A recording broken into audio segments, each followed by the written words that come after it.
Right now is feel like I shouldn't have let my relationship with Dotun become something that is questionable in respect to Khaled. You're actually sick because it's the same. So you're not well. That's not what you can finish. I can start whatever I can finish. It's the same. We can have a girlfriend that you cannot even tell. Don't do this. You'll never listen. I'm not stupid. There's so many things here, but I don't eat them. Are you sure? I have to check one particular one I eat. Are you sure you're not stupid? Yes, I'm stupid. That dinner date is really needed. It's really, really important. Because I cannot even say this enough. In fact, this week, we need that dinner date because we are losing it. Because we are breaking up, it's about to be over. Everything's about to be over. So we really need that dinner date. We need it as special and as important as possible. That's what making it clear to you. Like this, if you cannot handle the other girls in this house that they don't drink at all, they don't have this type of like vibe, they are just normal girls can do. I should be able to be able to control and be able to tell you to shut up when I feel like something, you're taking something far. Okay.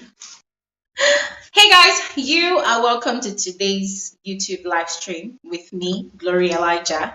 I am super excited to have you all on here. And for those of you that were waiting patiently, thank you all so much. God bless all of you. Yes. Wow. Honestly, guys, there's a lot to talk about today. A whole lot. I've done videos upon videos to address most of these things that you've seen on my thumbnail, but I don't think the videos I made during the week, I don't think it will be enough to address everything that needs to be talked about today, all right? So I just want to encourage all of you, first off, that please, as this conversation proceeds, do not hesitate to use the link when I share the link in the comment section. Remember, any and everybody is free to use the link to share their thoughts on what will be discussed today, all right? Now, before we get into the conversation, let me officially welcome all of you back to my YouTube channel. Thank you, Lord. Thank you all. Look at me. I said, thank you, Lord. I feel like I want to start praying. Anyways, thank you all so much for coming through. Yes. Let me just do the usual. Going through the comment section to check out your amazing names. Okay. I can see Maria. I can see Gloria. I can see Aletta. Hi. I can see Lulu. I can see MYK. Interesting name. I can see Loveth. I can see Amaka. I can see Peace Ifi. I can see Eno Abasi Usana. Lovely, lovely name right there. I can see Karen. I can see Chantel. I can see Umuze. Let me see the first person that actually commented. Wow, Dupe Umiwade. Dupe Umiwade was the first person to start waiting. Dupe, thank you so much for waiting, for coming through. I can also see Ruth. Hi, Uche. Benezet. Okay, I can see Kamara. I can see Okafojin Sylvia. Okafojin Sylvia. It's amazing seeing you here again. I can also see okay, there's Otaru. There's Deborah. Yes, there's Deborah. There's okay, wow. I can see a lot of amazing people on here, and I just want to thank all of you for coming through. Thank you so much. I recognize that this is a weekend, and of course you all will definitely have one thing or the other that will definitely occupy your time today, but you still have time to join today's conversation. So thank you all so much. Another thing is, guys, I would love to identify all of you from where you're joining from. So please use your country's flag. Whichever country you are joining from, just go ahead and use your country's flag, okay? I would love to see you and identify you, all right? Now, just to give you guys a quick rundown of what we're talking about today, I mean, you agree with me that this week in the Level Up Mansion has been really about the ships. Guys, I don't know if you can see me. Is the network looking great at all? I don't know. From my own end, the network is not really looking that great, but I don't know about you. So please just go ahead and let me know if your network is looking great. I don't think it's looking that great. So let's try to fix it. Okay. It is well today. We cast and bind every form of network interruptions today. Okay. Don't know how that's going, but we're trying to fix it. Man. Okay. I don't know if this is better now. I do not know if this is better now. Guys, how is the network from your end? Please let me know in the comment section if this live stream is looking great. I just want to know so that we can continue. Okay, just let me know if the network is looking better. Ah, God, this is not happening today. Not today. Hmm, not today. It's breaking. Okay, guys, just please give me a second to get this fixed up. Okay, just give me a second. Oh my God. Just 1 second to fix it up, and then we will start this video proper. Ah, the network is very bad. I can see as well. Oof, this is not good. Wow. Today of all days.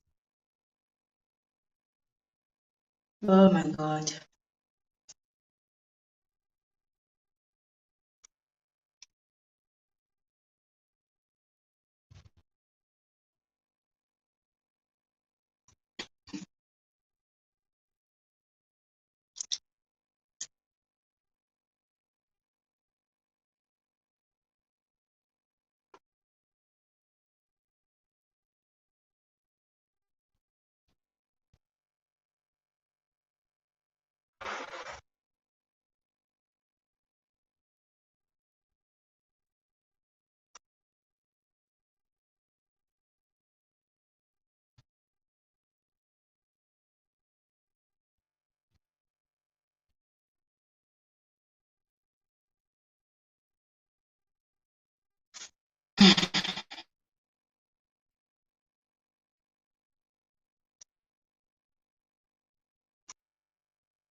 Wow.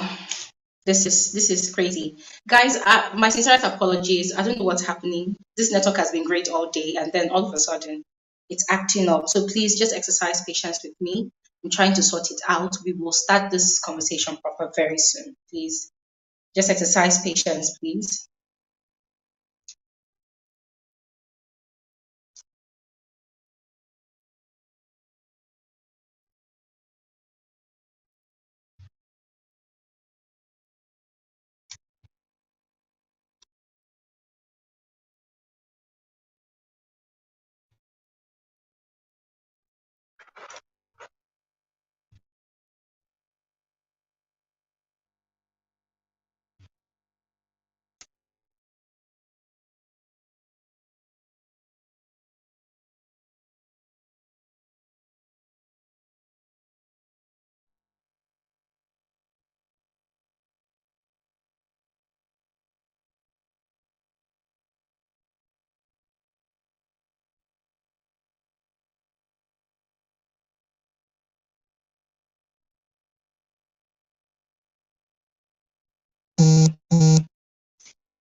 Woo!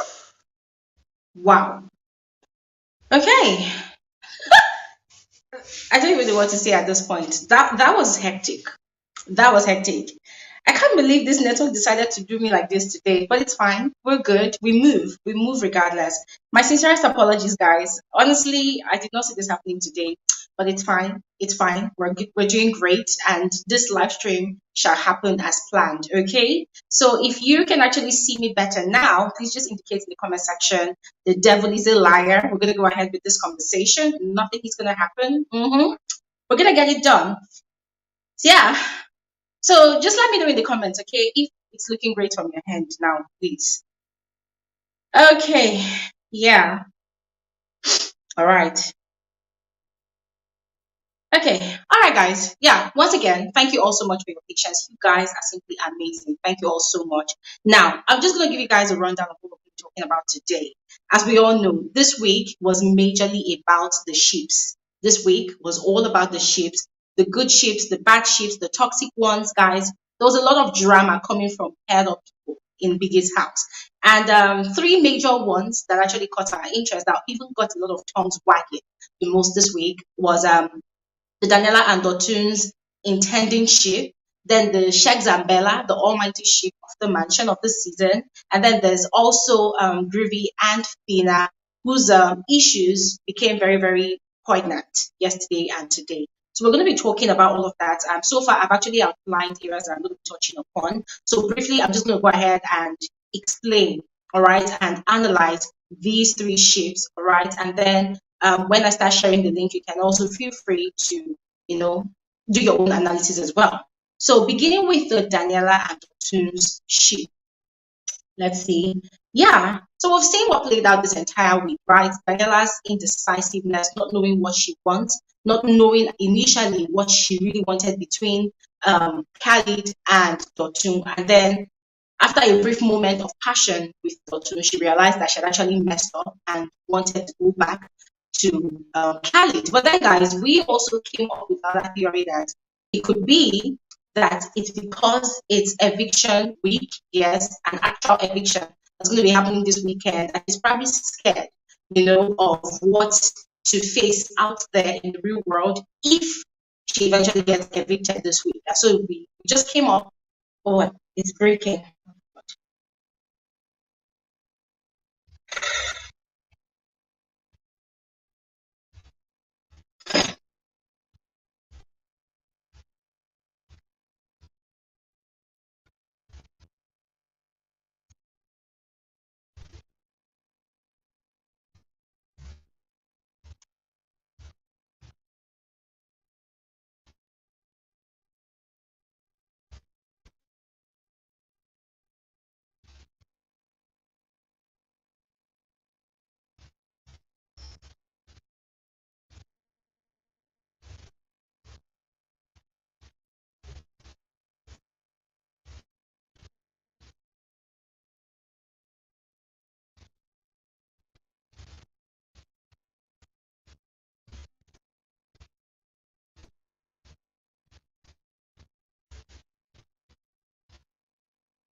Okay,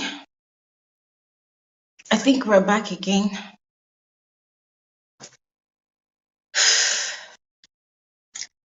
I think we're back again. Anyways, guys, I think I'm going to be doing a lot of apologies today because I don't know what's happening with the network. So please pardon me. I'm going to be apologizing a lot. All right, just know that all this network hitches here and there, it's not intentional. Okay, but thank you all so much. And yeah, those of you that are saying I should cancel and start again, to be very honest, it's not easy to cancel and start again. It takes an entire long process to set up this entire live stream. Okay, so please pardon me for all of this wahala today. All right. So we continue from where we stopped. We're talking about Daniela and Dotun's intending ship. All right. So for me, there's so many things in play here, or at play rather. There's Daniela's indecisiveness. Yes. She claims that she doesn't really know what she wants, guys. But for me, I'm actually seeing a lot of things at play here. I'm seeing a young girl 22 years of age, that does not really know herself and is just on the path towards rediscovering herself. And in the process, she's actually making certain mistakes. I don't want to say a lot of mistakes because she's at the peak of her years where she would definitely make all of these mistakes, right? And some of those mistakes, I don't know if I should say they're actually okay for her to make them so that she can learn from them, yes. But then she's actually making all of these mistakes. And the truth now for me is it really, naive mistakes, or is it her just being strategic? Because from this thing that she has with Dotun, we've actually seen an entirely different personality of Daniela. I mean, the Daniela with Khalid is completely different from the Daniela with Dotun. The Daniela with Khalid is very, very subdued. The Daniela with Khalid is very, very quiet. The Daniela with Khalid is very shy, or she presents herself to be very shy. The Daniela with Khalid presents herself to be very conservative, the one that doesn't really talk, the one that doesn't really want to reveal too much of herself, to the viewers, the one that when she speaks, you don't really hear what she's even saying at all. But on the contrary, the Daniela with Dotun now, guys, she's like a lion that has just been released from its cage. She's all over the place. She speaks her mind. She does whatever she wants to do, regardless of the repercussions. And then afterwards, she comes, to sit down to think. And then she starts reevaluating her actions. And then she goes ahead to have conversations with her friend, Allison, And then, I mean, guys, this new Daniela has so much audacity. And in a way, I'm kind of enjoying it because I felt like she was too weak. Yeah, I felt like her personality with Khalid was too weak. So this personality that she has now with Dotu, in a way, I kind of like it. But the part I do not really like is the part that comes with that malice, the part that comes with that pettiness, the part that comes with the manipulation. And yes, we can all say that it's a game at the end of the day. But then the truth is, has she really been deceiving us all along? Has she really been hiding her true personality? Which one is the real Daniela? Is it the Daniela with Khalid, or is it the Daniela with Dotun? Guys, that's a question I have in mind that I would love for us to answer as well on this conversation. And then let's talk about her self-control. Okay. Okay.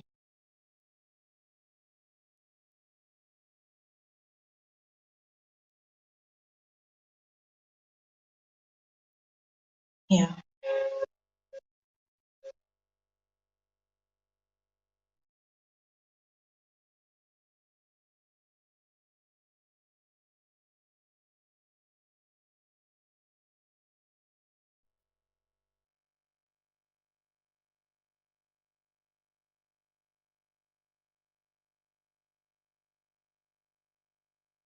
Okay, so let's talk about her self control. We've actually argued on this channel, if Daniela actually has issues with self control. I mean, with Khalid, we saw how she handled the whole intimacy that we're doing, right? They'll do whatever they had to do at night, and then the next day you see her crying. We don't know if she was crying out of remorse, or if she was crying out of regret, or if she was crying out of shame, because at every point in time, whilst Khalid was still in the house, she would go on and on about how she wonders what her parents are thinking, how she wonders what people out there are thinking about her, right? So there's that part of her, that has to do with self-control, the lack of it. So there is that with Daniela. And then there's also the manipulative part. I've talked about that this new Daniela that we're seeing with Khalid, she comes with so much manipulation that we don't even know, we can't really tell if this is a new personality and if she's been hiding all along while she was still with Khalid. And then there's also her tears, guys. We saw the same thing play out that happened while she was still with Khalid, whilst Khalid was still in the house. She would do whatever business she had to do at night with Khalid, and then in the morning, or maybe immediately afterwards, she burst into tears. Or maybe in the morning during their workout session, she'll be crying. And then we saw the same thing happen with Dotun. Oh, she claims that this guy is the one that has been applying pressure on her, but we know that that's a blatant lie. We know that Daniela herself lacks that ability to control herself, to control her emotions. And so, after the whole kissing session with Dotun the other night, I think that was on Monday night, Tuesday night, we saw how the next day she had a diary session with Big Brother, and she was feeling, I think she was actually feeling ashamed of her actions. And then she opened up to Big Brother, and after the diary session, she was crying again. And then she said, oh, she had made up her mind that she was going to draw out boundaries, that she was going to stick to those boundaries with Dotun. Oh, because she had actually made up her mind that she chooses Khalid. Okay, fine. What do you want to do about it according to Big Brother? Oh, we're gonna give ourselves space on the bed. We're gonna sleep in opposite directions. We're gonna do X, Y, we're gonna do blah blah blah. She said a whole lot of things. And guys, we all kept our fingers crossed, waiting to see if Daniela was gonna be able to uphold all of those pledges, all of those new pledges that she had actually pledged to herself and let me say indirectly to Khalid. Because from what she said, she wished that Khalid was actually seeing the effort that she was putting into making things right between both of them. But guys, guess what? For the past 2 days now, Daniela has constantly been in Dotun's space. Now, this is the same person that talked about giving Dotun space. This is the same person that talked about not having to be around Dotun all the time, that wants to stick to her resolve, to not encourage whatever was going to happen between herself and Dotun. But now, guys, we're looking at the show, even the whole of this morning, Daniela has constantly been in Dotun's space. And so now it's giving me vibes of, okay, this girl, she really knows what she's doing. All of those tears, all of those, talks about beating up herself in regret, guys. In my frank opinion, I just feel like she's just acting it out. Yeah, she's just basically acting it out. She's either putting up a show for Khalid, trying to prove to Khalid that, oh yes, look at me, I'm actually making efforts to prove that I am remorseful about what I did with Dotun. But on the other hand, it's very obvious that she's actually enjoying the attention she's getting from Dotun. Let me just quickly check this network again, because honestly, I don't know what's happening, guys. Frankly speaking, I don't know what's happening.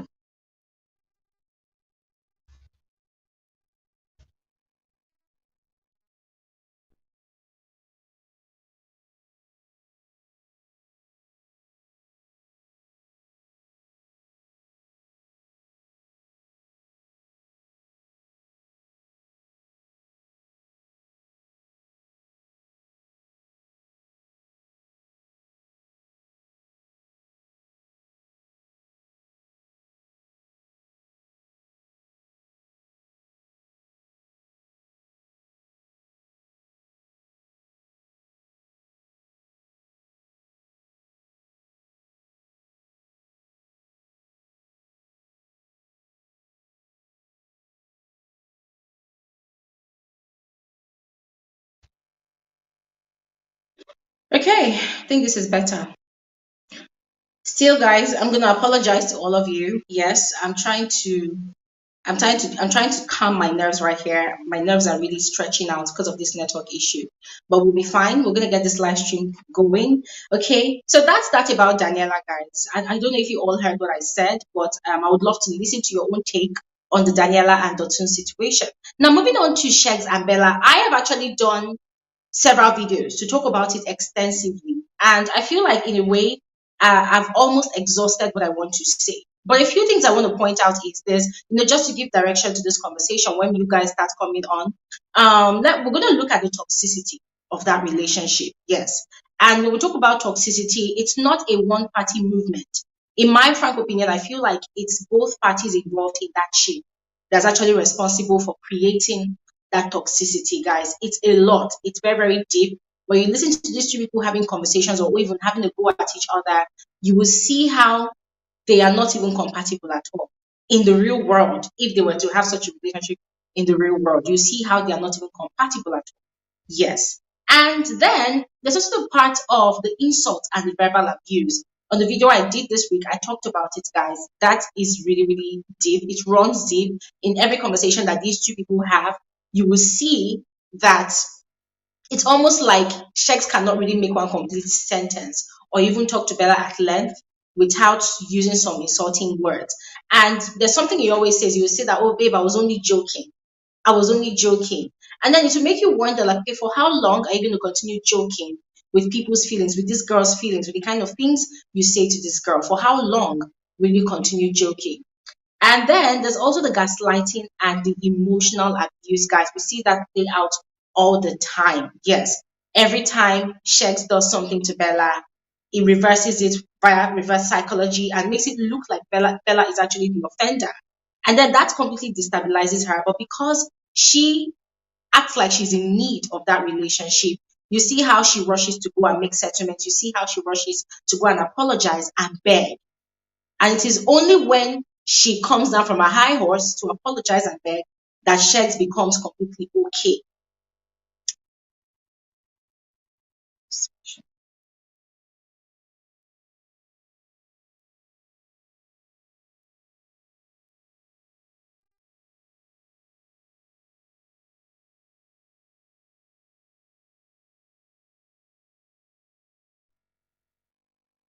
Okay, she's really sad.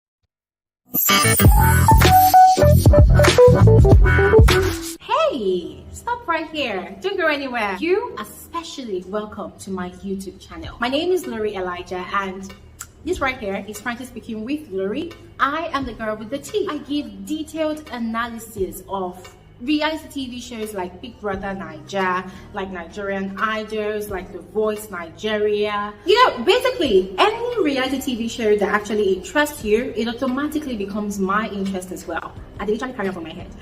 I give detailed analysis, I give detailed reviews. I run commentaries also because I want us to have fun. I want us to catch cruise. I want us to, you know, vibe to stuff like that. And reality TV shows are not the only kind of content that I put out on my channel. I also do movie reviews. So you see this Bbnaija of a girl, she's a very, very boring sport. Guys, for real. I am super, super boring. However, whenever I feel like passing my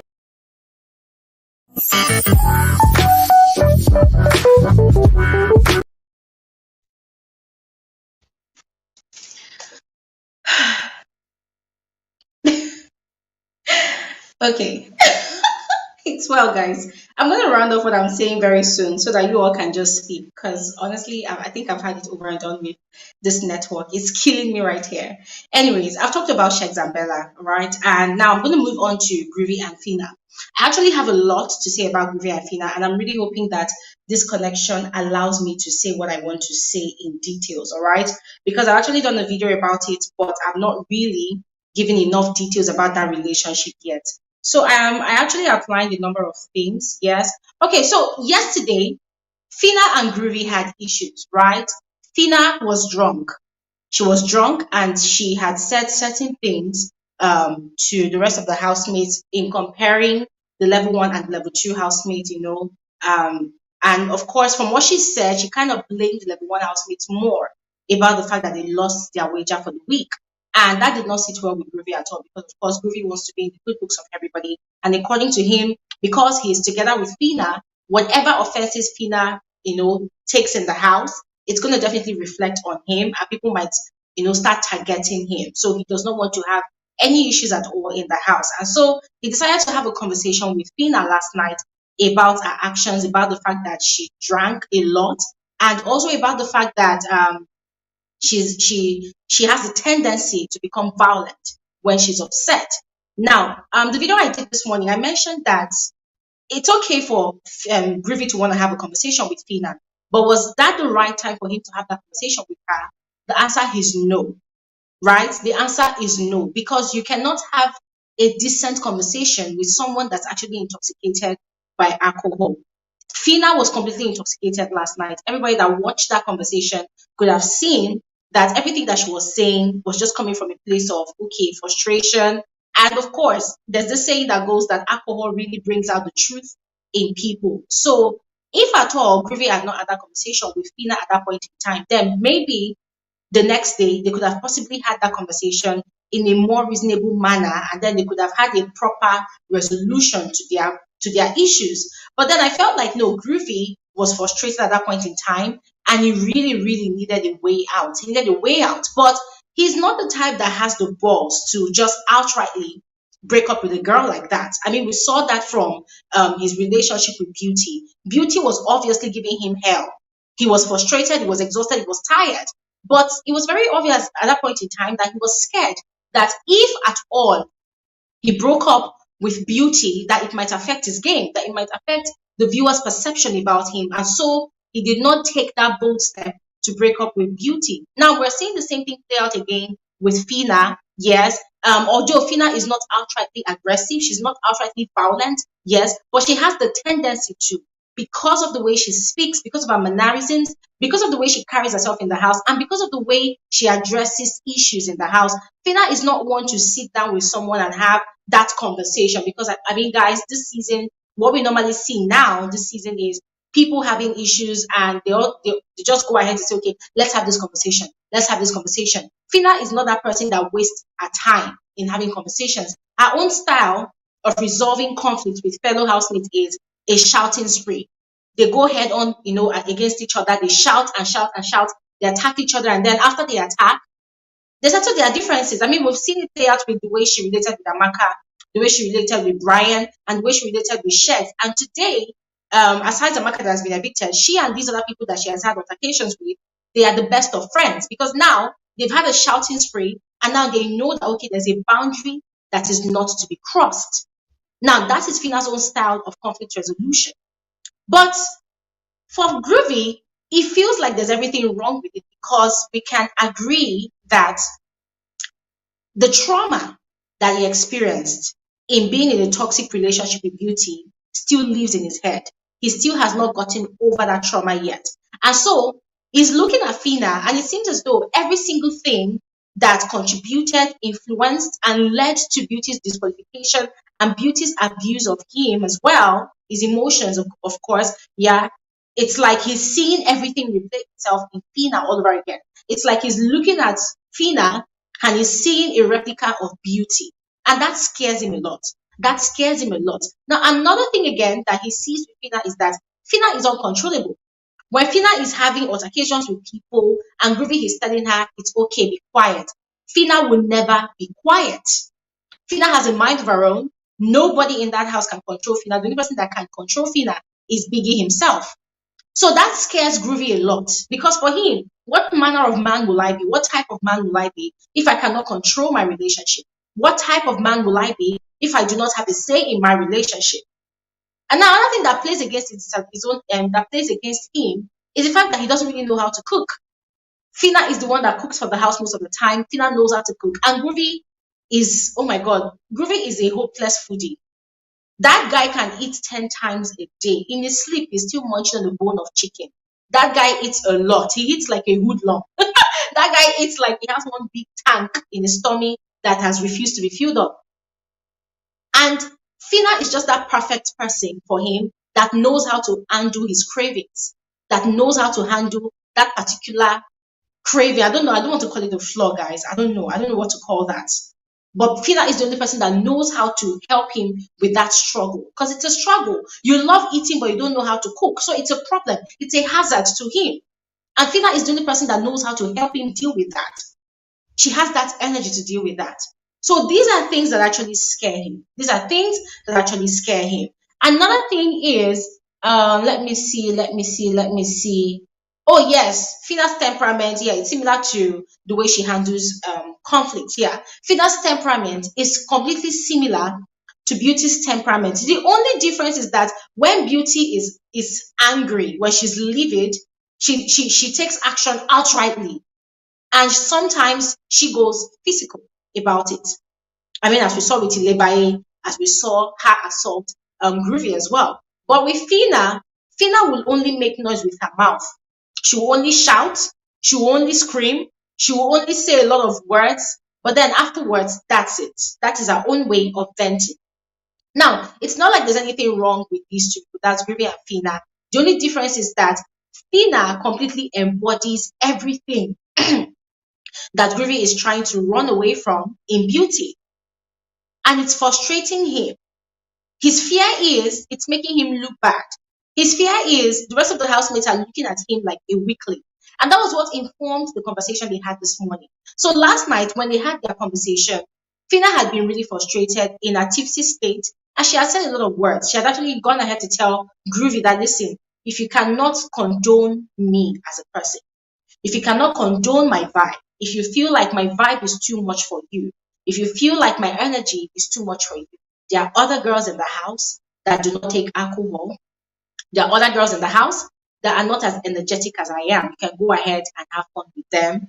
I can let you go. I'm only going to cry over you for a few days, but then I'm going to get over you and then I'll be fine at the end of the day. That was what Fina had said last night. And for everybody that watched that conversation, you can tell that Fina was saying what she was saying under the influence of alcohol. But deep within, that is a truth that is in her heart, that lies in her heart for a very, very long time, because she has always known that it's going to get to this point where Groovy is going to start acting up. And Groovy had been acting up all week, courtesy of the rumor mongers in the house, Brian and Doing, spreading the narrative that Groovy is almost non-existent in the house because of his relationship with Fina. And then that same narrative is being engineered as well by Daniela to other housemates in the house. So that conversation last night, in my frank opinion, it should have never happened. It shouldn't have happened, because at the end of the day, it did not really get them anywhere. For the first time since they started their ship, they ate apart, they ate separate, yes, and they slept apart. They did not sleep in the same bed. And then this morning, Fina had her eyes clear, her senses are now intact. And then Groovy was telling her that he needed space, that he thinks they should give each other space. And then automatically, Fina, misinterpreted that to mean he wanted to break up.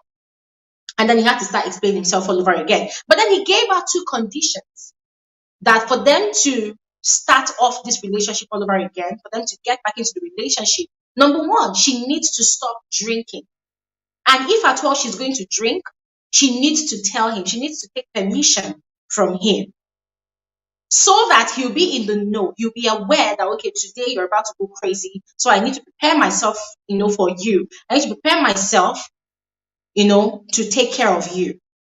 That's his own standard for their relationship. The second rule he gave to Fina is that for the relationship to start off or to continue, Fina needs to dead all the altercations that she normally engages in the house.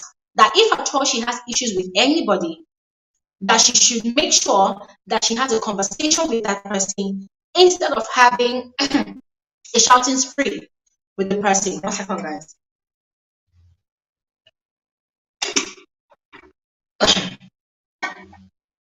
Yeah.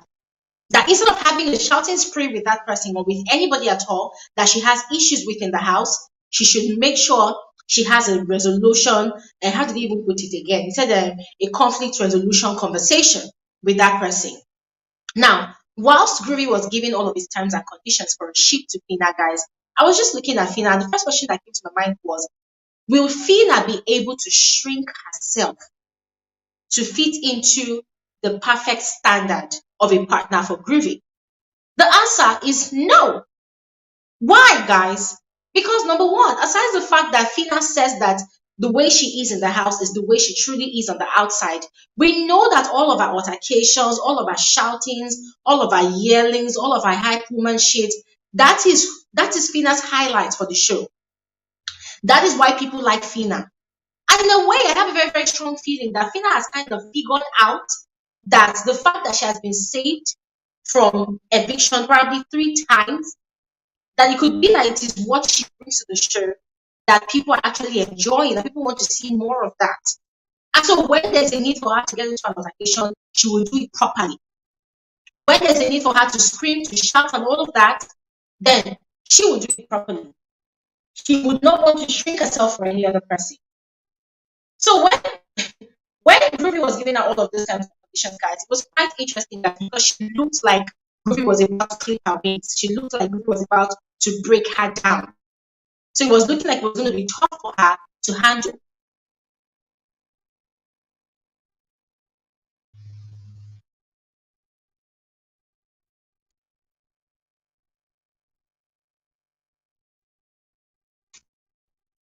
And in a way, I kind of felt sorry for her.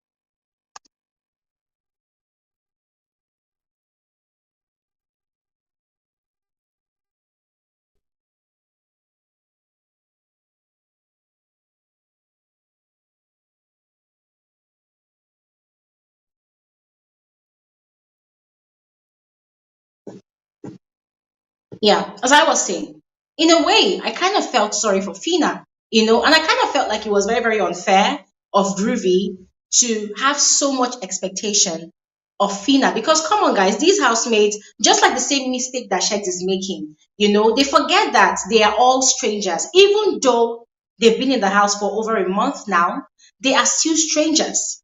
They are still strangers. And it's not easy to meet people for the first time in your life and then you expect them to unlearn everything that they have learned all their lives. Fina is 25 years old.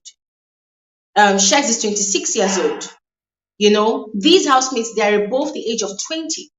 So definitely, they have a lot of things. They have a lot of things. Sorry. Yeah. So definitely, they have a lot of things in mind. And in fact, they have a lot of things that actually make up their personality. So it's never going to be easy to change them. They can only adjust to the situation of the house, but they cannot change 100%. Even after the show, guys, to be very honest, none of these housemates are going to truly change from who they truly are. They can only try to suppress the old personality that they have. They can only try to suppress whichever part of their lives that does not fit into their new status as a public figure, but they cannot change 100%. It's going to take time. It's going to take a gradual process. And it's also going to take a conscious effort. And it's not going to be because people are telling them to change. It's not going to be because they met some boy or some girl, whilst on the show, and the person is telling them that, oh, for us to be an item, for us to be a couple, you have to change from being who you are. You have to change from doing what you're doing into something else. And let's also have at the back of our mind that most of these housemates, in fact, all of them, they came onto the show with a strategy. Yeah, they came on the show with a strategy. So imagine you want to have a ship with someone and you're telling the person that, oh, before I can have a ship with you, you have to change your strategy. That it's like you indirectly telling the person that, oh, that strategy that you have to kill it in order for us to be an item. It's not going to happen. It is not going to happen. So, guys, I see a lot of issues playing out between these two, that's Groovy and Fina. But then it pains me that Fina has chosen to accept all of Groovy's terms and conditions.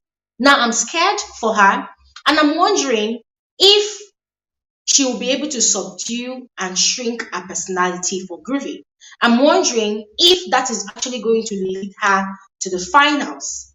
Yeah, is it going to lead us to the finals? And then there was something else that Groovy mentioned. He said that he wants to be able to control Fina, whenever she's having altercations with people. He wants to be able to tell her, what to do and what not to do. That for him, it's always a thing of disgrace when she's having altercations or when she's having arguments with people, and he cannot step in and tell her that it's okay, it's enough. That it's a huge thing for him because it makes it look like he's a weak person. So, in other words, the perception of the rest of the housemates actually does matter to Groovy. And he doesn't want his fellow housemates to see him as a weakling. And that's a problem for him.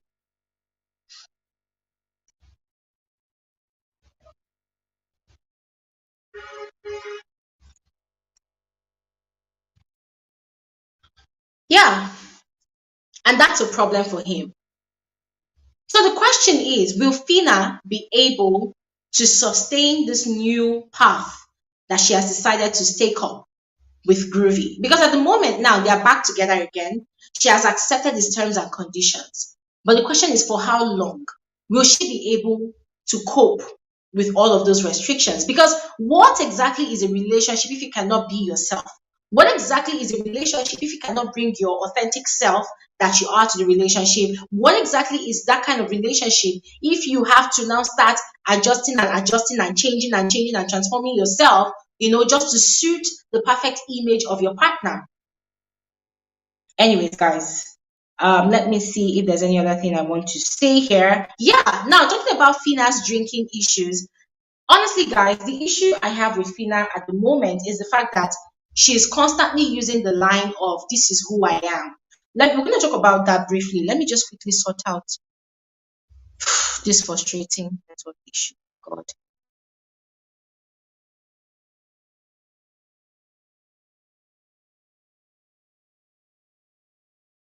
this frustrating time. Okay. Ah, okay. You know what, guys? Let me see if I can turn off my camera and then speak to you all. Okay, guys, I have to turn off my camera because the video is not clear. If you can hear my audio, please let me know in the comment section so I can continue with this. All right? If you can hear my audio, please just let me know in the comment section. Guys, if you can hear my audio clearly, please indicate in the comment section what you can hear. Okay, I think this is actually better. So please, for now, for the time being, I'm just going to continue with my audio, right, so that it doesn't really distract the conversation. Okay, so I was saying something. I was saying that the issue I actually have with Fina, and not only Fina, but other housemates that actually do the same thing, is that particular line that she uses, when she has issues with people and obviously she's in the wrong. And then when she's being confronted about it, she goes on and on to say, "This is who I am. This is my kind of person. This is who I am." Guys, at that point in time, I literally tell myself that if this show ends on day 72, and Fina does not stop saying that nonsense, then it means she has not learned anything at all from this experience. Because, guys, let's be frank about it. Let's call a spade a spade. You cannot be in a social experiment with different individuals from different walks of life, and then you bring your bad character from home or from wherever you're coming from, and then people are trying to point out your excess. People are trying to point out where you went wrong with them.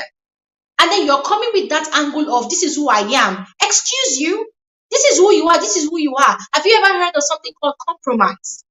I feel like one thing that, oh my God, that Fina lacks is that emotional intelligence to understand the actual meaning and importance of compromise. Not only with Groovy now, but also in a relationship with the rest of the housemates. You offend people and they tell you that "this is what you did to me." And then you are going on and on to say, "Oh, this is who I am." What the hell is "this is who you are"? Imagine if "this is who you are" leads to your disqualification. Will you still go out of the show and then you're still singing the same rhymes? "This is who I am, this is who I am." Why do we have that show, social experiment? Guys, Big Brother Naija is not just a show to win money. No, it's also a learning platform. It is also a learning platform. The other day I did a video about Amaka, even though we've all agreed that Amaka on the show was not a saint, but during our media rounds, guys, I've watched a couple of her interview videos, and I have seen that this girl, there's a lot of improvement. A manner of approach, the way she responded to questions. Whether she's pretending, I don't know. Whether she's lying, I don't know. But what I know for a fact is the Amaka that I watched during all of our media rounds, our interviews, she did not come off as overly defensive as the Amaka that used to be very, very defensive inside the house. I saw a lot of growth. I saw a lot of maturity. I saw a lot of sense. When she speaks, she's calm and calculated. Yes, she's calm and calculated. So, what does that tell you? It goes to show that this girl's eviction, leaving that house, she left that house with a lot of lessons, with a lot of life lessons. Now she knows that it does not pay to be at loggerheads with everybody around you. Because when it's time for them to sacrifice someone, you could be the easy target. You could be that one person that everybody picks up and instantly sacrifices because they're over and done with your bullshit. Yeah. Even though she was ganged up upon, There were other ways that she could have handled those issues, but now she's learned. She knows better. And so Fina always going on and on and on about, oh, this is who I am, guys. I wish one day something would just happen in that house so that she understands that this is who I am is not your one-way ticket to success. It's okay for you to bring your personality on. It's okay for you to be your raw, authentic self. There's absolutely nothing wrong with that. But what is wrong is when your excesses are being pointed out to you and you are constantly coming up with that lame excuse of this is who you are. So in other words, you're saying that, oh, you're going to be stagnant all your life. There's no room for improvement. There's no room for growth. Because that's exactly what Fina is doing. And I can clearly understand the frustration that Groovy is actually facing. You claim to like this person, you claim to want to vibe with this person, and this person is telling you that this thing you're doing is actually hurting my game. It might be your strategy or whatever, but it's hurting my game. It's setting me up as a target in this house, to the rest of the other housemates. So what are you going to do about it? And you're saying that, oh, this is who I am. You know what, guys? I don't know. I just hope that Fina learns, not the hard way, because if she learns the hard way, it might be something disastrous. All right? It might be disastrous. And then last but not the least, about Fina and Groovy, guys, the comparison that Groovy would constantly do, comparing Fina to his ex Beauty. I saw a lot of you arguing in the comment section that, oh no, blah, blah, blah, blah, blah, blah, that, yeah. I saw a lot of you arguing that, oh, it's fine for Groovy to actually compare Fina to Beauty because his experience was real. His experience with Beauty was legit. And guys, listen, I totally understand you and I agree with you. But then who wants to be in a relationship where your partner would always remind you of and always compare you to their ex whenever both of you have issues? I mean, even though there are a lot of similarities in Beauty and Fina's way of handling matters, there's also a very, very wide gap. It's not the same. It's not the same. And this is the problem I have with both Sheds and Groovy. You are with women who are very, very assertive. You are with women who have very, very strong personalities. So before people became an item, you've obviously watched these people. You've seen them how they are in their real self, in their authentic self. And now they are with you and you've seen how they've now become subdued. And you are still not acknowledging that as progress. What they want, those two young men, what they want is automatic change. It's impossible. You cannot in 1 week or in 2 weeks change the personality, change the ideology, change the idiosyncrasy of someone that has been the way they are for the past 25 years of their life. It's not possible, guys. I haven't seen that happen. They might pretend, they might act like, but then on the long run, your personality, your character is like smoke or like a bad smell or a good smell. It will definitely filter out of whatever you're using to hide it. You can't really control these people. And so when Groovy used the word control, guys, I just shook my head. I said, this one, you don't even know where you're in for yet. Because Fina is not the girl that you want to control. So anyways, guys, I'm going to pause speaking here now, and then I'm going to go ahead and share the link to this conversation. Once again, I want to sincerely apologize to all of you for all the network issues. If the video is not going to work, then we move with the audio today, all right? Maybe in due time, as we continue this conversation, I'm going to check if I can still turn on my video, but if I can't, then please let's just make do with the audio. And if you're coming on here to speak as well, if your video is not working, please feel free to turn off your video and use only your audio, okay? So I'm sharing the link in the comment section right now. All right, if you want to come on here and speak, just go ahead and click on that, and then you'll be able to speak with me, all right, and all of us. So remember, today we're looking at the toxic ships in the house. We're looking at Daniela and Dotun's intending ship. We're looking at Shez and Bella's extremely toxic ship. And we're also looking at Groovy's and Fina's ship. Yes, there's a bit of toxicity there, but it's not really full-blown yet. So if you want to speak, just go ahead and click on the link, and I'm going to add you right now. Okay, we have some amazing people on here. Hi, Shedu. Hi. Hello, Chinedu. Good evening. Chinedu, I said if your video is not working, just switch off your video and then use just your audio, or else we can hear you clearly. Can you hear me now? Oh yeah, perfect. How are you? Switch off your video and then use just your audio, or else we can hear you clearly. Can you hear me now? Oh yeah, perfect. How are you? Switch off your video and then I'm use fine, just thank your you. audio. Hello. Hello? Okay, Chinedu, yes, yes. Thank you for joining today's conversation. How is your day going? Sorry, I didn't hear you. Chinedu, can you hear me? Yes, I can hear you now. Okay, okay. Okay, so what are your thoughts about Daniela and the two relationship? As for me, the Daniela and Dotun ship, for me, coming in Daniela's side, I feel like Daniela is just she knows what she wants, but she's trying to impress people. Daniela is the kind of person that will do something in secret and then come outside and act like I feel like she knows that she wants to do things, but she's just afraid of what people is going to say about her outside. She's afraid that the people like family are watching, Khalid is watching. That's why she's just holding back herself. If not, I don't think she's like a nice girl. She's presenting herself to be. She doesn't know herself. Like you always say, she doesn't know herself. And as for Dotun, I don't understand the Dotun this thing.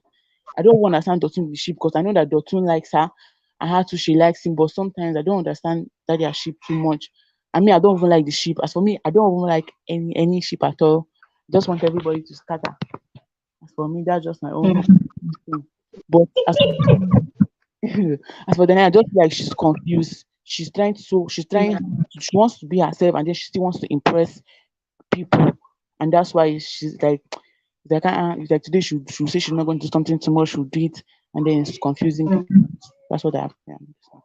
Yeah. Okay, so let's compare the Daniela that was with Kylie and the Daniela that currently is not.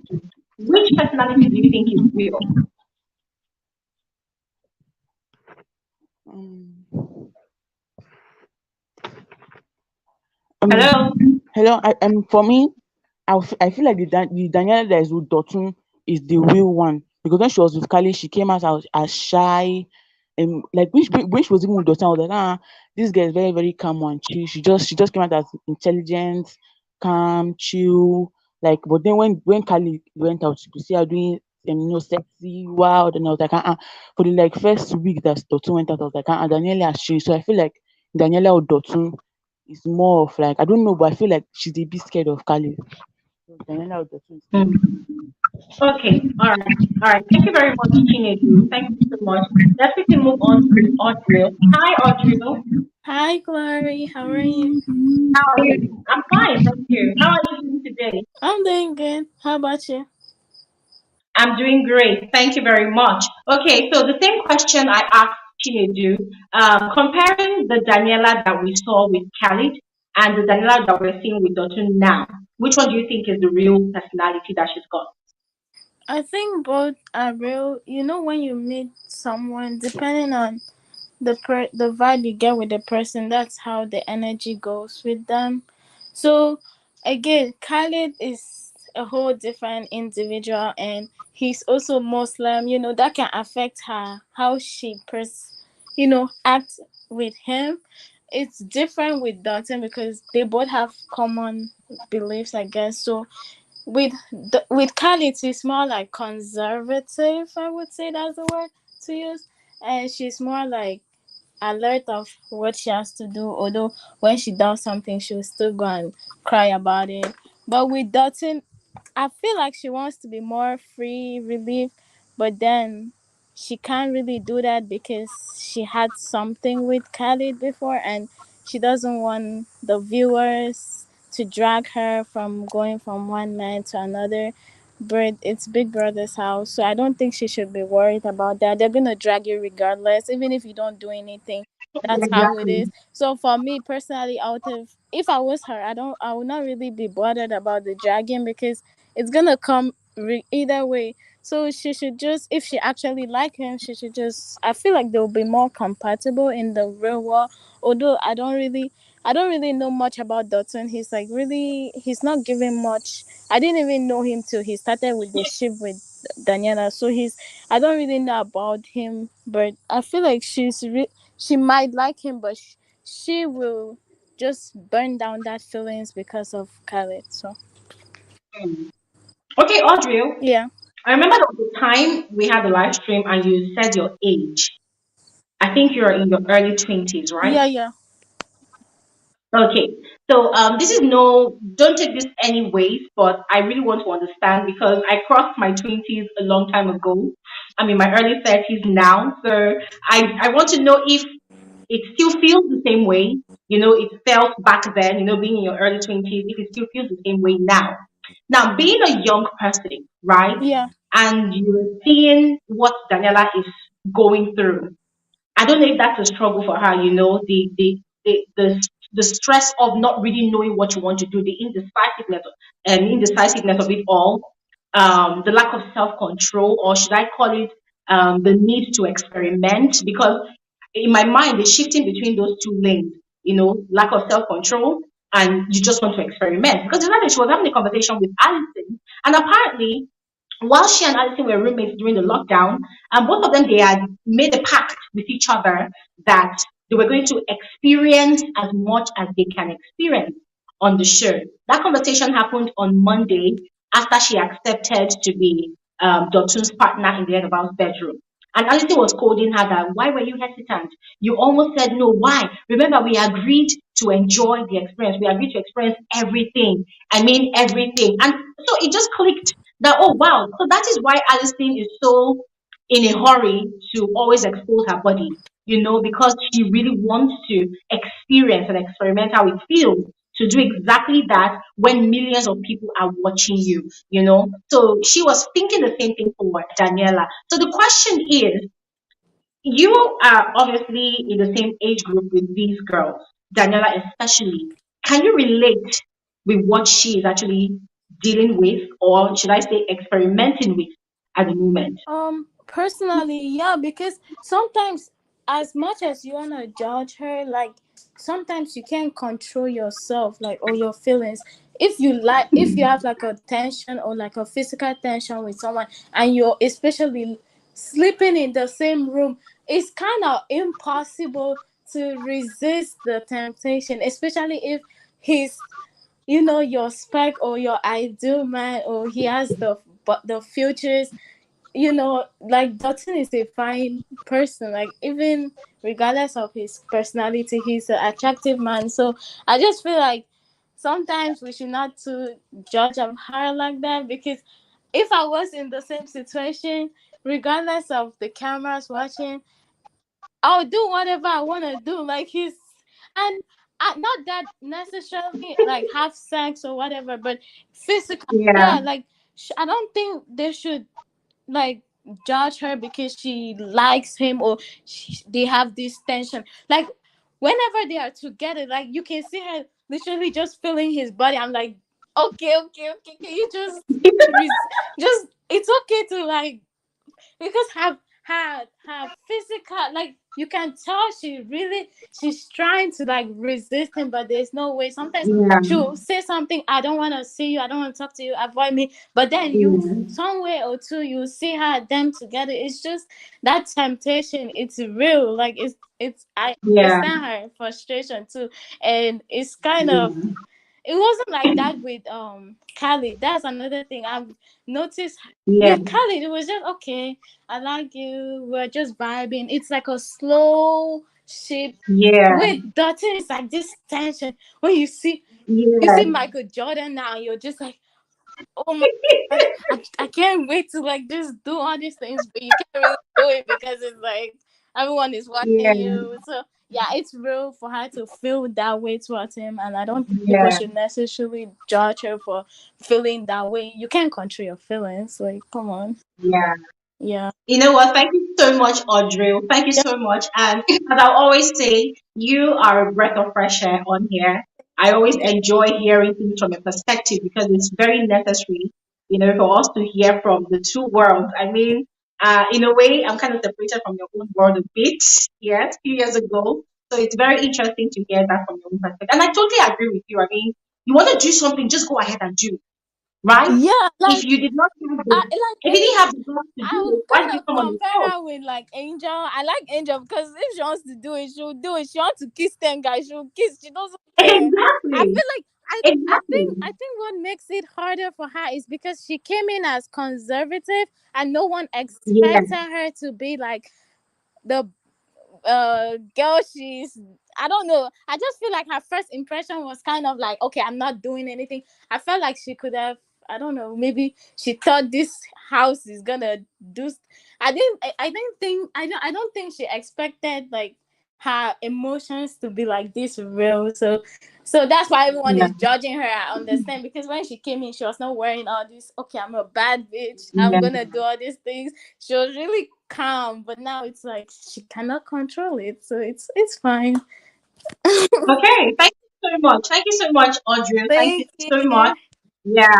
All right. Have an amazing, amazing day Yeah, on this live stream. Don't leave. yeah, Okay. well, So I'll be one. let's move on. Let's move on to Precious. Hi, Precious. Hola, hola. Unmute, unmute, unmute. Hi, Gloria. Yeah. Hola, hola. How are you? I'm good, and yourself? Yeah. In fact, I'm actually feeling great now that the audio can actually communicate with you all, even without the video. Yes, it's fine. A But I'm hundred super years, excited and a excited. hundred years for your village people, oh. They came prepared. Your They village, came prepared. your village people are seeing the growth of this channel. They will not I'm prosper. telling you. Ah, you won't imagine the struggle over here. Like I'm literally working like a technician over here. I'm doing Mm. 5 million things at the same time to make this network work, and it's not just giving, but it's fine. We move. Yeah, yeah. We are Anyways, grateful Precious. for the audio. Yeah. Yeah, thank you so much. So let's move on. But first, we're going to start with Daniela tears. You, as a viewer, whenever you see Daniela crying after an experiment, what is the first thing that comes to your mind? How do you interpret it? I interpret it as she's playing us as viewers. Honestly, I'm just gonna be blunt, Glory. I'm gonna be blunt about this. She's playing us as viewers, like the previous lady said. What's her name? Audriel. Dotun is Yeah, hot. We can all see that Dotun is hot. We're not blind. We can, like she said, most of us in the house, if we were there and had the opportunity to be with Dotun, we would grab it with both hands. So why then cry the next day? I mean, I completely understand why Daniela fell for Dotun. I mean, my goodness. Okay, he's hot. Okay, so I don't understand why now in the morning you have to cry. Even if I was, I'm telling you, Glory, I'm being honest. Even if I was Kelly yeah, and I saw my girl was being taken by the likes of Dotun or Adekunle, me, I would understand. Look at those people. they're I really know hot. some people don't like reality, but sometimes you have to face reality. Yeah, You as a female as well, when you see your man or whomever integrating with some other woman, you would be fine. But once he integrates with another woman that you feel some type of way about, you will set boundaries. Ask yourself why you're setting those boundaries, because you can see that there is a little bit something that is better than who you are, that the guy can go for. Do you get my point? So I don't exactly. understand why you must feel guilty. I mean, honestly, Yeah, I think another thing you mentioned was maybe her parents. So maybe that's the yeah, reason. That could be the major reason. But if it's not her parents, her thinking about her parents, the tears are just for us to make maybe feel sorry for her. But for me personally, I understand. I just don't like the fact that she's not being honest about it. yeah, Yeah, if she yeah. owned being with the tune with her full chest, me, because I voted for her last week. We even had an argument in my WhatsApp group where they were like, "Oh, you're voting for Inashao," and I'm like, "No, she's not being Inashao. She's living her life. No, Khalid is gone. They're not exactly. married. So I'm gonna vote for Daniela, and indeed I voted for her. And as you can see, Gloria, she didn't even appear in the bottom three. When we were Hmm. looking at the polls, remember she was at the top. Yeah, We don't know who with whom, but you get my point. So she mhm, survived. So it's unfortunate they don't see how we react to them. If she was just living out her truth, honestly, this girl would see top five. Because it's mhm. understandable what she's doing. But what I really wanted to talk about, Glory, is Fina and Groovy. Okay, Yeah. okay. Go So ahead. So with Fina, I feel so bad for Fina. I feel this is Fina's show to lose. Honestly, it's like I say, it's unfortunate that you do not know how people perceive you, but I guess that's part of the experiment. I wish Yeah, Fina knew how powerful she was as an individual. exactly. I don't Exactly. know how Big Brother has tried to show her. Even Ebuka last week tried to show these women, Bella included, all these women in ships, that you guys, these ships are not actually necessary, but they don't want to listen. How can a whole Fina agree to Groovy's conditions? Please, in what world? A whole Fina, a whole powerhouse, a bad night, say, okay, A bad yeah. yes, I don't understand. Your Glory, I know unfortunately they can't know or find out, but I don't know. I wish I could send a prayer to these women, all of them, even though Bella's not my fave. I also want her out of that situationship. I wish I could tell all these women, Yeah. ladies, you are such a powerhouse individually. You do not need these men. These men are actually hanging on to you by a thread for being Preach. for relevance, you know? But Preach. anyway, Glory, let's just hope. I don't know what other sign Big Brother can give Fina because he has given him so many. I don't know what else Big Brother. Maybe Big Brother needs to come out and say in a diary session, "Stop shipping." Maybe then she will get she will come back to her senses. But nonetheless, You know what, Precious? yeah, I still support her. She's a powerhouse. Unfortunately, Yeah. I do not think she can. She has a clean win. If she does win, it will be tougher because we'll have a lot of competition. But I do feel Yeah. that she's still a contender for the top position. It's just that for her to have Mm. clean win, she must get out of that ship and be the Fina of this Mm. week. And then before I go, Thank you. sorry, I have to talk about my husband, Adekunle. I know he's not part of the topic. Your husband is carrying an orange beard this morning, and I was wondering what the hell is going on with those beards. He didn't have left it as black because it's not giving. It's not giving. I'm looking at Dickinson's beard. It's looking like Shango, the god of thunder and iron over here. And I'm wondering, like, bruh, you were looking hot and sexy without that burnt orange color. It's not giving at all. But anyways, let me hear you, Jerry. In my eyes, Glory. See, you are not biased. You are in the middle. But me, as a viewer and as your guest, I can be biased. My fave is a Deku, Um, and he was not my okay. initial fave. It was always Brian and Fina. He just came up and he scooped me. He first started So it making wasn't that intelligence was one of your favorites before. Away. no. I liked him physically, like I was attracted to him, but he was not my fave. Adekunle just Okay. became my fave because now he's starting to play the game.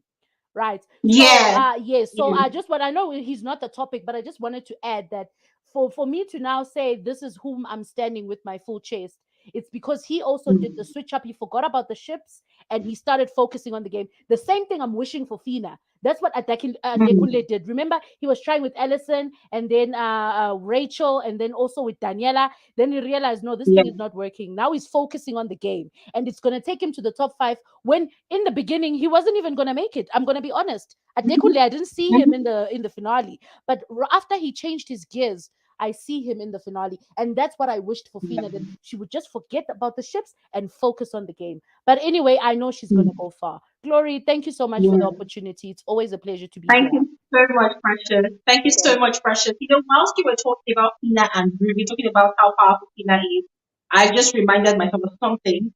Tina had shared a number of times her previous relationship experience. She had talked about how she was in that relationship for 12 years and she had been with this guy and they started dating from high school, that secondary school. And after 12 years, the guy broke off with her. He said for religious differences, he's Muslim and she's Christian. And after the guy broke off with her, he had immediately gone ahead to marry someone else. Meaning the guy was obviously in a serious and committed relationship with someone else of the same religion as him. So seeing what she's experiencing now in the ship with Groovy, my upset is this. Obviously, when she went into that relationship with the guy in secondary school, I mean, this is Nigeria. She knows that it's a 1% out of 100% chance that a Muslim would get married to a Christian. In other words, what I'm saying is you, with your eyes wide open, you're walking into a relationship where you know that it's not going to lead anywhere, where you know that you're not the speck of the person you're going to ship with, right? You know that both of you have a lot of differences. The same thing goes for what she has with Groovy. She knows Groovy's spec. She knows what Groovy likes. Beauty, before Beauty was evicted from the house, or rather disqualified, Beauty was literally giving Groovy everything that Fina is giving right now, even double dose of that. And Beauty was not just a beautiful face. She used to cook a lot. She used to feed Groovy a lot. So it's like you are literally giving this guy the same thing. The question is, what extra thing are you giving to this guy? Some people will say, oh, it's immunity, but we cannot judge. We cannot judge if it's immunity yet, because both of them have not been up for eviction with the strongest of the strongest people in the house. So now that there's a merger, we're going to get to see that if at all it's going to happen. So if that happens and both of them survives, then we're going to know that, okay, Groovy is obviously gaining immunity from Fina in a way, right? But for now, we can't tell. And it's quite, my frustration with Fina is that she clearly said that she wants to vibe in this thing, in this shit. That's all she wants. She's not interested in love and whatever. Oh, she has not been in a relationship for, is it 5 years or how many years now? And she misses that pampering, the attention. And even though Groovy does not love her, she does not care, she does not mind. She initially said this to Amaka, that she does not mind, that all she just wants is that attention.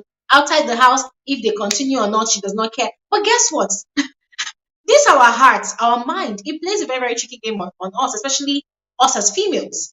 Because the moment you start putting yourself in that situation and you start getting used to it, there's no turning back. And that's the problem that Fina is finding herself now. Our walls are now breaking. Our walls are breaking. And as you rightly said, Precious, she obviously does not know the power that she has. She does not know how powerful she is. And this is coming from someone that clearly knows the game. I mean, from week 1, week 2, we've heard her analyze the game to her fellow level 2 housemates. Even she was the one that even engineered that shit that happens between Groovy and Beauty. She was the one telling them that this is what the viewers like. She was giving them examples. Oh, last year, Emma Rose, you and Groovy, people should be the Emma Rose of this season. That was what really pushed those 2 people into a ship. And obviously, she wants to create that kind of content as well. But now she's falling for it.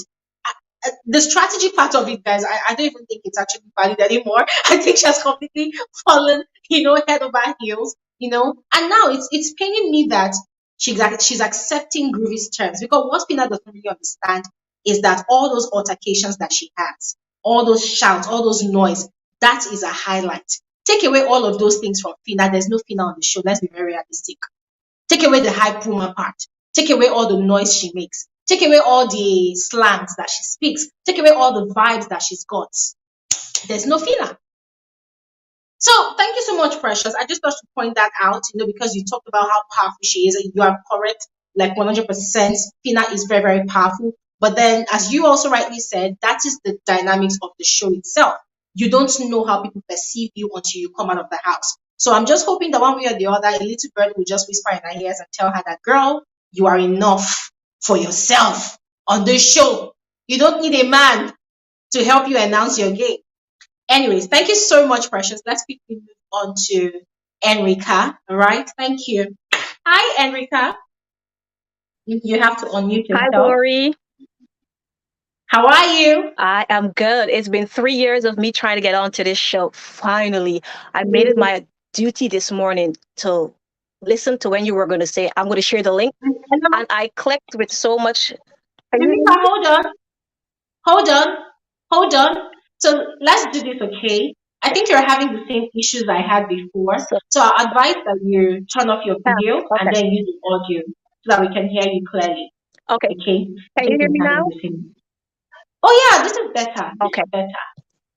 But it's a pleasure seeing your face for the first time. I always see your comments on my videos, and I'm always excited when I see your comments. And let me tell you, you look so stunning. You look so beautiful.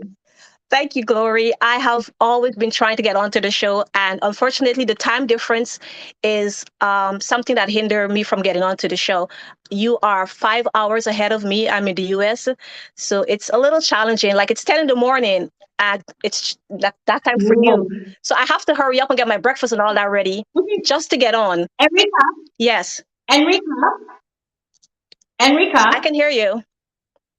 Okay, I think your connection is not that great because you keep breaking. Your audio keeps breaking as well. So let's do something, okay? Okay. I would like you to go off the call and then you add again. I'll add you back. All right. Okay. Let's see if it works better. All right. So just go off and then you come back. Okay. Okay. All right. Okay. Quickly, let's move on to Lara. Hi, Lara. Let's unmute you so we can hear you. Hello. Can you hear me now? I can hear you. Thank You're welcome God. to the conversation. Thank you so much. I was How are actually you? driving. Immediately you send the, I just had to park and quickly enter before I will be hearing this thing is too full, studio full. But Thank thank you God. very much. Okay, Lara, let's Thank God start we are with still able Sheg to do this and today. Bella. Yes, thank you. Let's start with Sheg and Bella. Check. And Lara, let me ask you this Oh, question. Are you a okay. mother? Do you have a child? Are you a mother? Do you have a child? Definitely, I am. And I'm in my early 40s. Yeah. And hey, that's perfect. At least you have a grown-up child at least. Okay, so looking at Sheg and Bella's relationship from a mother's perspective, what do you think about those two people's personalities? Each of them, what do you think? Glory, I won't lie to you. Coupled with the fact that I'm a Yoruba mother, is as if Shegs has just gone there to disgrace the Yoruba people as a mother. That's just it. For me, how will you, in a Yoruba land, we don't treat women. In fact, if you look at the three major tribes in Nigeria, you will attest to it that Yoruba, we don't joke with respect. We respect a lot, no matter how you are, no matter how small you are, your status, we don't joke with respect. So for you to now be bragging on the show that you have gone to London and you are so saucy, you cannot talk, you just begin to talk anyhow, then you even expose your family. Telling my mother can my father had this thing. This was the first time my father has a side chick and all that. Is so nonsense. Serious nonsense. I'm telling you, so irritating. And also, Fina, I can imagine what Bella, the mother, the parents will be feeling. That how can our daughter be so subjected as if she's a non-entity? A princess, for that matter, is highly disgusting. Highly disgusting. In fact, she's supposed to be in that show and her shoulder is so high. That is it. It's highly disgusting. In fact, that relationship, but one thing I've noticed, if you have looked at it very well, because I've looked at the two personality, in as much as both of them has a strong personality, one thing we should know that we are feeling for Bella, but little did we know that even Bella is using Shegs to play a game. And I will tell you, we said it. You're right. I will tell you, I read communication in school, and part of my affiliated course is also psychology. And one thing you should know is that, you see, Bella, she was abused. She knows. She's saying it. But she's using it as if, let me gain a sympathy from the audience. She's gaining sympathy from the audience. I'm being abused, but I'm still trying to, she's gaining, she wants that sympathy.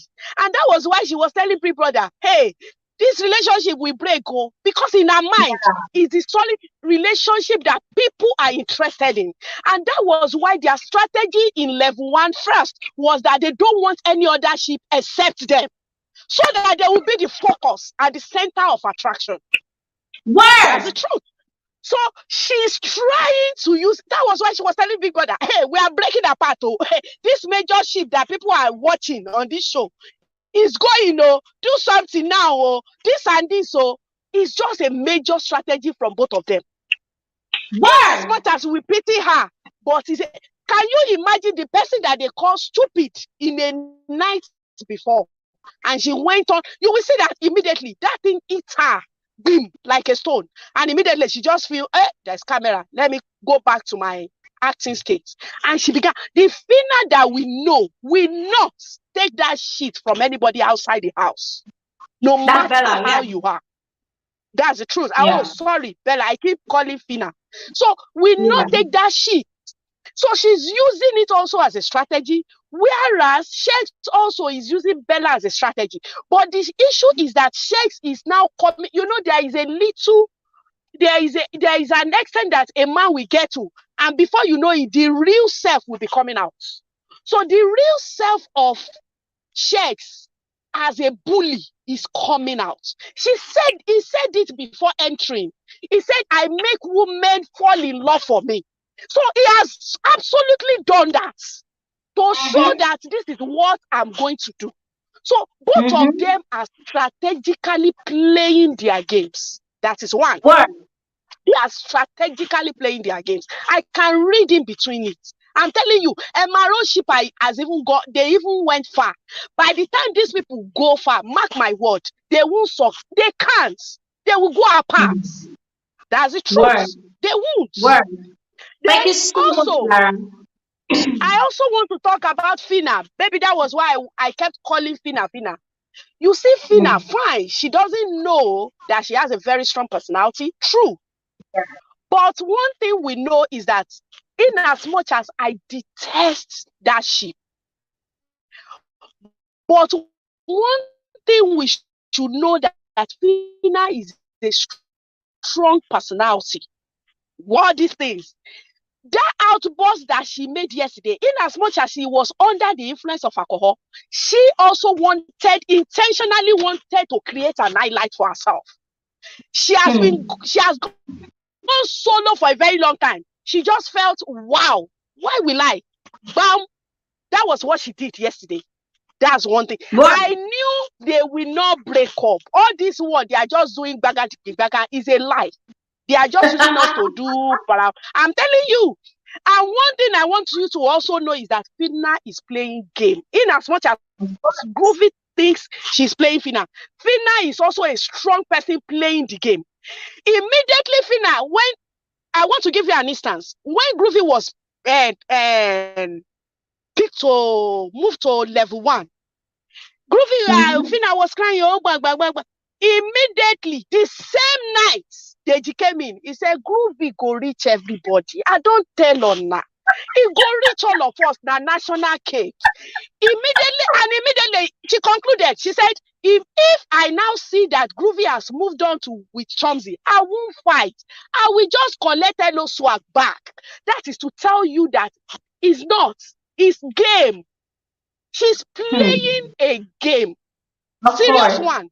And one thing we should know as a woman in that enclosed area, in as much as I don't want she needs somebody like a man, because everybody will be coupling up, kissing, doing out of those PDA is not sometimes easy. And that was why you will always see her then when they were in level 1 and Groupie was still with Beauty. After the party, she will always call Hello Swag, Hello Swag. She just wanted that PDA, not that something serious. She wanted that PDA around. And also, it will help in just a way for her. A way that cutting alcohol intake so that she doesn't misbehave. Although I've seen that even when she takes alcohol, she doesn't go violent. That's one thing about Fina. She doesn't go violent like Beauty. But both of them are playing. She knows in her heart of heart that Groovy is playing her and she also is playing Groovy. So Groovy in his mind thinks is the one playing. He's only the one playing. Even Fina is playing with Groovy. That is why she can move on with him sharp. She doesn't even send Beauty. Who is Beauty? She will go out now and tell Beauty, na national cake. Waiting now. I just say, make me too. I use and play game. finish. That's all. They are Thank all you so playing much. games. Yeah. Thank you so much, Lara. Oh my God, this is so apt. Like someone was literally calling you Lara Elijah in the comment section.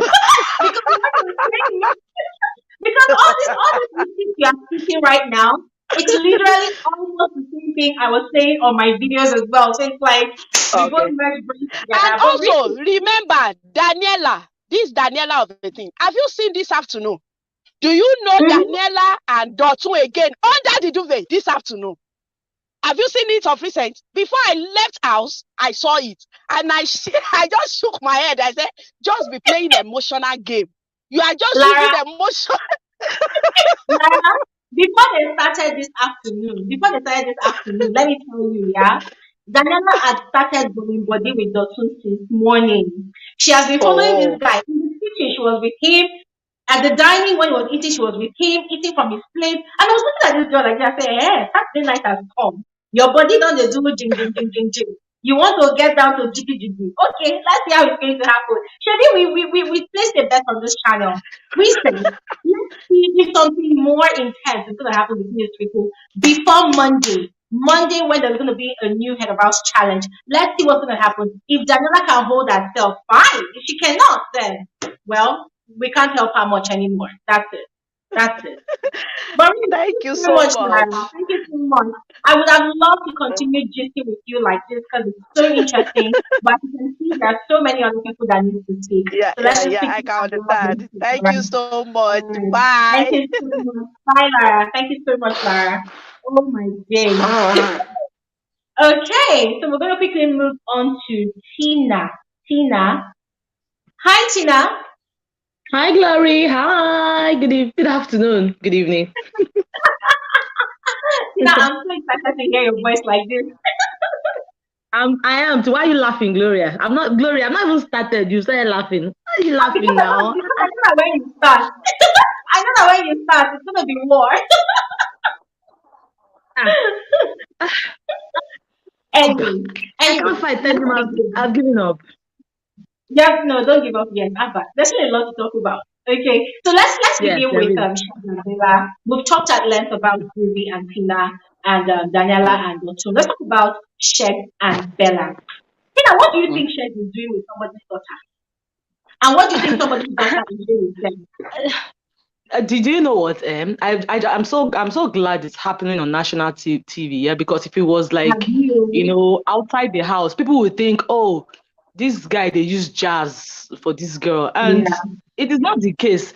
I don't know if I don't want to sound rude, but I feel I think because Bella is the last born. I think she's I don't know. She be like, let me use my pigeon. She be like picking where they say they put inside house for a very long time. They can't release them, can't say make I see chance take misbehave. Do you get me? So she's just, I don't know if she's a mumu. That's the word I will use. Let me quickly She say acts like something. mm-hmm, Let me quickly say something. I'm glad you just mentioned what you mentioned now because it completely reminded me of a conversation that Bella had with Sheg in week one. Now, mm-hmm. of recent, I've been hearing Bella mentioning from time to time, I don't go out, I don't do anything, I'm You always see? indoors. But in Mm, week one, this was the same Bella that was telling her story to Sheg. I don't know whether she's lying or not, but she was telling her story to Sheg that she was spoiled really early because her elder sister, her siblings, they would take her to the club, they would take her on trips wherever they are going. They are taking her there, So she was immediately exposed to the night crawling lifestyle, to the luxury lifestyle. And of course, she's from a royal family. They've got yeah. money, they've got Mm-hmm, connection. So mm-hmm, according to how she described it, her sister really pampered her. Her sister used to mm-hmm, fight people for her. So it was more like the sister groomed her to be this mm-hmm, rude person that she is because she actually said it that her parents were actually scared that with the way the sister is bringing her up, that she's going to mm-hmm, be spoiled. And now look at how she mm, turned out to be today. Rude, mm. arrogant, and all not. Now, if Yeah. you check Bella's socials, Bella travels a lot. Yes, I have. I have According to checked. her, wait, oh, She according does. to her, she enjoys traveling traveling to places that got beaches, islands, you know. So when this past week and this week especially, she's been talking about, oh, I don't go out. Guys, I feel like gagging. I'm like, you don't go out where, Nibu? I don't understand. So all the early life you were exposed to, I don't Mm-hmm. get it. Was it the same? You get. So I just feel like Mm-hmm. her saying that now, she probably forgot that she had actually talked about this other Said it life that she before, yeah. had. And she's trying to spin a narrative to make it look like, oh, I'm this innocent, naive young girl that just lost her virginity. Because she mentioned that she lost her virginity, was it last Chaluchi? I don't know. So it's like she's trying to Yeah, true. create this picture of, oh, look at me, I'm innocent, I don't know anything. This guy is possibly trying to use me, you know, and just Mm-mm. as Lara said, to get sympathy votes. But I'm going to leave it there. Please continue. Sympathy vote from who? First and foremost, sympathy vote from who?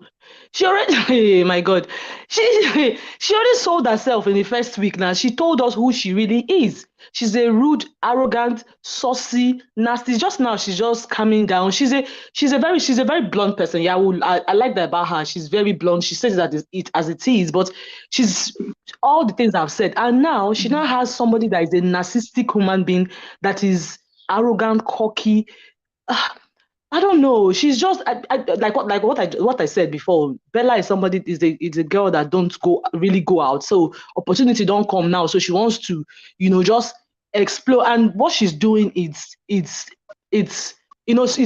has spoiled her game because I don't see her in the top 5 anyways. And I just hope I know Shegun is not going to go tomorrow. I know, but maybe next week he will go. I just hope one of them leaves. So that because Bella is very, very competitive. When it comes to game, I will count her, I will put her top 3 after Chomsy Bella. She's very, very competitive. I feel she should. I feel this relationship, she knows that this relationship is 0/0 because I have sweared that this relationship cannot pass this house. It can't succeed outside, like Madame Lara said. Yoruba people, they are very, very, very. See, my parents live in Abeokuta. In my family, I'm an Edo girl. We call ourselves names and everything. Yoruba people, when I go to Abeokuta to see my parents, I just call people their names and everything. They are so keen on respect. Like they like respect a lot. So this one coming out to say bullshit and say the rubbish, he's just mannerless. I feel he's just doing it on purpose. I don't think it is what it is. He's just creating a persona for us to see, and he feels that we are buying it. And I think because they've stayed for 5 weeks, they feel, oh, people love them. Me, I don't think I can even vote for Bella and Shegun because of Shegun. Because of him, I don't really like Bella. Because I follow Bella's brother. I didn't even know until I saw him on YouTube and he was, talking on behalf of Bella, blah, blah, blah. She's from a very, very respectable, a very, very good, and a rich home. So what is it that Shegun give? Shegun that lives with his parents in Parkview, I don't understand. He lives with his parents in Parkview. He calls himself a footballer. Well, that guy should just look for one place and go and sit down, I beg. He talks too much and it's very, very annoying. Really, it's even this week that he's a bit calm because the big brother gave him that his clown outfit, and I pray he stays this week so that he will wear it again. And this time they should bring chalk and powder and rub on his face and give him that pink nose and for him to put on his nose for him to wear it because I don't understand why he's wearing that wig. He has been complaining and complaining and complaining and complaining. It's very annoying. When Fina did Tale of House for 2 weeks, did anybody die? So what is he feeling like? Feeling like he's king's son. Oh, I react to things. I'm gonna tell him. I'm gonna tell people that oh, this thing is really on my skin. Really? Oh God, Parkway, Joe. Parkway. Stop spoiling Bella's game. I'm angry. Stop spoiling Bella's game. Go. In fact, they should. He's just penning me that he will not go this week. I know he's not going to go this week, but next week he should go so that we see the real Bella. Because in a way, I've started. It's not like I like Bella. I've started saying that this girl, she's not that bad. If this guy is not here with her, really, that's my own take. All right. Thank you so much, Tina. Thank you so much. Sorry, and for Fina and Groovy. Fina is my girl. Fina is my girl. I'm sorry, guys. I will not see anything anybody saying about Fina. Fina is my girl till the end.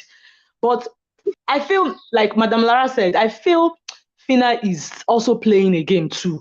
Yeah, when a guy, she knows that Groovy is into her, and they both know they like each other and everything. But I don't see the relationship, no ship in this Big Brother level up house. we pass this house after this after the show, really, because it's 0 upon 0. Is it Alison want to talk about? That one is even, by the way, that one is error. Anyway, she's going tomorrow, so thank God Oh, she's going. please. Nobody should So mention anything like having ship. Please. That shit is no, so it's dry. no, that one is not a sheep now. That one is just by force. And oh God, let's even talk about Chichi's own call. My goodness, my God. Oh, And goodness. Daniela. I love Daniela. I think she's just exploring. Another those one that she cries in the morning and make us feel. I don't pity her. I don't pity her. I do not pity her. She knows what she's doing. So it's okay. Let her enjoy. Somebody that is crying this morning, she's wearing the two shirts. Is it not the two shirts she has been wearing since morning? Oh, I beg. I'm not judging her. I'm not judging her. She should have fun. This is where to have fun. She should have the fun she wants. I should go and meet Khalid outside. So that's my own take. Thank you so much, Tina. Thank you so Thank you so much. Thank you, Anyway, Glory. Bye. all right, bye. Bye. Let's move on to Letitia. Hi, Letitia. Sorry. Letitia, you are highly welcome. Thank you so Can much you for hear me? joining the conversation. Yes, yes. Thanks for joining the conversation. How are you? I'm good, thanks, and hi to everyone.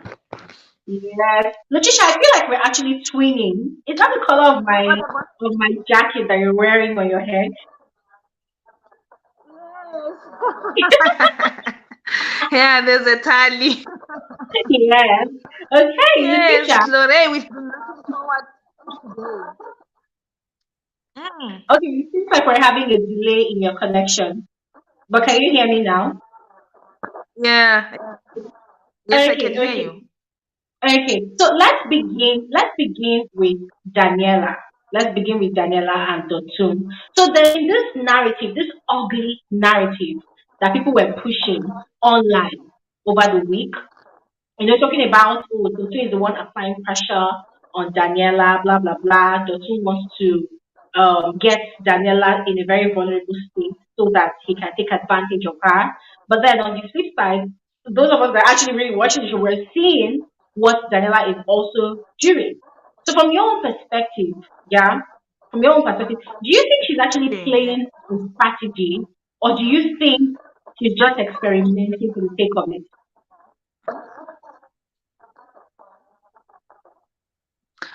I think Daniela, I don't think she's playing a strategy. She just finds herself in situations, her weak points that is attracting. Okay, I can say it's weakness. Let me put it that way. That is attracting a man to her, and the manner in which she's handling the situations. I don't think she's playing a strategy. And as for Dotun, he is playing along. Yes, he is interested in her, but he is not, from what I see, he is not too pushy to her. He is not manipulative to her. But because there was a time where Daniela, I think they were under a duvet where they were drunk, asking him to please, and there was a please kiss me. I remember the please. You understand? Yeah. So we cannot say it's the two that is driving her into the wrongs. And to show that it's not the two who's driving her, that's why every time she never blamed anyone. From what I heard, she always blames herself, that I did this, I shouldn't have done this, I shouldn't have this. So that's where the people were supposed to take it, that the person herself, she is not blaming anyone. And we can see that the two is not an abusive person where we can say psychologically she's clustered, that she cannot even see when somebody is wronging her. But from what we see, no, Dotu is not taking advantage of that girl. If she could ask him to touch me, that means Dotu's hands were on him. So meaning that there is a certain level of respect. So it's just that Daniela is Daniela. We can still say she is young, but then the pot that she is cooking, I don't know if she will be able to stand it outside the house, So, and she realized late that she started something, and now it's done. She can stop now. It's done with what she was doing with the two. And his relationship with Khalid, we don't know, maybe it will happen outside, but I don't see it happening, because Khalid being the strict guy, the Muslim and all that, I don't see things happening for her. So I was just thinking that she might as well continue with the wrong. with whatever that she thinks is wrong. Continue with the because the two is not putting limits for her. You understand? Because that one outside is also getting advices from other Muslims. Obviously, they will say this is not an ideal woman. They talk of Proverbs 31 women. So she's definitely not that she's a bad person, but then she is not good for him, but good for the two. I think she was supposed to just continue. And we saw a good character in her. She started coming out after Khalid left because she was like a wife when Khalid came, quiet.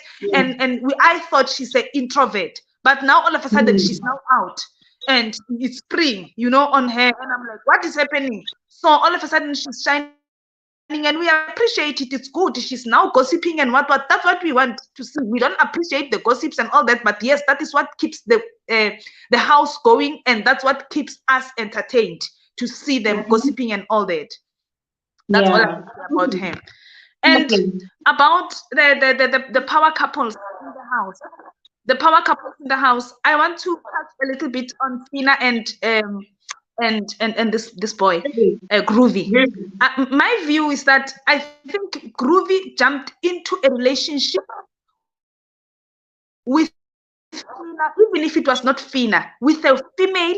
While she was still on issues, he was supposed to give himself at least a week to deal with Beauty's thing, and then so that when she jumps into another ship, she doesn't carry Beauty with. You understand? It is human. They had their beautiful 2 weeks, so somehow there was an emotional attachment somehow. That's why he did not celebrate when Beauty was being disqualified, to show that even if she wronged me, but then there is still that element of caring in him. So he was supposed to lay low, relax, and let it slide, this whole thing. Then after making attempts of getting another person. So, and also the ladies, they were supposed to give him a chance, even if maybe he's approaching and saying, no, we're helping you. You're still on a rebound.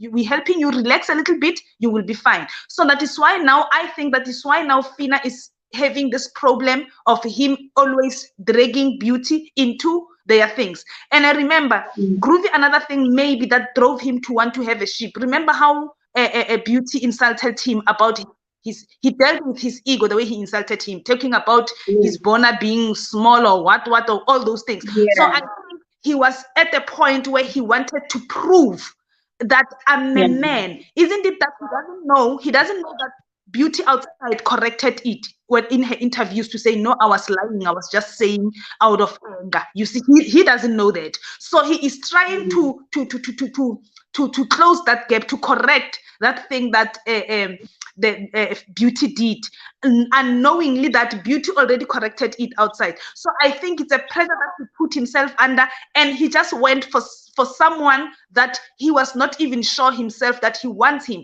Because if it was emotions that were attached, Groovy in the first place, the way Fina cried when he was moved, he was not going to be begging Tomzi for a relationship a few hours after he was telling her that, no, don't worry, I won't do anything. You get that? And then after that, even after that, when the houses were matched, Groovy, you could tell that he is no longer, I didn't see the distance. I just heard when you were doing your videos, I didn't see it, but then I could sense that happy to me. By the look of things, I was seeing him as if he's not happy and all that, and I thought it's because of the relationship. That was my thinking. So I think he realized while he was already in to say, hey, what did I just start now? With who? You get that? So, but it's unfortunate also for Fina, and because now Fina, when she is corrected, then she is making things worse. She doesn't want to be corrected, and there's nothing wrong in Fina saying, this is how I am, this is how I used to drink. Yes, it's okay, but then it needs to be corrected. And for it to be corrected, you must start by accepting that, hey, indeed, it is not proper for a woman to be that drunk, because then you become vulnerable. It's exposing you to things that you will not appreciate the following day. You understand? So that part of it, she was supposed to see it. But then I agree with you, Glory. Groovy said the right things at the wrong time. Fina was drunk. He said the right things at the wrong time. You were supposed to just leave her, go to bed, cuddle with her, and sleep with her. Then the following day, talk to her. She was going to think that he's talking out of love because they slept together, nothing funny happened. And then when she wakes up sober, then he starts talking to him and say, hey, you need to be careful about this and a Saturday night party, so please just watch out for this and this, because even if it's not me who triggers you, somebody can trigger you, you might make a mistake, you see. So please protect yourself so that we can have a longer stay in the house. And then going to Mufasa Skara. It's not Mufasa, he is Skara, that one. Shex. Shex and Bella. I still want to stand by my word. He is Skara. He wants to be Mufasa. That one. I still want to say this one goes to Big Brother and the production if they are listening. I am saying that there is a lot of elements, more than 5 elements of abuse that guy is showing to this girl. Yes, Bella is a negative person, rude, arrogant, you name it, but it doesn't give any person to treat her like that a right to do that. It doesn't give anyone a right to treat her the way they are treating her. Because remember, this is a TV show. The world is watching. What are you teaching to the world? These people are now celebrities. They are now, what do you call this? There is children watching. They are now the, what do you call a person that you look up to? What is this English word? What is English doing to you? Idol. Role models. They are now role models. You understand? In their own way. So if he is doing that, my son is watching and he likes it, or my younger brother is watching and he likes who this guy is, some of the things he is likely to might see them as if they are right, no matter what we say. So I felt that even if it's not in public, okay, if Big Brother doesn't want to do it in public, not maybe in a diary room, and address Shex to say, the way you are doing, I'm seeing signs of humiliation, I'm seeing signs of a verbal insult. And once you do that to a woman, you are clustering their mind, you are undermining them. And remember, Glory, women, we are emotional beings. Men are muscular. So, and to show that he's an abuser will tell you something. When you withdraw or you show anger, when you withdraw, they always call you back and say, hi, I'm joking. That is one of the things that he likes to do, and it is one of the signs of abuse. I wonder what her parents are saying. I don't think the parents of that girl are happy. There's no one who will call my child a stupid and then I will celebrate and say she's on TV. She's in love. No ways. So one would say, why is what's her name? Why is she not moving out of the relationship?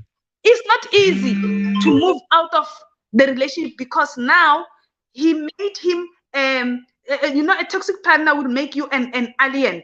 You become an alien to the whole group. Then you are now fully dependent on him. So obviously, yes, there could be evictions, but she has to be stuck on Shex, because she knows that if she leaves that relationship, maybe no one will accept her, not in a form of a relationship, but she will not have an alliance in the house. You get that? And it's closed. They are in that closed environment. So she is stuck with him, even if maybe somewhere in her heart she wants to leave this relationship, which I believe it, but she cannot, because now that she is stuck with him, she needs him, he fights her battles and all that. So she feels actually that she owes it to him. So I don't think it's out of, she's now at her normal sanity correctly. She is under pressure. She is driven by Skara, honestly. Thank you so much. Yes, and you see, by the way, he's always picking faults on her, I don't appreciate it. I haven't heard him complimenting her to the core. Okay, maybe he did that, I wasn't watching, but I haven't heard. And that girl dresses nice. For my liking, she dresses nice. Her outfit on the last eviction, she was top notch. Her shoes and all that. I expected that he will be all over, but it seems as if actually maybe he's jealous, or maybe he does that. Some of the viewers here, they will tell us if he does compliment her, maybe we will hear that. But honestly, what he is doing, that boy, is really not justice. I wish that Big Brother could see that, because that is a house to make the housemates grow, come out there different, not to be there and be humiliated like that. That is not proper. What is happening to Bella, rude as she is, we can say she deserves it, but no woman deserves to be treated like that. It is not good for their mental health. I want to say that, honestly. Let me add something, Latricia. Yesterday morning, Joey and Alison were having a conversation, and they're all in the same room. And that was when Joey revealed that something had happened, I think the previous night, that Shags was really angry. I think it was still about his argument with Bella.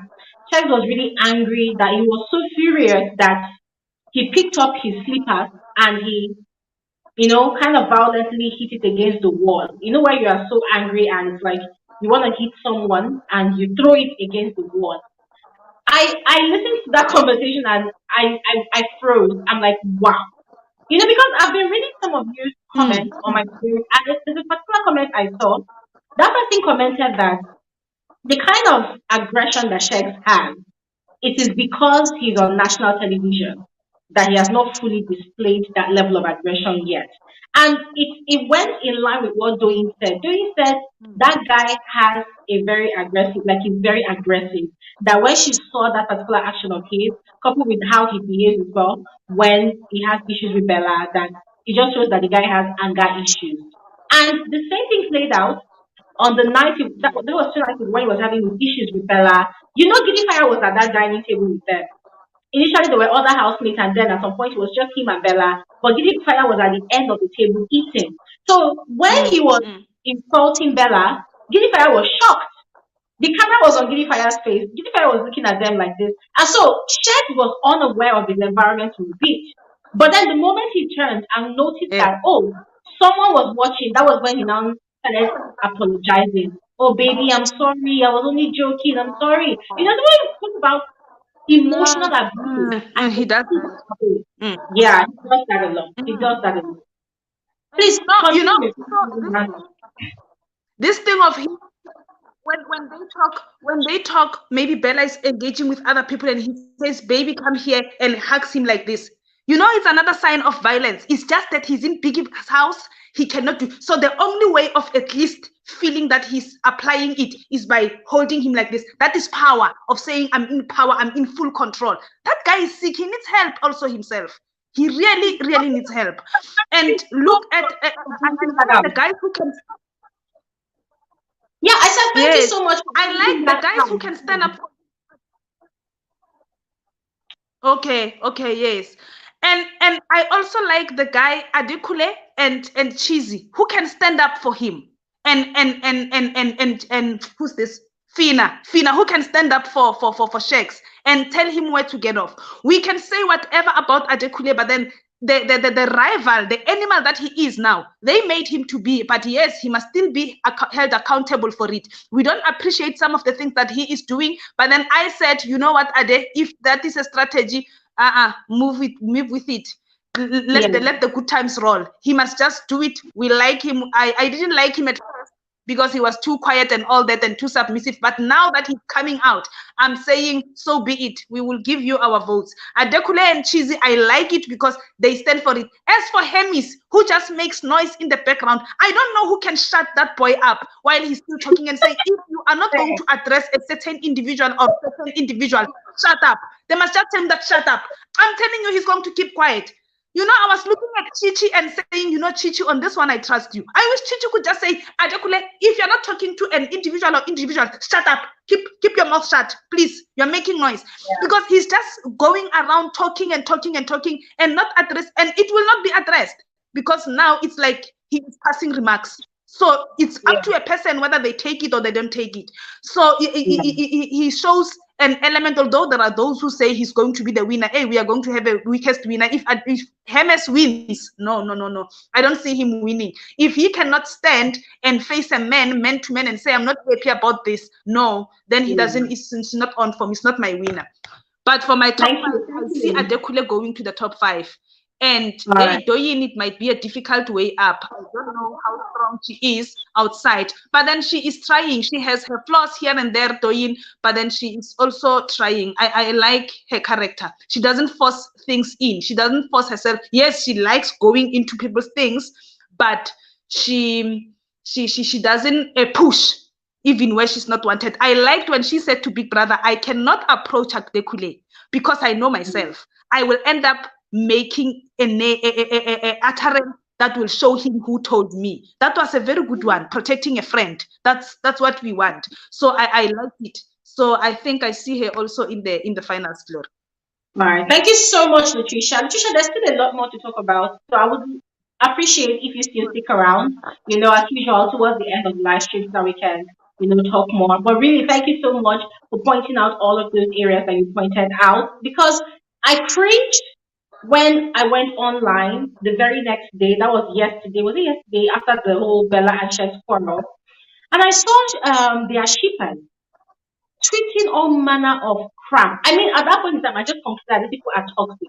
It takes a toxic person to appreciate what a toxic person is doing. These people, they were literally castigating us that were pointing out these lapses in these people's relationship.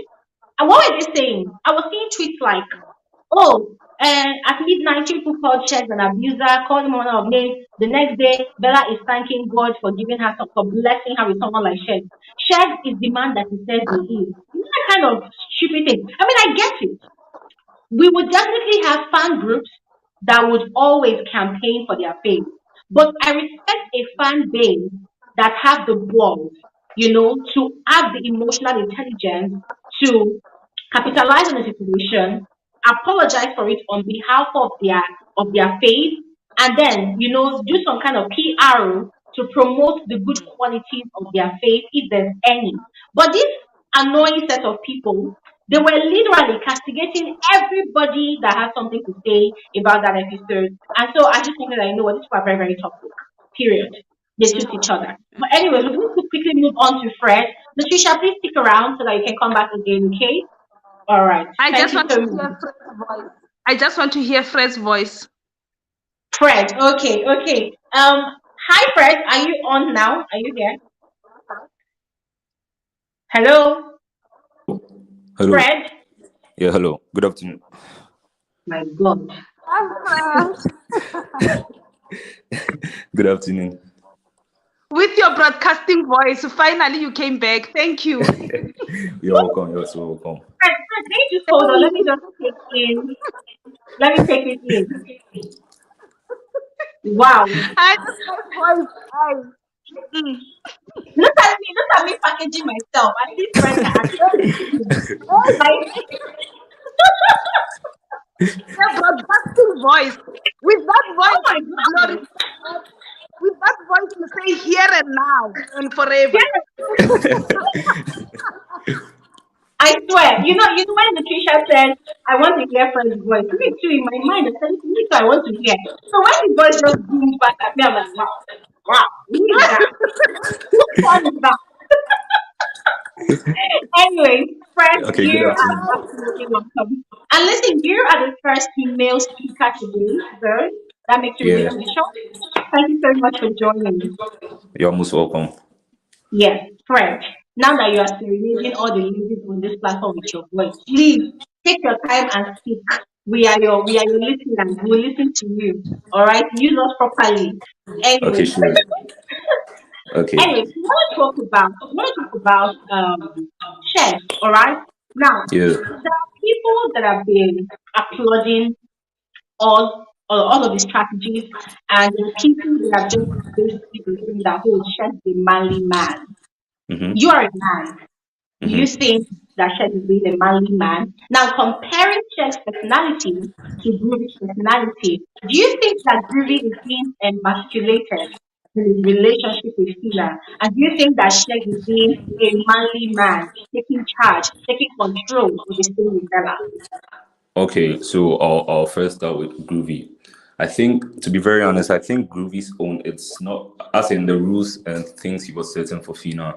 I don't think um I don't think he's being a bad person. Why am I saying that? Is because I think Groovy just got, should I use the word traumatized by Beauty's whole disqualification thing.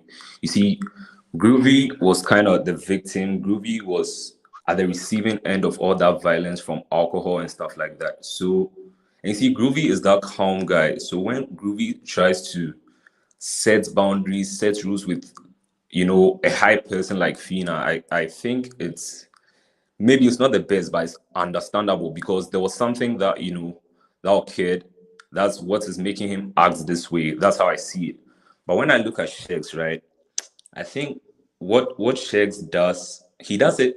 You see, we are here analyzing it, but he doesn't know that is what he's doing. One thing I do not like about Shakes is the fact that, you know, you claim you love this person. And I think you've been saying it on some of your videos that Shakes expects an immediate change. He never looks out for the progress. Do you understand? Yeah. Shakes is, Yeah. I'm not here to call Shakes name. I'm not the type of person that, you know, bashes housemates, but when there's a flaw, there's a flaw, and we must see it and point it out, you see.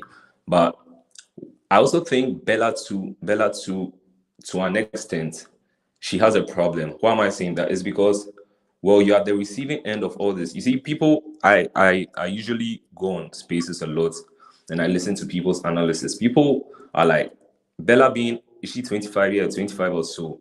A 25. 25-year-old, yeah, a 25-year-old woman, people, that's what I heard on the space. I don't know how true is that, but has a certain level of maturity than a 26-year-old young man. I don't know how that thing works, but if you get me, like women, you see, women marry, usually they marry at, you know, early ages and stuff like that. So I feel like Bella is not a kid. Bella shouldn't be subject to whatever she's receiving from Sheikh's side.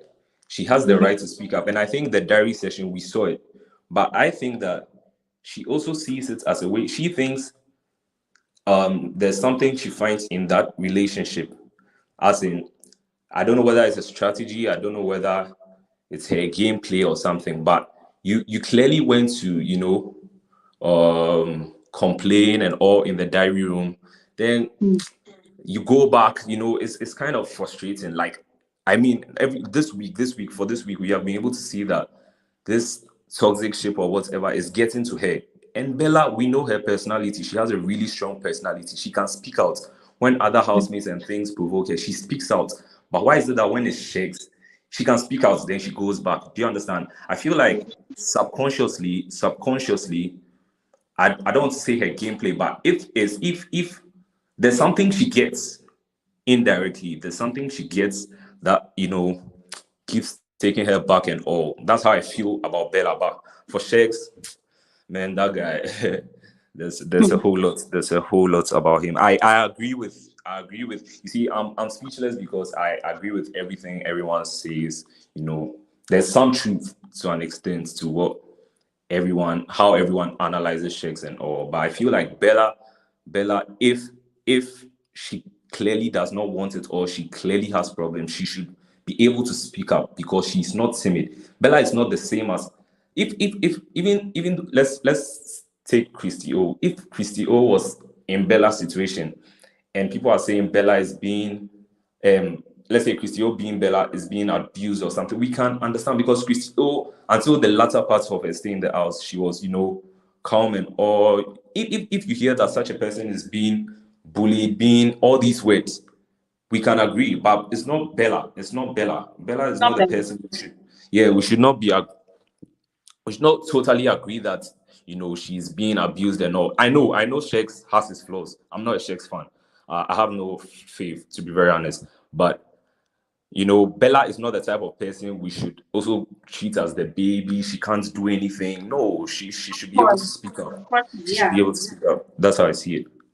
Yeah. Yeah. Thank you so much. Thank you so much, Fred. And honestly, I agree with what everybody has been saying, especially with Bella trying to play the victim card. I personally think that's exactly what she's doing because on several occasions when they have arguments like that and she Mm-hmm. says, okay, not even with check now, when there's an issue in the house between Bella and other housemates, or when she watches other housemates getting talked down on by other housemates, the first thing that Bella would say on most Yes. occasions is, there's certain shit I don't take.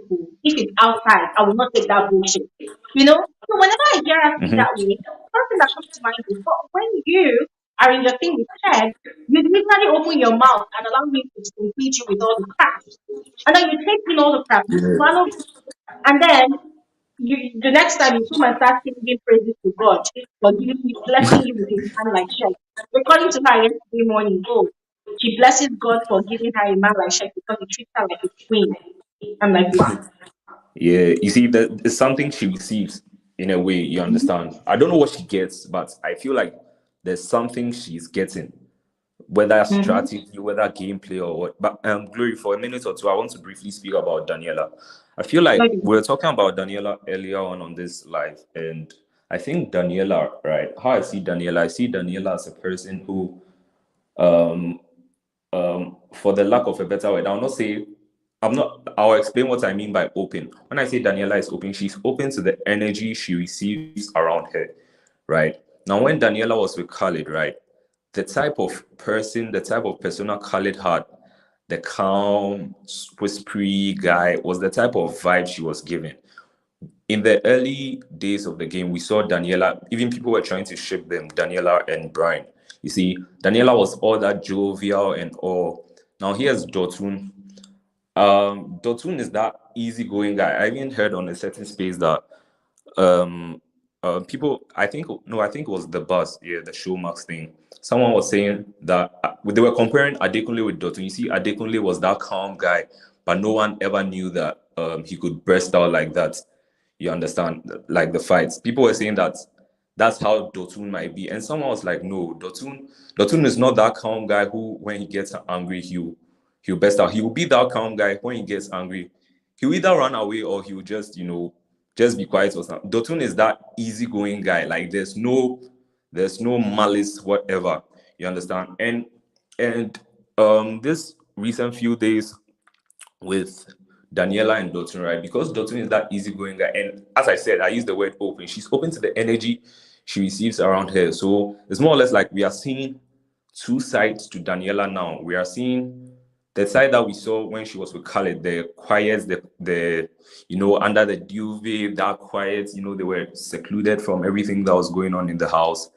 It's quite different from what we are seeing with Dotun now. Because why am I saying that? Because she goes with the flow, more or less. She goes with the flow wherever she finds herself. That's how I see She's more like Daniela. a chameleon. She takes on the color of that environment. She finds herself at any given point in time. Yeah, Hmm. exactly. Makes a lot of sense, actually. Makes a lot of sense. Makes a lot of sense. But anyways, let me leave it at that. I mean, yeah, makes a lot of sense. All Yeah. right. Thank you very much, Fred. And by the You're way, very just to put you know, a lot of the ladies in the comment section will be expecting to see the face behind the voice. So I don't know if you want to give us a glimpse of Don't your worry. face. Very, very soon. Very soon. I'll view my face Really? very soon. This is Very premium soon. gaslighting, man. There are a lot of people that will not sleep well tonight because they don't want to see your face. Okay. Thank you very much, Glory. Thank you so much. Have an amazing day. Same to you. All right. Okay, so we have Enrica back. I want to apologize to Gracie and CT. Enrica was here, but she had audio issues. So I had to, let her go so that she could fix it. So please exercise patience. Let her just speak and then we'll move on with you all. All right, Erica, let's see if your audio is better now. Hi, Glory. All Is it right. better now? This is perfect. This is perfect. And thank Thank you so much you. for coming back. That's okay. Thank you, Gloria. I've been trying to get onto your show since the lockdown season. It's it's like the it's like the quickest to the race. You share the link Wow. and you gotta run to get to the yes. So we shared the link and I was like, I'm getting on today. And I got on and then I'm like, oh man. But I'm I glad really you're don't back. have much to share because you're talking about ships, and this year I'm not really into the ship. Like it's not entertaining for me. I really liked Hmm. how the show started off. The arguments, the fights, like it was thoroughly entertaining. And then the shipping starts, and I'm like, oh God, no. All that little entertainment factor for me kind of started moving away. I originally, well, not originally, but honestly, I like Brian, I like Fina, and after Adekule's fight, thoroughly love him after that. I love his gossip with Diana. It reminds me of Empo and Tabby. I know people are saying he's gossiping, he's gossiping, he's gossiping, but honestly, I enjoy the gossip because you don't get to see all of what he's saying. So I Exactly. like that. I like that aspect that he's bringing onto the show, and just Mhm. letting us know what takes place that we don't get to see. Exactly. Uh, as for Daniela, she kind of reminds me of Sasuke. I kind of mentioned that in one of your videos when I commented, and I like She gives me Sasuke vibes, and after the show, she's gonna deny both parties and say, "Oh, nope, can't remember, don't know." And then, funny enough, they're friends. They're Yeah, friends. So it's almost like she, Sasuke coached her and said, "Okay, when you go in, this is what you're gonna do." And then after the show, you're just gonna be like, "I can't remember, I don't know." And I kind of like seen more and more of that from her now. The whole Sasuke vibes. I don't know if anybody else has seen it from that angle, but that's how I'm seeing it.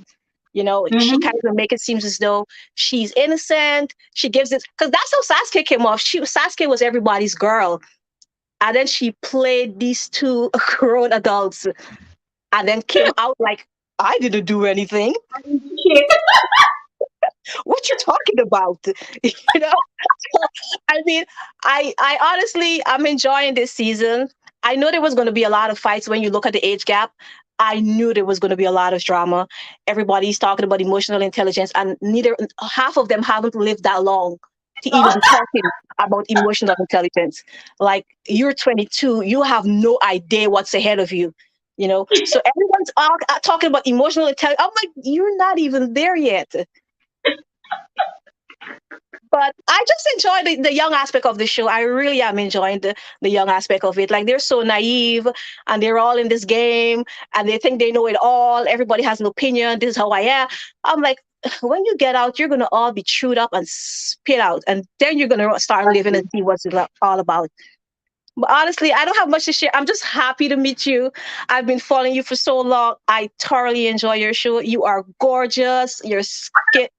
I'm so pale. The envy. But Thank you I so much, Marika. I always see your comments, and I've been dying to hear you speak. Speak with yeah, us virtually. And honestly, today is just a highlight. Thank you so much no for gracing problem. this conversation with your I, presence. I don't even know how I end up all the way on your show. I'm South American. I have no part of Africa, no friends, nothing. But I'm here like a part of the family. Nice, I don't know nice. how I'm here, but I got here and I've stayed. It's been 3 years. Wow, 3 years. Yeah. Yes. I've Wow. been I've been watching you since the lockdown season. I thoroughly love Lakon. You blast him. I got mad, and then I realized, oh, this is a show. Wow. No, really, thank you so much. Thank you No so problem. much. And Thank you, your Glory. consistency in commenting on my videos, oh my God. It's Yes. it's priceless. It's priceless. Thank you so much. I really appreciate it. I've always been telling myself that I really want to see this person. I mean, every single video I upload, I Yes, see your I'm comments. on it. I'm like the police of your. Yes, I'm right there. You post a video, Yeah. I refresh my page. I'm at work, but I'm refreshing my page. I'm like, oh God, it's been 10 hours. Isn't she gonna say something? No, really, thank you so much. I really appreciate your behind the scenes support. It's Yes. really heavy on this channel. I'm feeling the impact, yes, even though you're one, it's like you're an army pushing this channel. Thank you so much. I really appreciate it. Thank you, Okay. Glory. All right. Have an amazing You day too. on this one stream. Okay. All right, guys. Let's quickly move on to Gracie. Hi, Gracie. Hi, Glory. How are you guys doing today? I'm fine. Gracie, I am so sorry. I had to jump the line with Enrica. I'm so sorry. As I explained, she was here before, and then she had connection issues, and then I had to bring her back. So I'm sorry. That's okay. That's okay. Thank you. And you're my sister's namesake, by the way. Gloria, I just want to say, as an individual with my opinion, I find this season 7 people to be a group collective people with higher tonations who are nincompoops of group collectiveness. And together, oh my God. Does The anybody else feel like connectivity that of the when Hermes positivity, speaks? of the individuality, of the higher collectivity. The Oh higher my God. collective, and you're just going, what's going on? Finish me with English. I didn't go to school. I cannot be the only one suffering. Like, I'm just going, oh my goodness. But anyways, back on the Wow. ship's matter.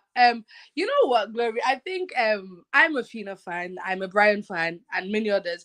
But Fina and Groovy's situation is such a level which shows how hypocritical all of us BBN fans are.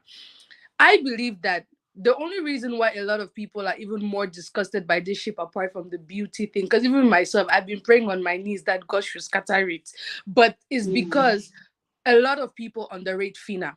And let me even just give an example, which is to do with Amaka, right? Amaka knew that Fina liked Groovy. I will not send my friend, who I know we both like a guy, to go and speak to him on my behalf, knowing that she could have a chance for him to look at her. And if Groovy had gone on with Daniela, Modella, for example, maybe even Chomsy, we would have not had the same disgust we have right now on our face. But please, just God, I know my God is doing something. That ship will scatter by fire, by force. I know God will, because like Fina on her own is just a whole vibe, a whole whatever. But I think she's also playing a game. She knows that her and Groovy are not going to last. She has already said they will come and be shooting bullets outside the compound. I don't know if that's what is keeping Groovy there, but they are not going to last. They're not going to go anywhere. And I think she just, maybe she thinks this is what the viewers want, but unfortunately this time she got it wrong for herself. Groovy, on the other hand, is now trying to exercise his authority as a man, but whatever they discuss today is not going to last, because trust me, Saturday, next day, Fina will still do what Fina wants to do, honestly, period. We move on to excuse me, to Shegs and Bella.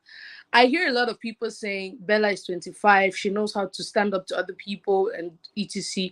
But I still think that in a way, Bella is Sheg's strategy, but Bella has actually fallen.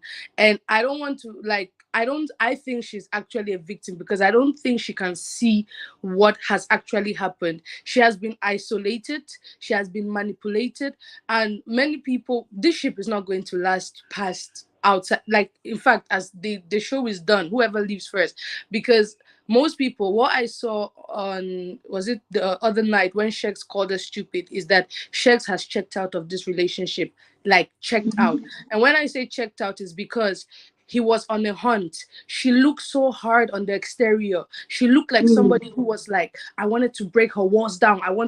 But now he has broken everything and he's just bored.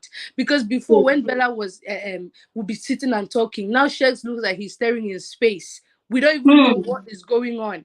And then on top of that, it's now so easy for him to have this look of disgust when he talks to her. He doesn't even have to think about it. It is automatic what is happening between both. Like, Shex is ready to bounce, but I think he's thinking, as usual, what would the viewers say? I'm not gonna be what do you call it? It's not me though, used to trend on this matter, blah blah blah blah blah. Because he's thinking of what the viewers are thinking, but he doesn't know that we have figured him out. All these things of London, see, it really annoys me, because like Bella said the other day, are you the only person who has been to London? We know. Grace, can I quickly add something? Sorry, as you were speaking, something just came to mind. You know, the talk about the look of disgust on Shaq's face.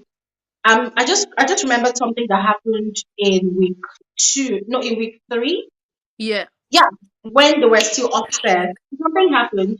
Bella and Shaq, they were actually lying on the couch in the lounge, and they took a nap, and they are just woken up. So, as usual, you know, he would get into her face for kisses, for snuggles, and all of that. And then Bella opened her mouth. And the next thing that Sheikh said was, babe, whenever you wake up like that, you should brush. He said that. And you know, that house is close to the dining table, and there were people there.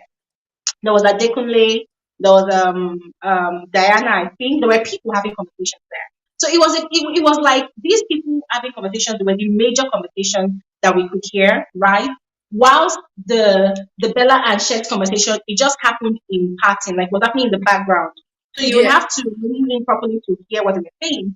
And Bella felt embarrassed, like, why would you say that? And he was like, well, babe, yeah, I just have to tell you the truth. You have to brush that kind of thing, that kind of thing.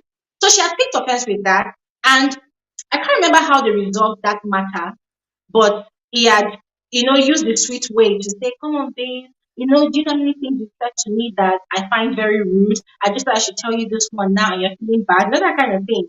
They have said that. So why did I bring that up?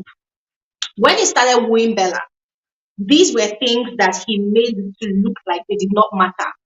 These were Mm-hmm. part of Bella. And it's not like Bella has a mouth odor. No, I mean, when you sleep and you wake up, it's natural that your mouth will exude some kind of odor because your mouth has been shut all the while you were Mm-hmm. sleeping. So Yeah. it's not like you as a human being, you just naturally have some people actually naturally have mouth odor, but when you sleep, there's also that tendency for your mouth to bring some bad breath when you open Yeah. your mouth when you wake up, right? Mm-hmm. So Mm-hmm.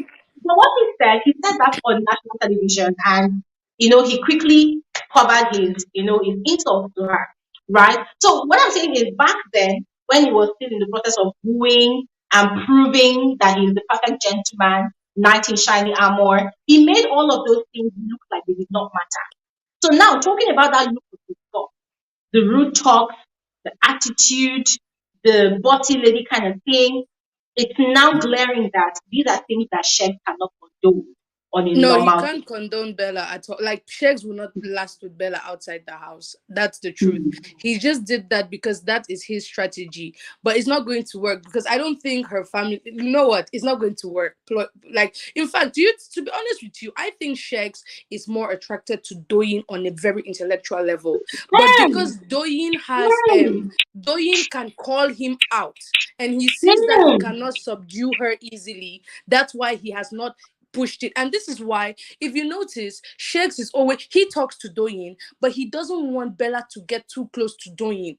Because if Doyin and if like Bella said, if Doyin does her therapy work on Bella, immediately his strategy is going to come Mhm. crashing, right? So Mhm. like it's not going to work. Mhm. It's not going to work. The other ship, Chichi, oh God, Deji looks like he's just, I don't know, God. Anyway, if Big Brother evicts him, it will just save him. Daniela, honestly, I'm a Gen Z girl, right? And all these things I keep hearing of, Daniela is just living her life and everything. I think Daniela is struggling to accept her sinful side. I don't know if this girl is coming from a church background and Just, she's just, fighting. just call a spade a spade, Grace. I shower their eye. That's I it. I showered shower their her eye. eye, See, and for she us doesn't women, have at to every deal with point in it. our life, I shower our eyes. Me too. Hey, I'm guilty of it. If I see a guy I like, I will look and look. I mean, look at Fred that came online. Look at us ladies with sweating hair. I shower our eyes. she just needs to accept it with her full chest that this is what I am and this is what I'm going to do. All this crying and singing worship songs in the morning and then in the evening, you have back to, please Oh my God. spare us. Like it's just a whole. To be honest with you, I'm praying that next season people don't go with ships because the ships has really dulled this week. Honestly, Mhm. dull the week. Adekule, like someone said, he actually grew on me because Adekule started to play the game. He just left the ship thing apart. For Hermes and Allison, to be honest, I don't really blame Hermes. My own is Allison. How can a guy comfortably tell you, I have two babes outside and they know each other, and you now want to come and tell me, get rid of your two babes from Allison? Women, we don't like ourselves. But And he has said it. It's impossible. He has not. He's not going. Which guy on earth is going to leave two girls who have agreed to be in a polyamorous relationship for one girl? No, the like same Allison that is unstable, the same Allison that dated Adekunle for 1 week and abandoned him, the same Allison that was friends with Doyin for 2 weeks and then she abandoned Doyin and moved on to Daniela, the same Allison that is confused about her own personality. do you Hey, get? Do you get? I just pray that like next week, if Ebuka can remove like 4 people and like just 5, 6, 7, let them go. We are tired. We're not doing these ships again. You want to open your screen, kissing. You want to see this side. The whole pool party. People were just like, well, like, what's going on? What's going on? What's going on here? Like, anyways, but thank you so much for your analysis. But as for me, I'll be watching. I'm a lover. I mean, I'm a lover of beautiful things in my sister Chichi's voice. amigo. So we'll be watching. That's all I have to say. Me, I am a hater. I'm a hater of beautiful things like that. And I'm about to take over. No worries, Thank you girl. so Have much, a good. Grace. All Thank right. you so much, Grace. All All right, let's quickly move on to Deborah. Oh my God, you guys are giving me joy this afternoon. Hi, Deborah. Hi, Glory. Listen, Deborah, it's always a pleasure also having you on here. I'm happy that you're here. You're It's highly okay. I'm welcome. always excited. Yeah, I'm always excited to talk to you every time. I mean, it's always, in fact, when you reply my comments under your video, I'm always, so happy. Like, oh, Glory replied. So exciting. It's like, giving a candy to a baby. Thank you. Yeah, Thank it you. is. It is. Oh, So, what do you think? What do you think about the fact that this week's theme in Biggie's house was all about ships?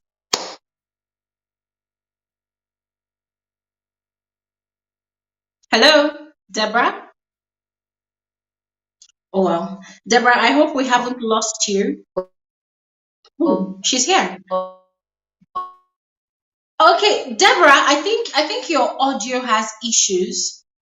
I don't know if you want to sort it out and then rejoin. I don't know. Can you hear me? Okay, so Deborah, if you can hear me, yeah, just quickly go ahead and resolve the audio issue and then rejoin, please. All right. Okay, so we don't waste time. We're going to quickly move on to Fifi now. Hi, Fifi. Hi, Glory. How are you? I'm fine. Hola, you are welcome to the conversation. As usual, glad to be back. I wouldn't miss this for anything.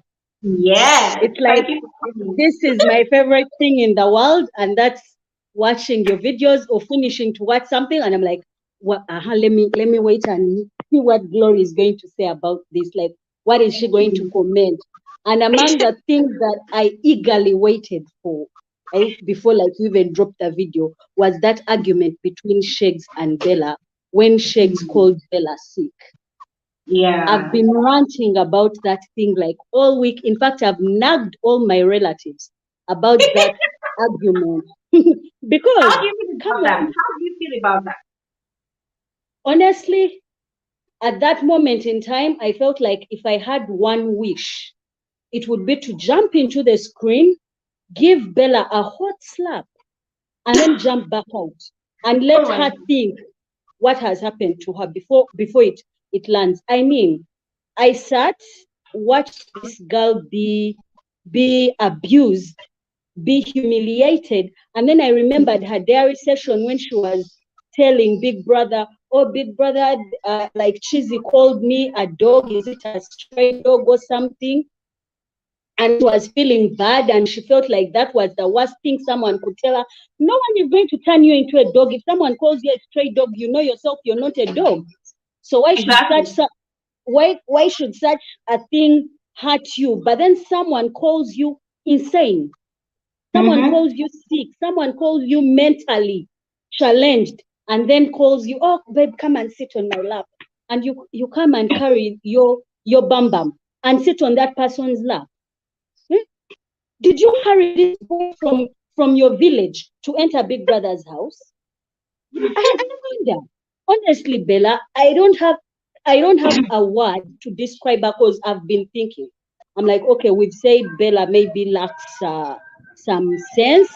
We've said maybe I didn't want to use like bad words, but here, like where I come from, we call such people dwanzis. Like when you literally don't have that capacity of understanding, reading a situation, and knowing when something is actually an insult and when something is not. And what made it worse was then when he said, when he was talking something, and then she's like, "Okay, I'm stupid," and then he's like, "Are you not stupid?" Like, and the words that he used while he was telling her that word, oh my God, I was like, this girl is finished. Someone put her in a bottle and covered it with a bottle top. Sheds clearly knows what he's doing. Of course. Cups. Sheds knows what he's doing. At this point, I'm even tired of like berating Sheds, being like, "Oh, Sheds, his personality." Yes, he's a narcissist. We've already discovered that, but on top of that, we've discovered that also Bella is empty. Nothing. In terms of understanding things that she should prioritize, like know when someone has really, I don't know what to say. I can't say taken advantage of you, but I say when someone has put you beneath a rug, that means you're not even a rug. Yeah. Because sometimes we wash them up. No, they are just dusting you off and leaving you there. That is what I had to say about. And then I quickly wanted to comment about Adekunle this week. You remember the whole jazz he had with Elo Swag, telling him his strategy. I was like, you've been smart so far. Honestly, in my opinion, Fifi. Hello, Fifi. Yeah. Sorry, let me Yes. pause you for a bit. Your video, I think it's interfering with your audio. So can you turn off your video and then just use your audio so that we can hear you clearly?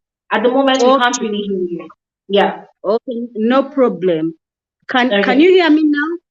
This is perfect. Please continue. Thank you. So I was saying Adekune, I in my opinion, I didn't like that he had to disclose his strategy to people like Elo Swag, especially after we found out what Elo Swag did to Amaka that Sunday night. I feel like Elo Swag is part of the big reason why Amaka's early and abrupt and unprepared for eviction came untimely as it did, because he played a very huge role in it. And now this is the same person you're going to and telling, oh, I'm going to do this to these people. I'm going to play with people's minds. I'm like, what if this same person turns against you?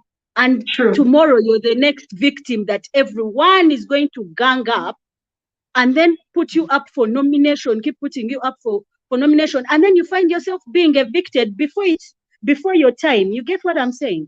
I mean, Adekunle has had a perfect plan. I would be happy if he was discussing that with only Diana, because I know Diana is sort of like his person now in the house. Yeah. But then with Elo Swag, I didn't feel good about it. I feel like Adekunle right now is treading on thin ice, I would say.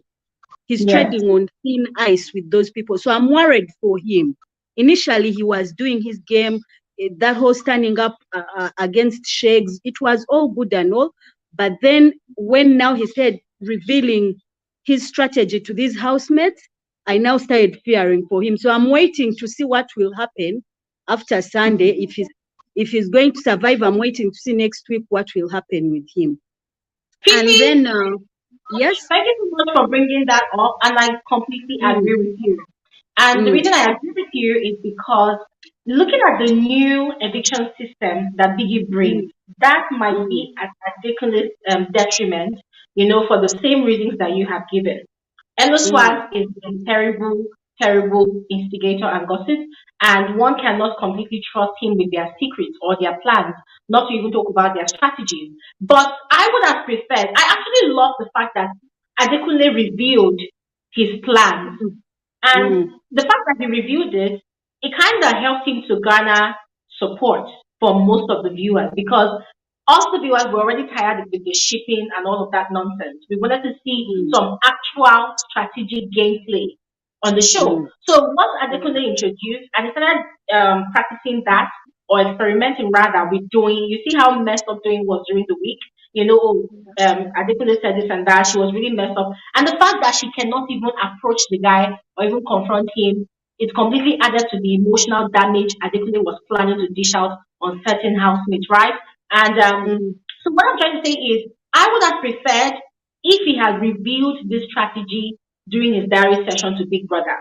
When Big Brother would normally ask the housemate, is there any other thing you want to talk to Big Brother about? If he had just said it on a passing note during that session, it would have been like him informing the audience ahead of time that, still, if you people see me moving mad in this house, it's not because I just want to move mad. It's because it is a strategy. It's because I want to provide the quality content that people want for the show. What's his name now? During the BB exams this season, earlier this year, Tools, that was one of Tools' strategy. And people loved him, and some people hated him for it. But a lot of people actually loved him. And we all, collectively tagged him as the best player of the season. That was because for every new week, he comes up with a new strategy. And when he goes into the diary room, he tells Big Brother that, oh, this is what I want to do. So Biggie, if you see me moving this way, Just know that I'm moving with a purpose. And that was what he did till he got to the finals. Although he did not win, but for the fact that he was able to, inform people ahead of time of his plan, it kind of helped him to stay on in the game. Okay, Fifi, thank you so much. Thank you so much. Yeah. We'll just quickly move on to Deborah now. All right. Thank you so much, Fifi. Okay, thank you. All right. Have an amazing day. Okay, Deborah, you're welcome back. Hi, Glory. Thank you. I just hope the network doesn't bounce me out again. I don't know why. I've been here for like over an hour. I've been listening very well. I don't know why it keeps bouncing me out when I want to speak. I'm glad So, you're back. yeah, okay. So I just want to say, I don't know, it's tiring, ship, and all of that. It's really, really tiring. It's draining. But then we don't have a choice. It is what we are glued to on the TV screen. We have to watch it. We don't have a Yeah. choice.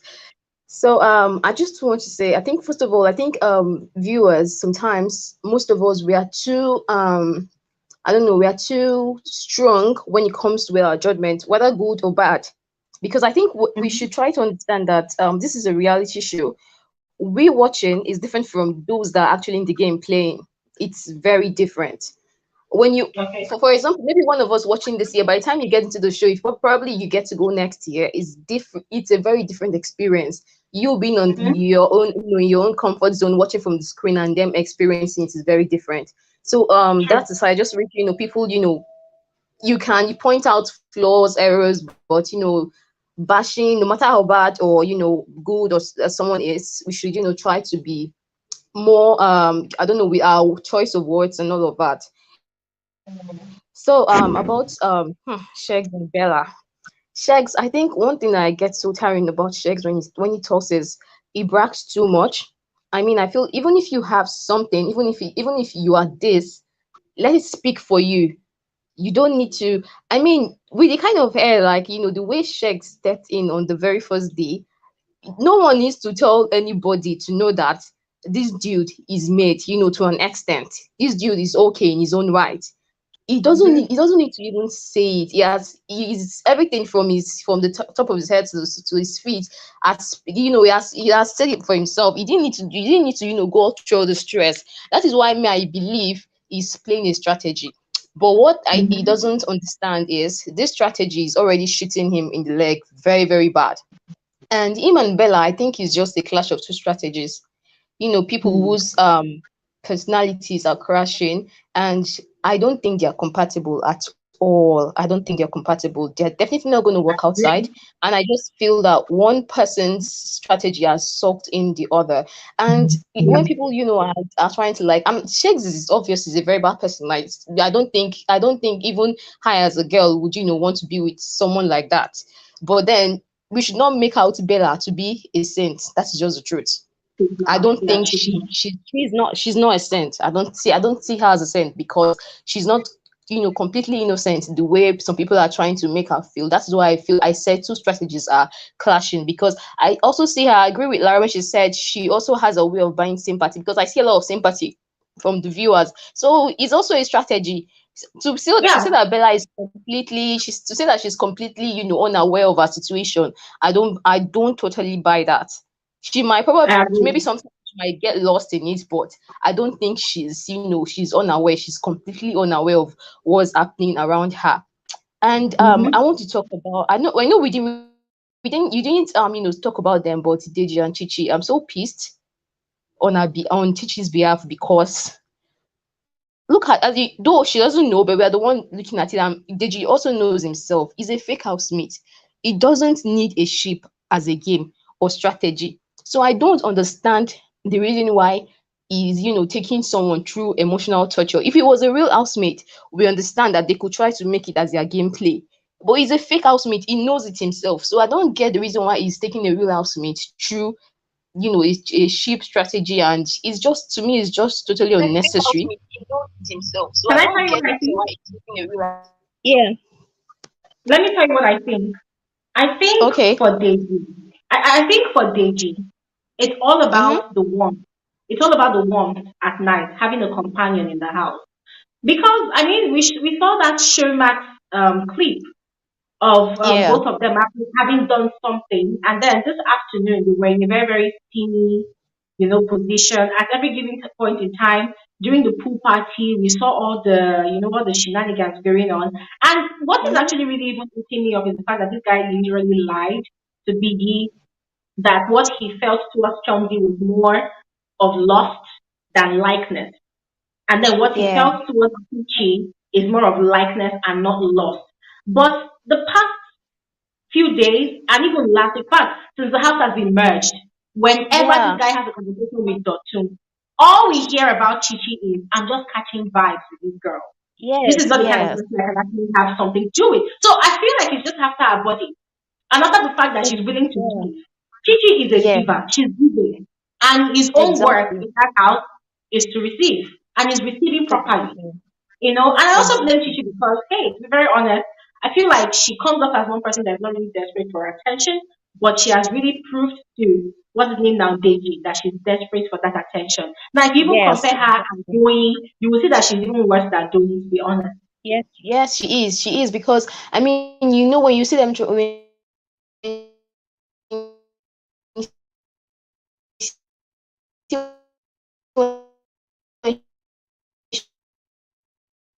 she's dancing language Deborah? is acts when she's Okay. hello, can you hear me? Yeah, The way he acts when she's dancing with him, I don't, there's no, it doesn't, it looks like, oh, he's not enjoying. It's like, oh, I'm just, just want to do it for, doing sake, oh, she should just, do it and let's get done.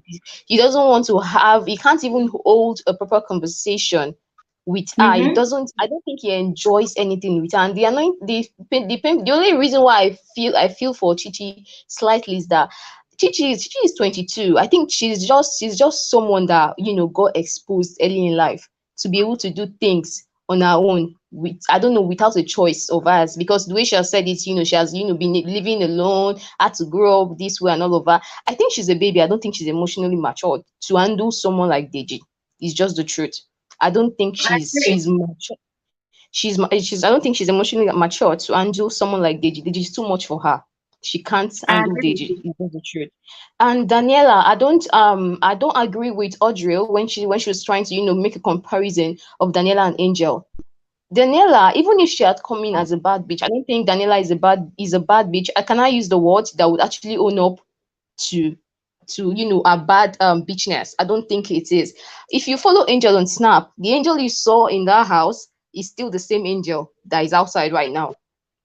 If she has not even gone more AWOL, Angel is that crazy. Angel came in with that aura, she came with that air, and then she owned it to the very last that she spent in that house. But Daniela, you see her 1 minute she's like this, she's regretting. I agree she's discovering her personality. In fact, I don't even think she even knows herself.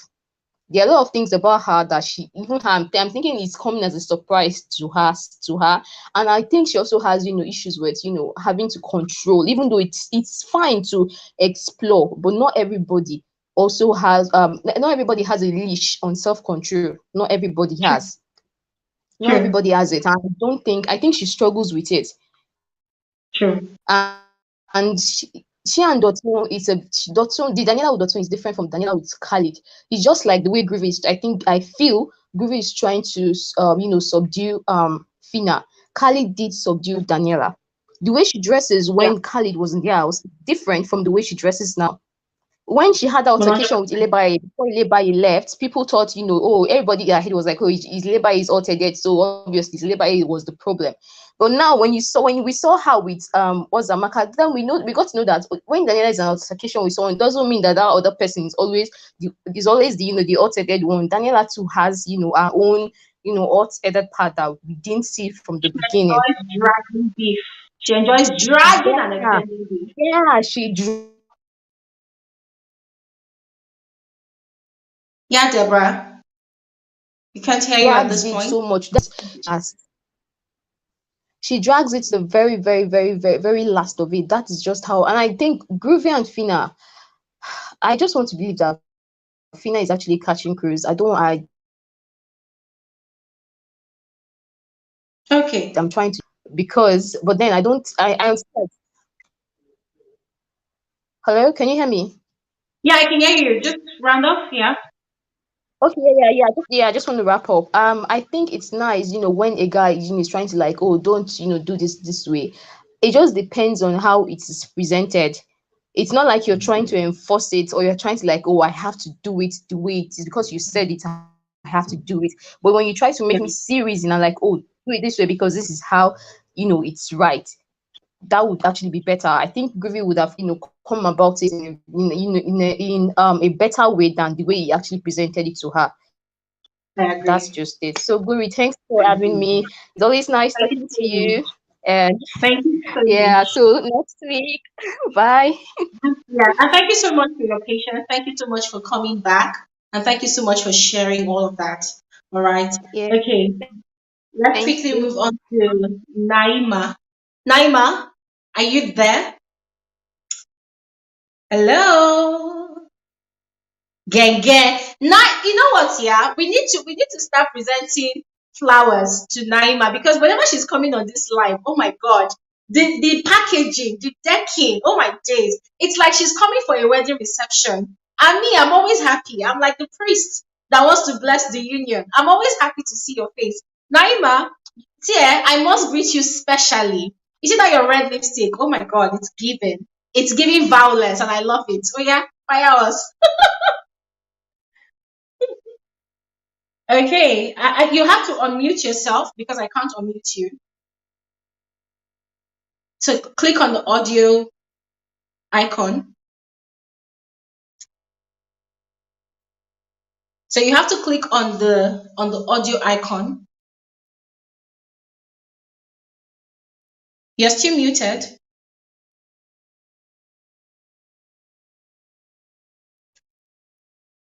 You have to unmute yourself. You have to click on the audio icon, the mic icon. Click on it because I can't do it. It says that you have muted yourself by yourself. Chai. Away, Naima, what's happening? Okay, I think I'm gonna quickly move on to the next person that I can see on my screen. All right. So Naima, when you return, we're gonna add you immediately. Okay, Adewale, are you there? Oh, Hello. Naima is back. Hello. Okay, Adewale, sorry, Naima is back. So let us just keep this case on because she's been here as well. Don't Naima. move me. No, no, no, don't worry, you're back. Okay, You're back. I've been waiting. Oh, can we discuss my perks, please? Because I don't understand. Girl, I am busy. I will still have to wait online. Why? Let's Naima, discuss terms and no, don't conditions worry, you're because back. I Don't don't worry, understand. Uh-uh. We, don't we worry, need you're back. we need to wait online. You are back. You're especially welcome. I'm happy that you're back. What happened? I couldn't unmute you. I don't know what happened as well. But thank God it's all fixed now. How are you? Oh I'm God, great. you look Thanks for amazing. joining. Your Thanks for hair, joining. your I know, skin. I know. And thanks for being patient. All of you that have been waiting, thank you all for being patient. I'm Okay. trying to allow everybody to express themselves, you Okay. know, and I'm also trying to moderate people's comments so that it doesn't come off like I'm shutting up people because I don't want to do that, all right? Yeah, So that's why I true. always advise everybody if you have anything to say, try to keep it short and, straight to the point, all right? So that other people can also be free to express themselves. Okay, Naima. I don't even know which ship I should start with you. I think I should start with Fina and No, Groovy. I haven't been following. I was busy the entire day and last night. I'm Mm. studying for a personal training course. So I'm always busy. I was driving back and then I had to listen to it in the car. So I don't really have a lot to say about that. But let's talk about Amaka's eviction. Oh my God. Oh my Okay. God. Okay. Hey, unexpected, but I think it was overdue because within that week she had already been through a lot, and I just felt that if she had stayed longer in the house, it would be very, very bad for her mental health. It just got to Yeah. this point where nobody was really on her side anymore, so it was just hard, basically, and things happen for a reason, and I just think that it was long overdue. But then she brought it upon herself. That's why they say grudge is a really bad thing, um being angry at someone and not being able to just let go, it will do you a lot of peace, to be honest, because she brought it upon herself. She carried the gossip from level 2 and took it to level 1, and then level 1 now ganged up against her, and they were the ones that now took her out of the house. It's so sad. She did it to herself. But anyways, we move. And so I will be talking about these three people today. I just spoke about Amaka, so let's talk about Daniela. I think Daniela didn't really come with a strategy, but then when she got to the house, she then started formulating the strategy because initially it was going to be Brian, right? But Brian sensed the kind of person she was, and then he pulled back, and then she moved to Khalid. And I just feel that she kind of knows now that the tears and the regrets work for her. So she's banking on that card. It's either that or because how would you do something like that with Khalid? Like I said, I don't feel Khalid ever forced her to do anything. It was something she wanted to do because, I mean, she got on top at some point, and then you wake up the next day and you're crying. You wanted it and you got it. But I feel like she felt that the crying thing usually works. So she's trying to stick with it now, even with Dotun. Because if you really didn't want to be in that space anymore, it was easy to just tell Biggie that you're going to move because now you know that being in that position doesn't it doesn't stop you from not being nominated. So you could easily just ask for an exit if you didn't want it. But then she enjoys it. But again, she is very, very sure. Like she has an idea of how she would be criticized when she comes out the house. So she's always saying, oh, I did this, but I know I'm okay. If you have that, if you see, we're humans, like I said. If you have that mentality of people are going to blame you when you're out of the house, you have a very, very high chance of controlling yourself, but you choose not to because you are aware of what might happen and you keep singing it to us as the public, but you still do it. And again, in another sense, maybe the thing that happened with Dotun, maybe, you know, when you have a crush on someone, you like them, and then you guys now get down, and at the end of the day, you see that it's not worth it. I think that's what happened because the switch is ridiculous. It was after the night, after that thing happened, she woke up and she said, "You see this thing, it won't work." No, I think sorry, Naima. Let me burst your head. Hey, God. You see that Daniela, yeah? Yeah. Oh my God. This girl is very calculated. You know, she's one of the most intelligent housemates. She's book smart, but she's not street smart. She's very, very book smart. I think she's read a lot when she speaks, not even about her diction or even vocab pronunciation. No, it's about how she constructs her thoughts before she says them. She's very intelligent, she's very smart. Now, for someone like that, she has calculated that wow, Sunday is eviction day, and push comes to shove, I am evicted. I'm gonna have to face Khalid, number one. Number two, I'm gonna have to face my family. Number three, I'm gonna have to face the public. Yeah? And mind you, there's already a narrative out there. Remember, during the Shine Your Eye season, the lady that was married that had something to do with the guy that was also divorced, that's Uma and Kevin. She's from the same state in Nigeria as Daniela. Cross River. So there's already a narrative out there that okay, women that are from that area. Is it Calabar? I think it's Calabar, yeah. So there's already a narrative. Yeah, let me even make you laugh. You know, my mom, hello? Yeah. You know, my mom is Sudanese and my dad is Cross Riverian. So when I tell people, oh, I'm Nigerian, and they're like, oh, where are you from in Nigeria? And I'm like, Cross River. Hey, you see the boys are like, okay. And I'm like, oh my God, no. I had to go do my study for me to really understand what it was. So it might be that's what it is. No, you know, we can't run away. I am also from Akwa Ibom, from the riverine area, and that's why most of the time when I go out and people ask me, well, where are you from? I say I am Nigerian, and that's it. There's no problem. I'm not giving you any other information. They're like, oh, what's there to read now? Just tell us the part of Nigeria you're from. I said I am Nigerian, and that's the period. I am not saying anything for that. There's already a label for women from that part of Nigeria, right? And so Daniel has already a narrative out there that oh, girls from that area, that is how they conduct themselves. They are very loose. It's freezing. I don't know. Is it me or it's you?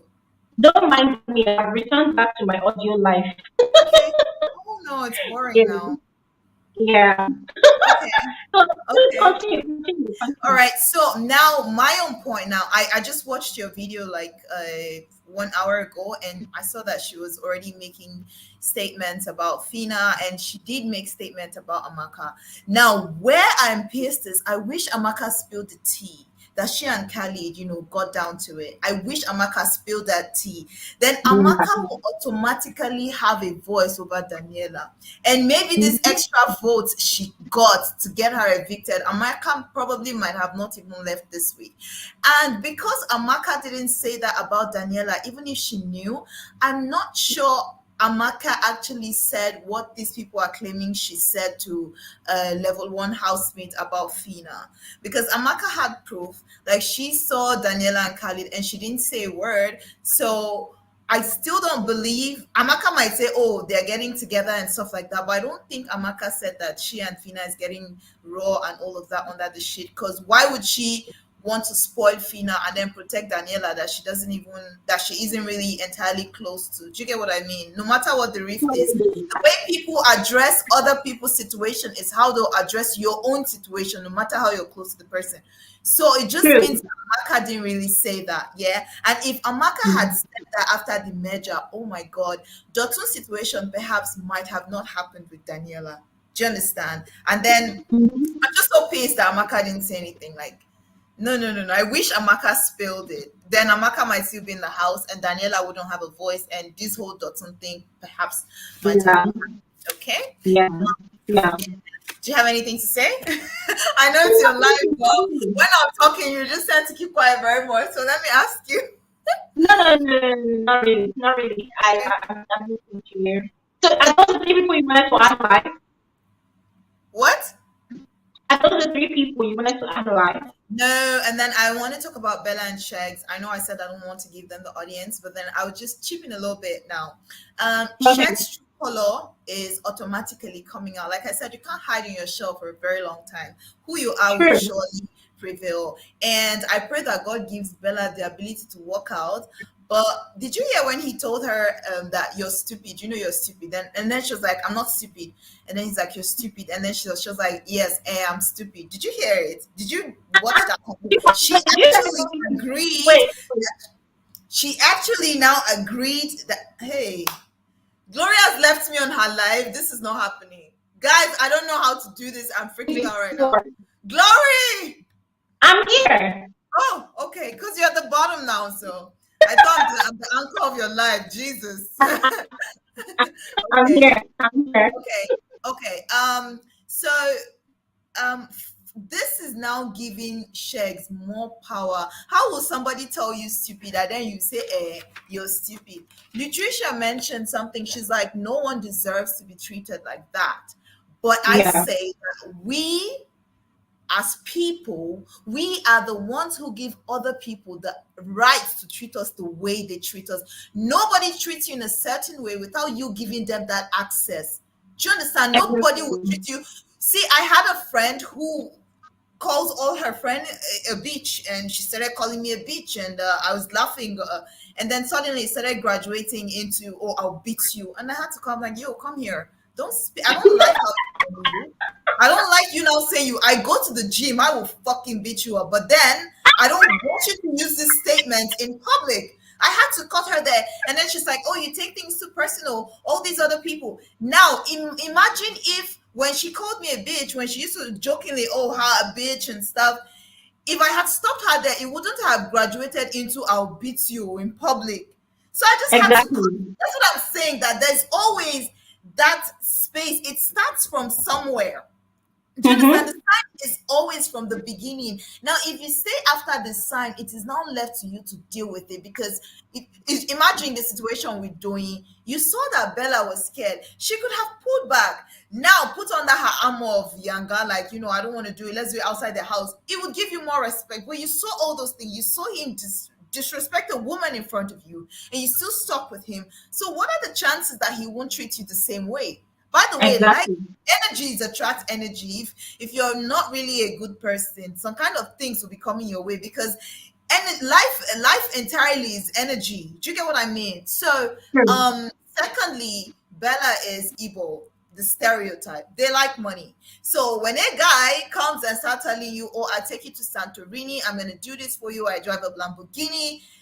The girl is already calculating money in her head. I have Igbo friends. Look at Bella telling Biggie that you're paying 600 Bella, what's it, Bella Naira? Pocket Best Naira. what's that in? And then she's like, it's very expensive. 600. Are you serious? 600. And you want In champagne? Biggie's You house. want lobster? You want roses, rosé? Let Shex show her Pepe. Because me, I know there's all this money, all this, I'll take you this, that. That's why she's so hanging in there. Because let's not even lie. Me now, if I'm friends with somebody and the person have told me, oh, I'll give you this, so we now fight before I get that thing, it will pay me. Because I'm like, I need to get that thing first. So humans now know how to use materials to hold on to people's emotions, and it would make them stay. And Shegun is very smart, Abi Shegs, whatever they call him. He is very smart and he knows this. By the way, she sold herself in the beginning. When you meet a man, you don't tell the man, oh, I like the soft life, I want to be taken care of. You sold yourself cheaply. He would give you the soft life, not the soft life you want. He will take care of you until he gets what he wants. You're meant to play a man around it and let him work hard for it. Let him discover you. And when he's trying to discover you, it takes more time. And that's when emotions build up. That's when you know who he really is. That's when you as a woman will not say, do I want to be with this person 1 year, 2 years later?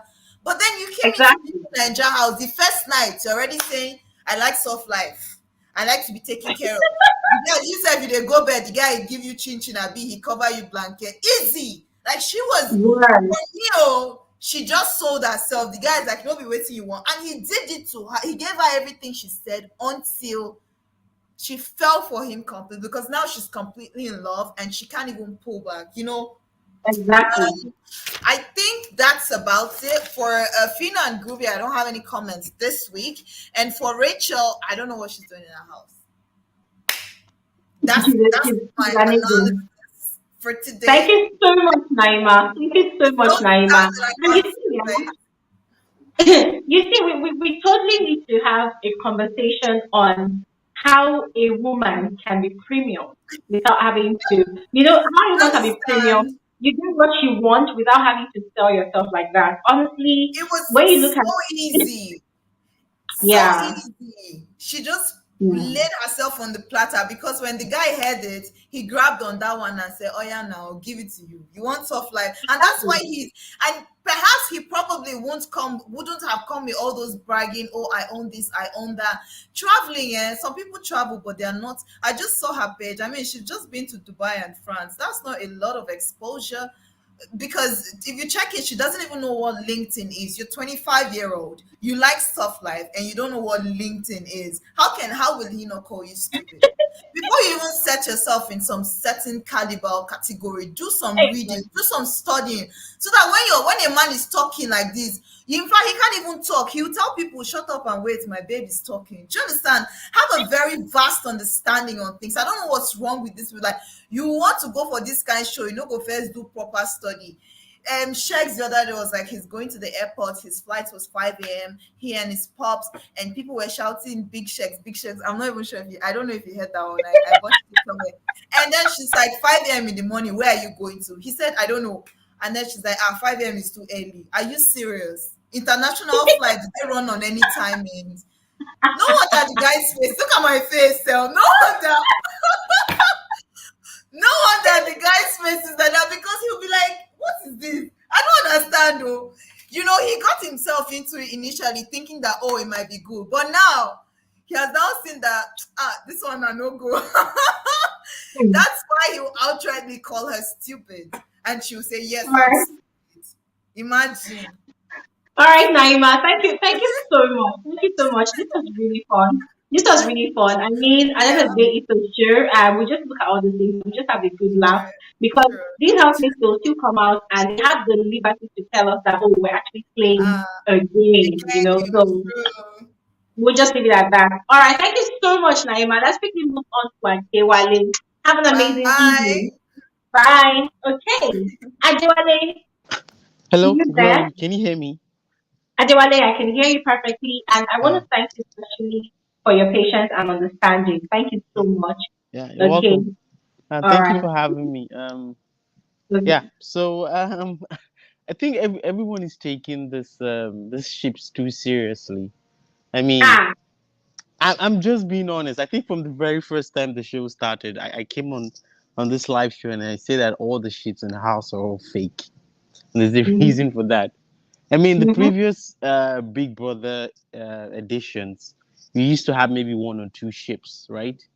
But Yeah. now in this level up season, almost everyone, even the guy with two girlfriends outside the house, is trying to be in a ship. As you can imagine that. Oh my God. So everyone is trying to be in a ship, and they've kind of turned the show to another version of Love Island.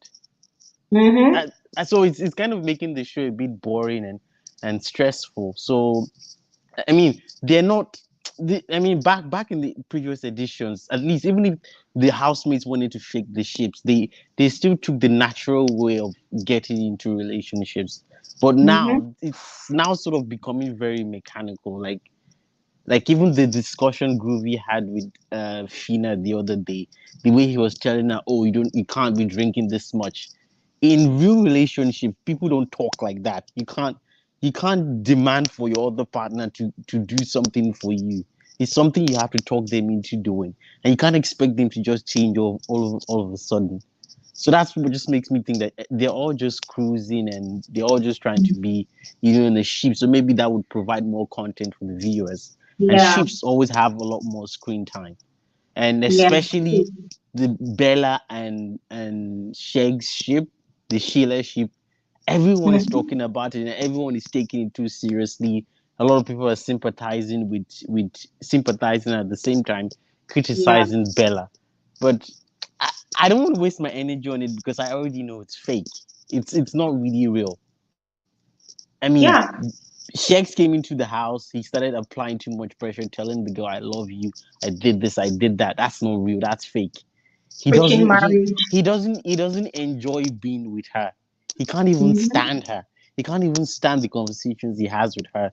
That's why his real self pops out once in a while. So when it pops out, he says the girl is stupid.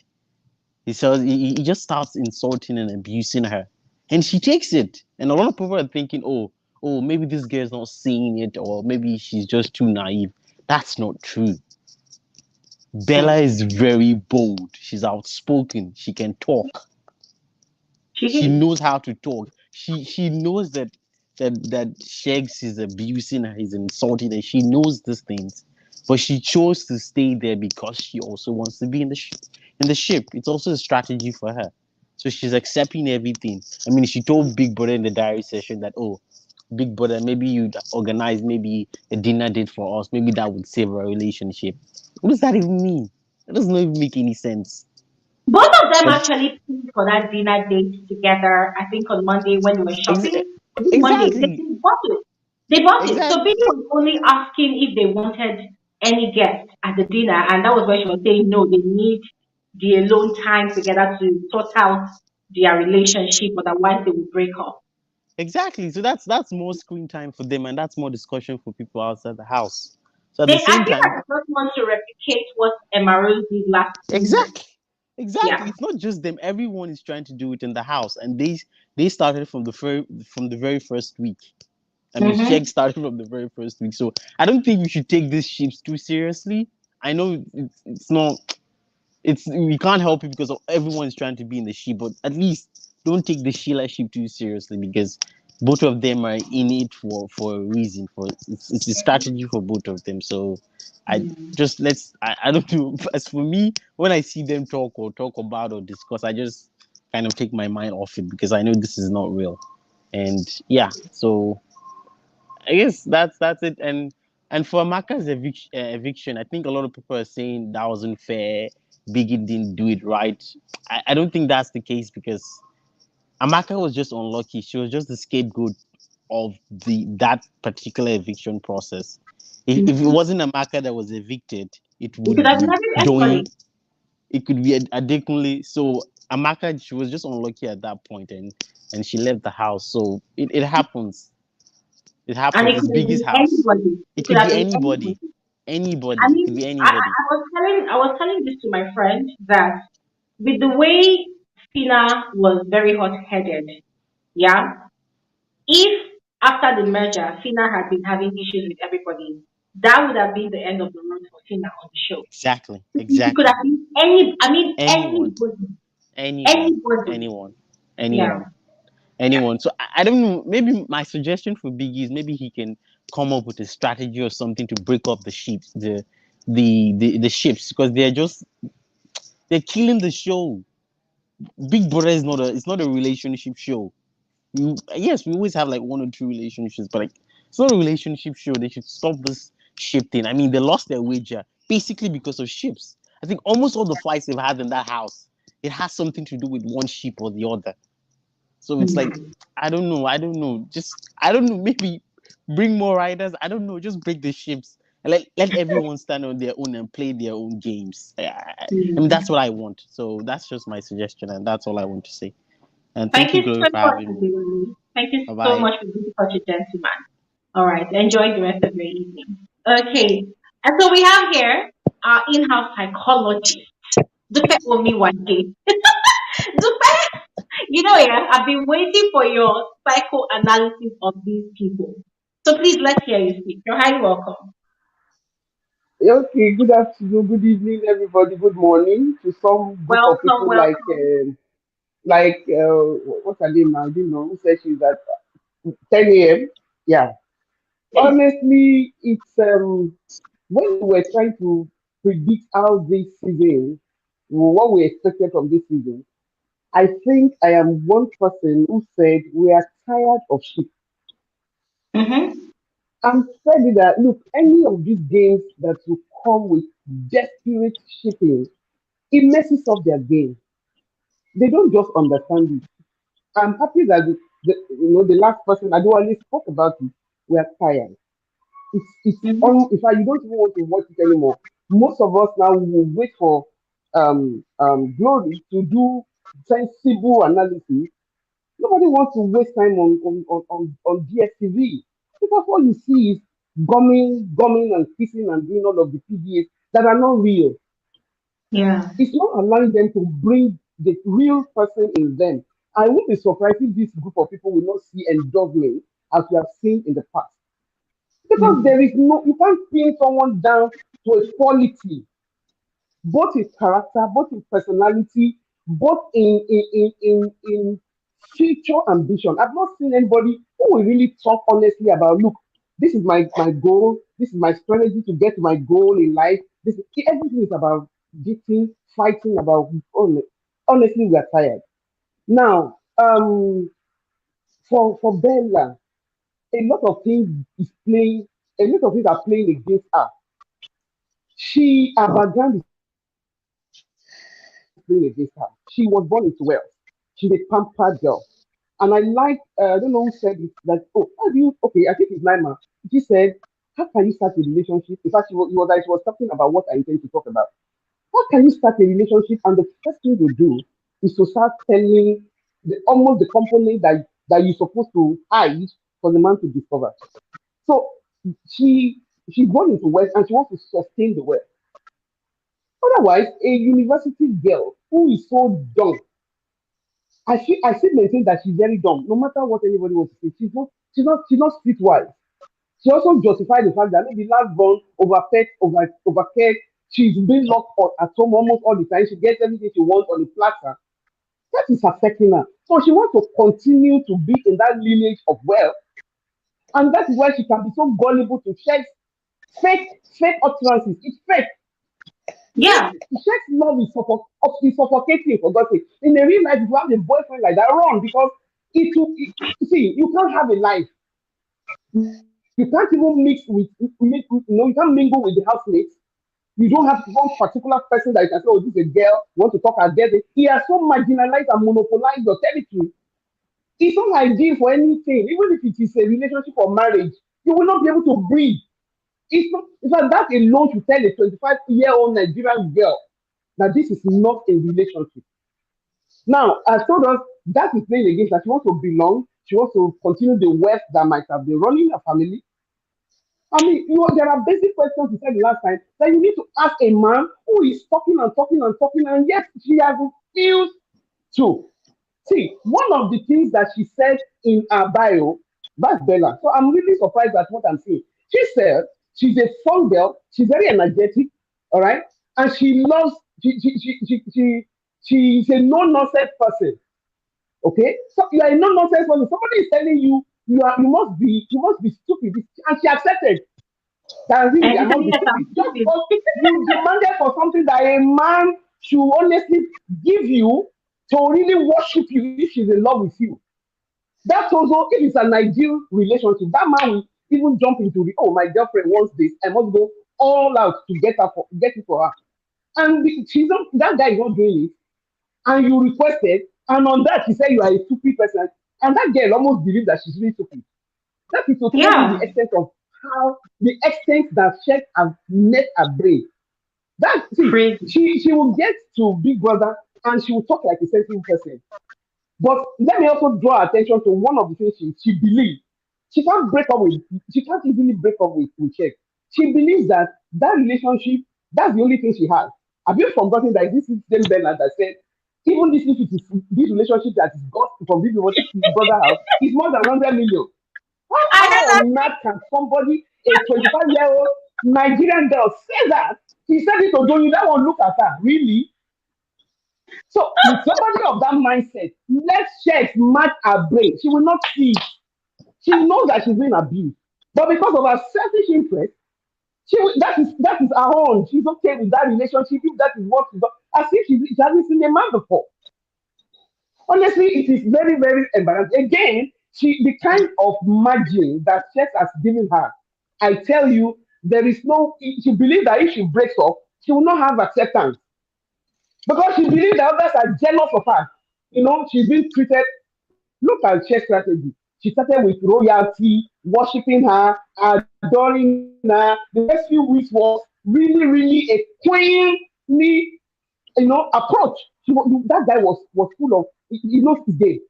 And immediately he saw that she has fallen flat. Forget about it, whether they are playing games or not. Immediately he knows that she has fallen flat. She brought out the person that is away. The ability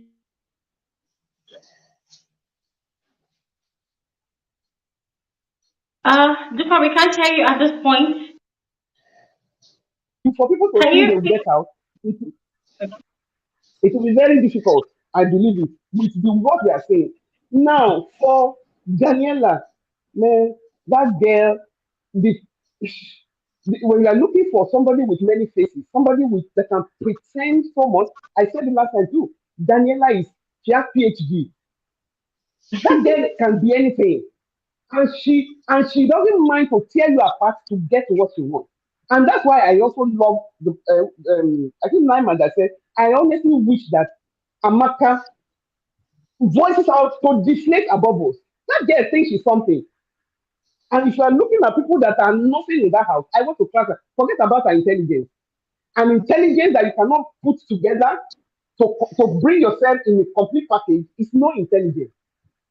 And up till now, nobody knows a dirty secret among the housemates. And that is why she can go all around to try to mess up every other person for her to be accepted.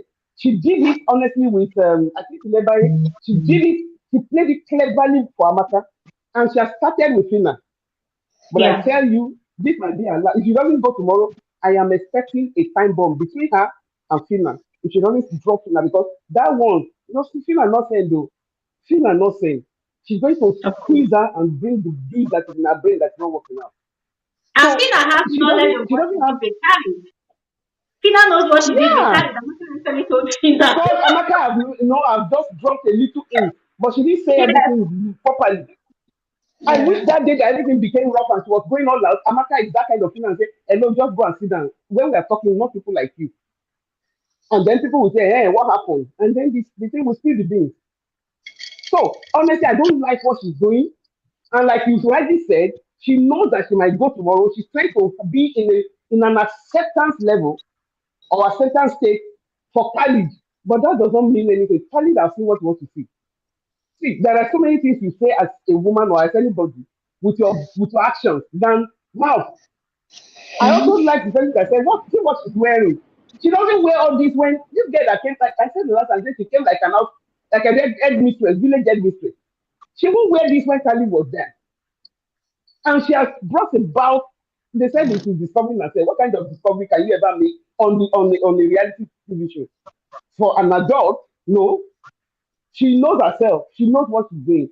Now, for Fina and Groovy, oh my goodness. Groovy might be treading on a power line. Because honestly, he ran into this relationship. None of us even thought it would be something. But here is an African lady who knows the strategy to a man's heart. Yeah. And unknown to Groovy, he has honestly fallen for forget about strategy also. He has fallen for the style that Tuna gave him. I mean, Yeah. treating him like human being for once. If this thing will not work, it will depend on Tina. Mm-hmm. If it will not work, honestly, I feel strongly that Tina will break it, not even Groovy. Tina will True. break it because she has got a strong personality. Forget about the PDA she's doing. To be honest, Tina will snap out and she will make a move on another guy in that same house, whether he's Mm. connected or not. So True. Groovy might be shaking, might be threatening, and may not be able to survive it. But Tina will definitely survive it. We've seen their personality differences, and we've seen that she's stronger.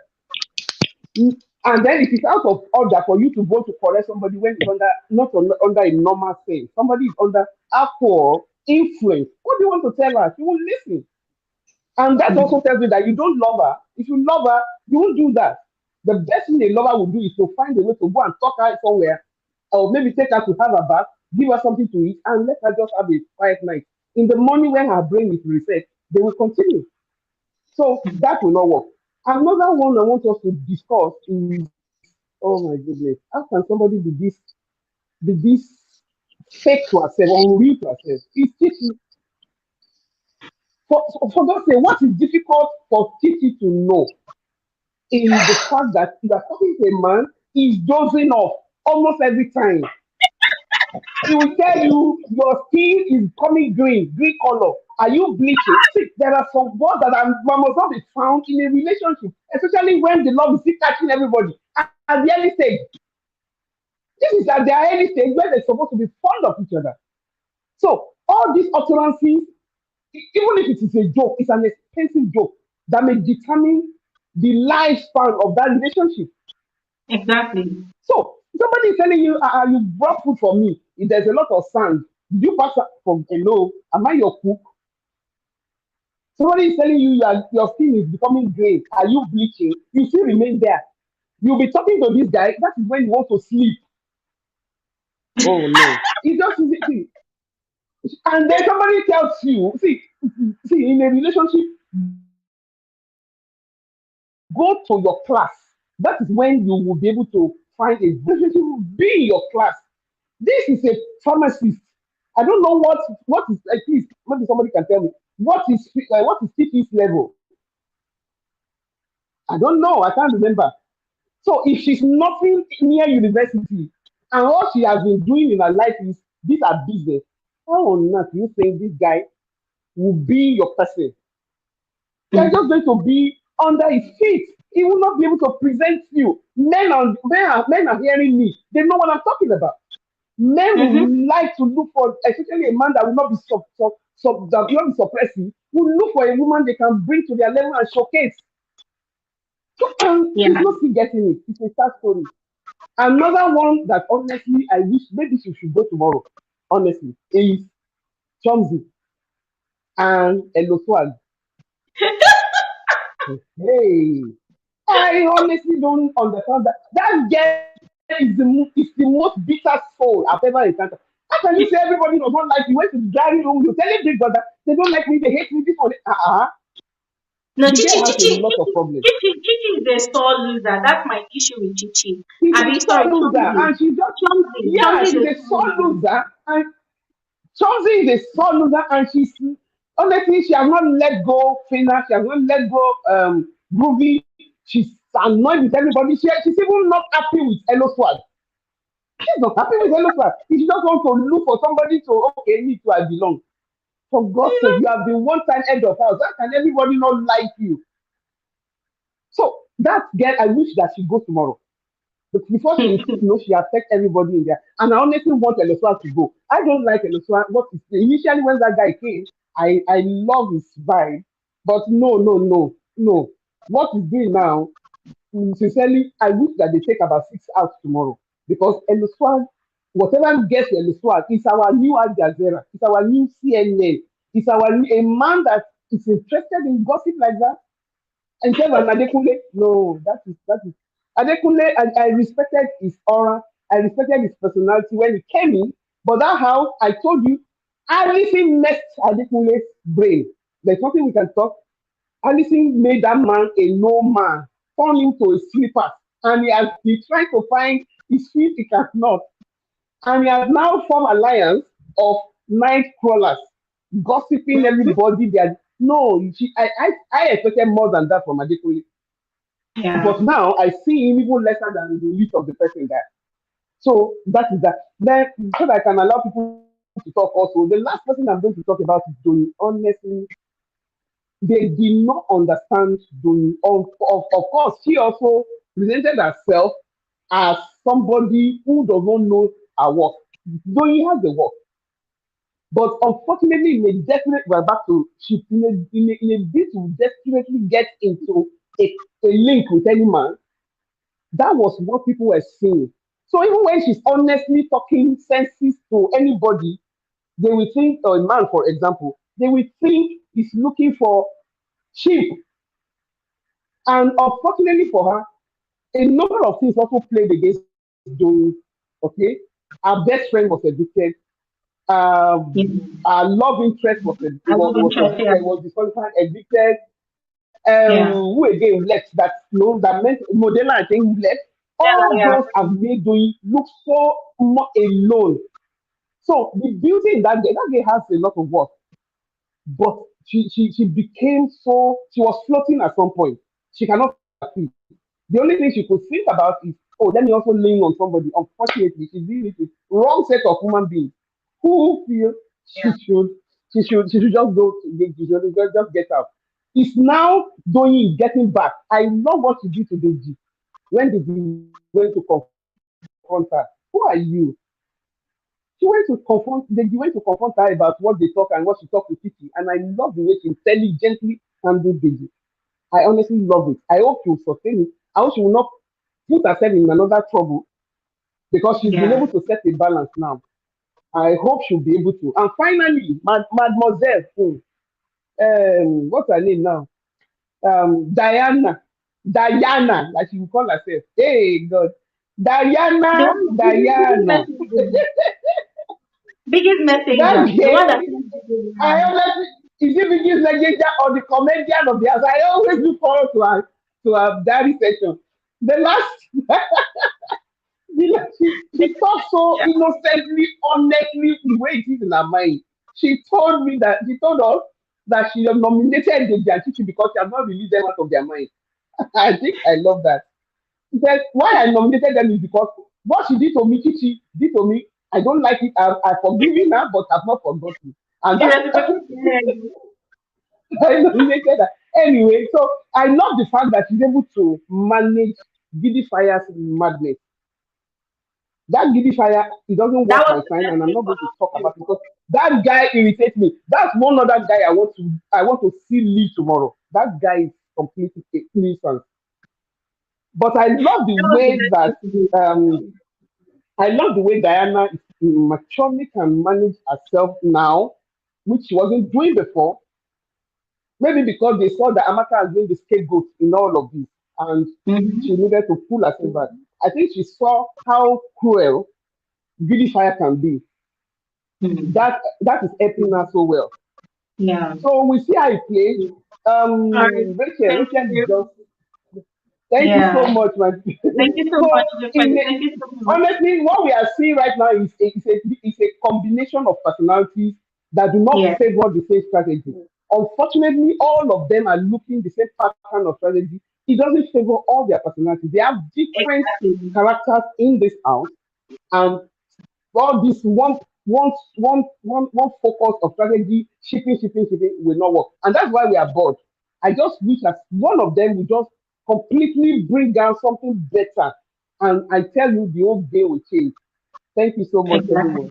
Thank you so much, Dupe. Thank you so much for touching up on other shifts in the house. Thank you so much. Yeah. Yes, and we're looking forward to seeing how this new week is going to play out. For Dupe, for rather doing, as you said, I really love the fact that she can be stern sometimes, but I feel like she started deflecting from her true self when it comes to Shex and Bella. And what I perceive to be playing out there is someone that still hasn't gotten over her crush for Shex, and so instead of her to distance herself from their relationship, she would rather stay close. And I feel like, in a way, she's kind of monitoring the progress of their relationship. You know, this kind of thing where you like a guy and you see that obviously the guy has chosen someone else over you. So I feel like she's sticking her neck into their ship, posing herself to Yes. be the relationship counselor. But she's monitoring the progress of the relationship. Are they going to break up very soon? If they're going to break up very soon, let me be on standby so that outside the house, me and this guy will vibe. And she has successfully Unfortunately, caught Sheg's attention there. yeah, I she think she has has. caught Chess attention, but they will not Mhm. be they will not make a pair because she is more intelligent than Bella. Yeah. Chess will use the same strategy. Chess will get Chess will get a love, but Chess may not be able to go far like this. Honestly, I I don't know that think that is what she's trying to do, I but they don't can think never, Shem and Zoe will be compatible because Zoe never, they will can never do be. people play with it. But if at all Definitely. such a relationship can exist, they can be friends with benefits. That's what I Ah, see.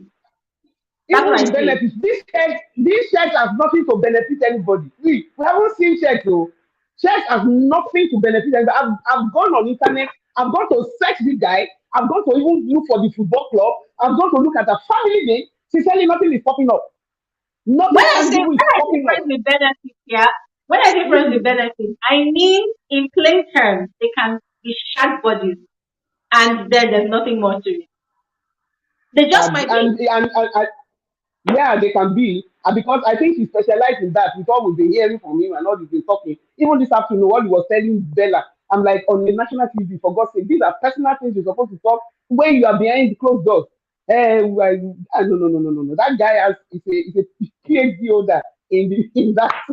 Anyway, let me allow somebody else to talk. Thank you so much, Dupe. That was really, really insightful. Thank you so much. Thank you so much. All right, let's quickly move on to Emmanuel. Hi, Emmanuel. Hi, Glory. Hi. Thanks for joining. I can say I am so happy being here. I'm happy to. I'm happy First you're of here. all, And before thank I you so much start, for this. before I start first, I'll first of all thank you, Mrs. Dupe, on that analysis on sharks. I did my research, but I'll come to that later. Okay. I must say, I've been following you for a long time, but this is my first time being online. Thank you so I much for must say, coming. I'm so happy that you have grown from your Thank page. you. Even yourself, your beauty, I know the way you are when I started following you. And I can see today you have already grown. So kudos to your Thank you. success. Thank you. This big brother this season, before I said I will never follow. But just because of you are just the particular people why I follow this big brother, because your notification keep pumping and I just have to watch. Okay, I so the was organizer needs to run me my check because I'm now Big Brother influencer. So they need Yeah, to run because me my check. initial time I said no. After White Money season, I said this season no. Let's focus on Nigeria, P2B. That is just my. But when they announced Oh, this, I said no, Nigeria. And we need to fix Nigeria first. Even we in diaspora, we need to fix Nigeria first before Big Brother. yeah, But variety is the spice of life. Anyway. exactly. But when I keep seeing your notification, I say, glory again. Okay, let me follow. But this season, what will I say? Let me start let me start from that pride, that poor London proud boy, Shakes. But I call him poor. He's a poor boy because big boys don't brag. That is just the thing. Coming to on national television, bragging every minute, every second, treating a woman like that. Oh, anyway, Bella is good for Bella too, because yeah, why is not in your head? Yeah, it's a poor London boy because Paul every time you keep calling London, London, London, London. There is London and there is Nigeria, so everybody have their own. So you can't come on national TV and say Nigerian men they don't know how to treat women, and you yourself you are the one even maltreating women out there. Exactly. So I just want to say I don't have much to say about Shex, but I know it's going nowhere, and I pity the woman that we date him. Sorry, that is another thing. And for Bella, I don't really know. Assuming she's my little sister, I will just keep one cane waiting for her to return. And I'll give her yeah, that is just because she's so naive. She's so Yeah. naive. That's just the thing. She's so naive, and she just what will I say? I say she's like belittling the royal family. She's behaving as if she's so poor. Understands? Like someone that have promised London. I'm taking you to London, so I have to behave cool. So you can take me to London. She's not a poor girl. Even though you're a poor guy, you still have to have your sanity. So understand? The way you portray yourself, that is how guys treat you. That is for the last stuff. And for Amaka, even though I didn't follow this year program, but although I watch it, I follow it through your program. But Amaka was so disappointed in that big brother. Amaka, no. Amaka's supposed to be this show up to this moment. We love Amaka. If you study somebody, you will know that Amaka is a good person.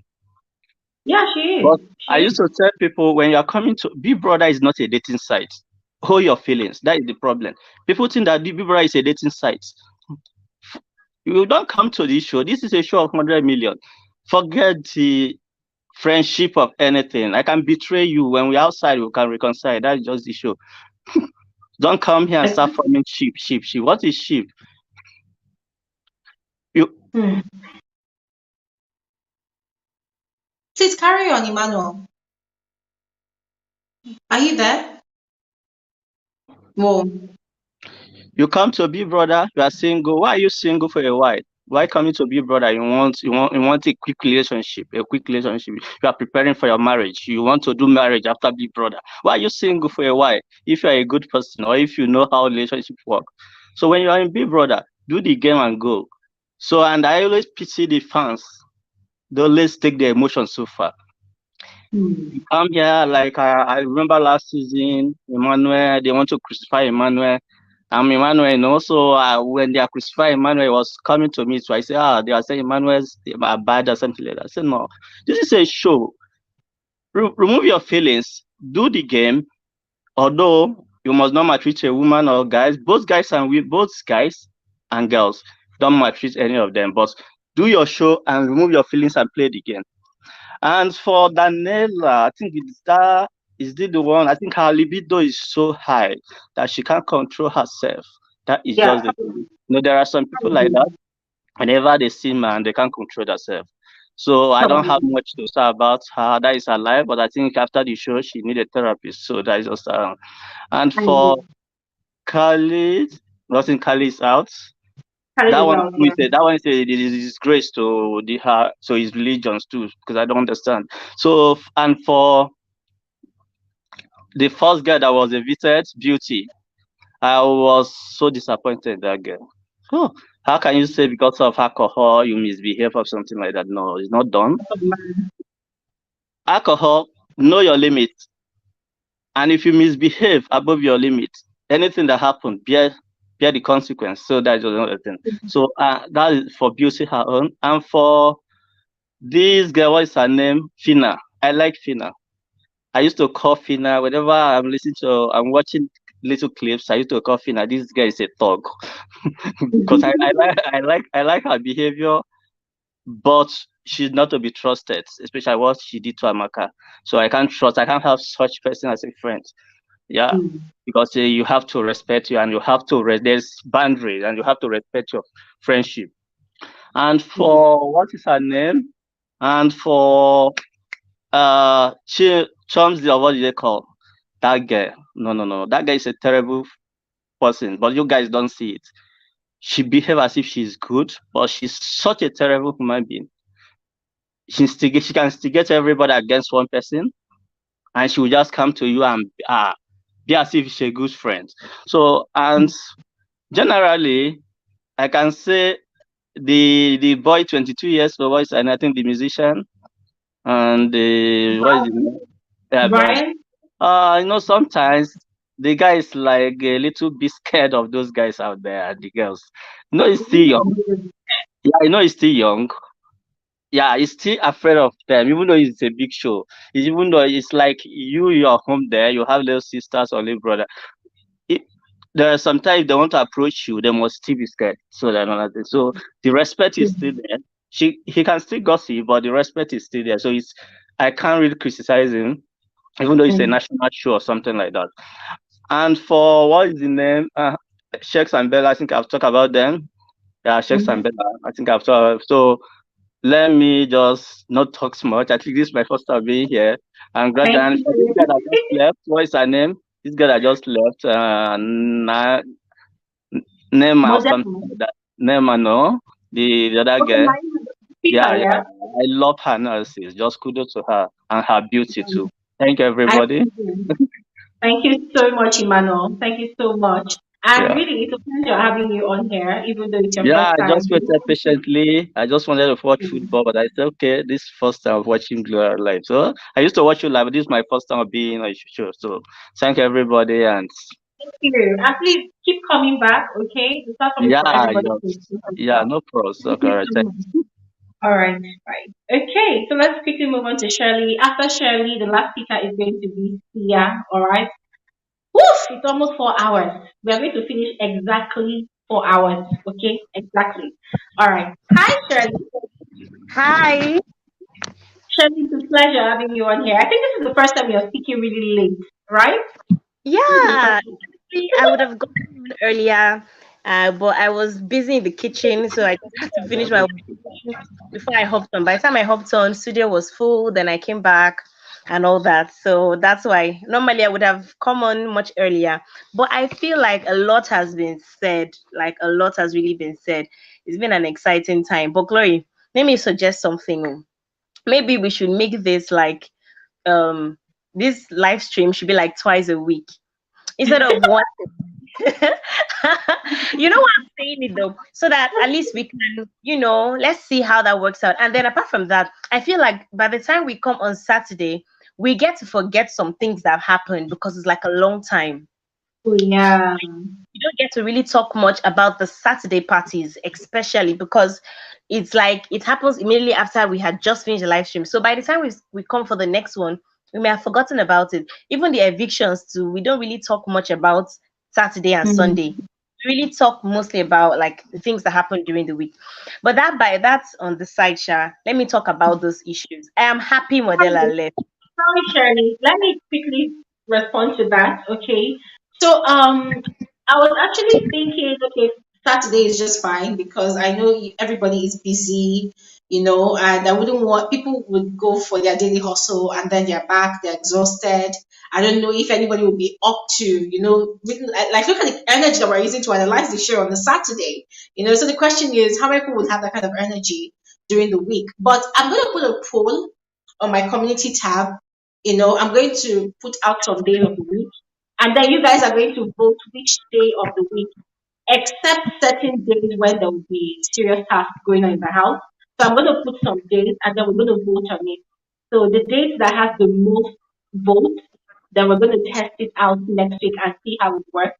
If it works, then we'll make it stick to the end of the season. Thank you so much for suggesting that. So, guys, please, when I put out the post on the community tab, please engage the post, vote. All right, if you want an extra day during the week for a live stream, sure, why not?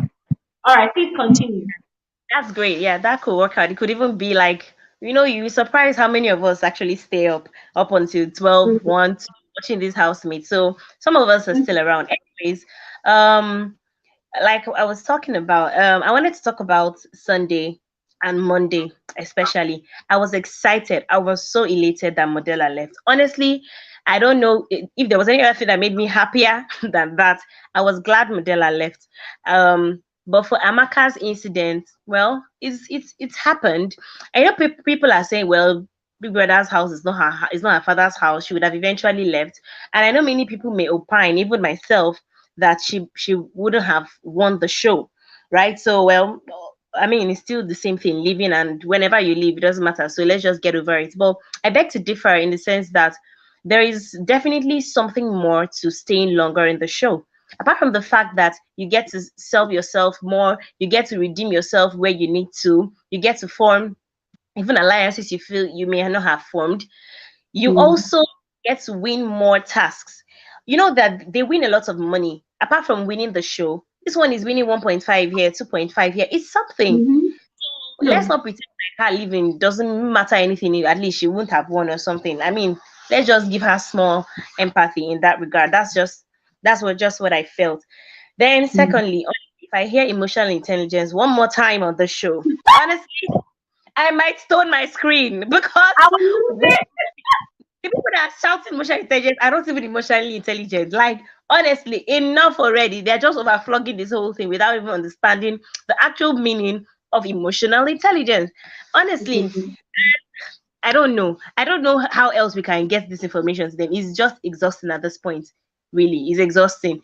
That's just by the way, Sha. Now, I wanted to talk about Daniela. I know the last week we talked about her. I didn't say much, but then now I've really gotten to see more of Daniela. And this is similar to what she was in the first week before she got with Khalid. It was while she was with Khalid, the 2 weeks she spent with Khalid, that's the second and third week, that she was all looking like all those love and light stuff. But in the first week, we saw a glimpse of this her ability to do Instigate. all, yeah, and she would do it and still come out and say, no, I'm a peace person, I'm a this, that. Now imagine Daniela, what she did last night. It was very exhausting.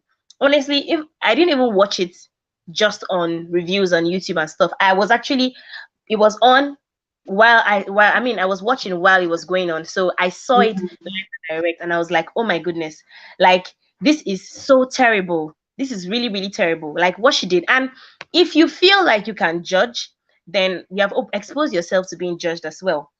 So since she feels she's the best judge of every other thing, she did this to Amaka. She wants to come and turn the same thing to Fina. Then she should be prepared for people to dish out judgment to her left, right, and center. And if we are being honest, just like so many speakers that came on before have said, Amaka was surprisingly quiet about the whole she and Khalid thing. And I think that what Amaka did with Groovy, I mean, and with Fina and Groovy's gist, that she opened her big mouth and spoke.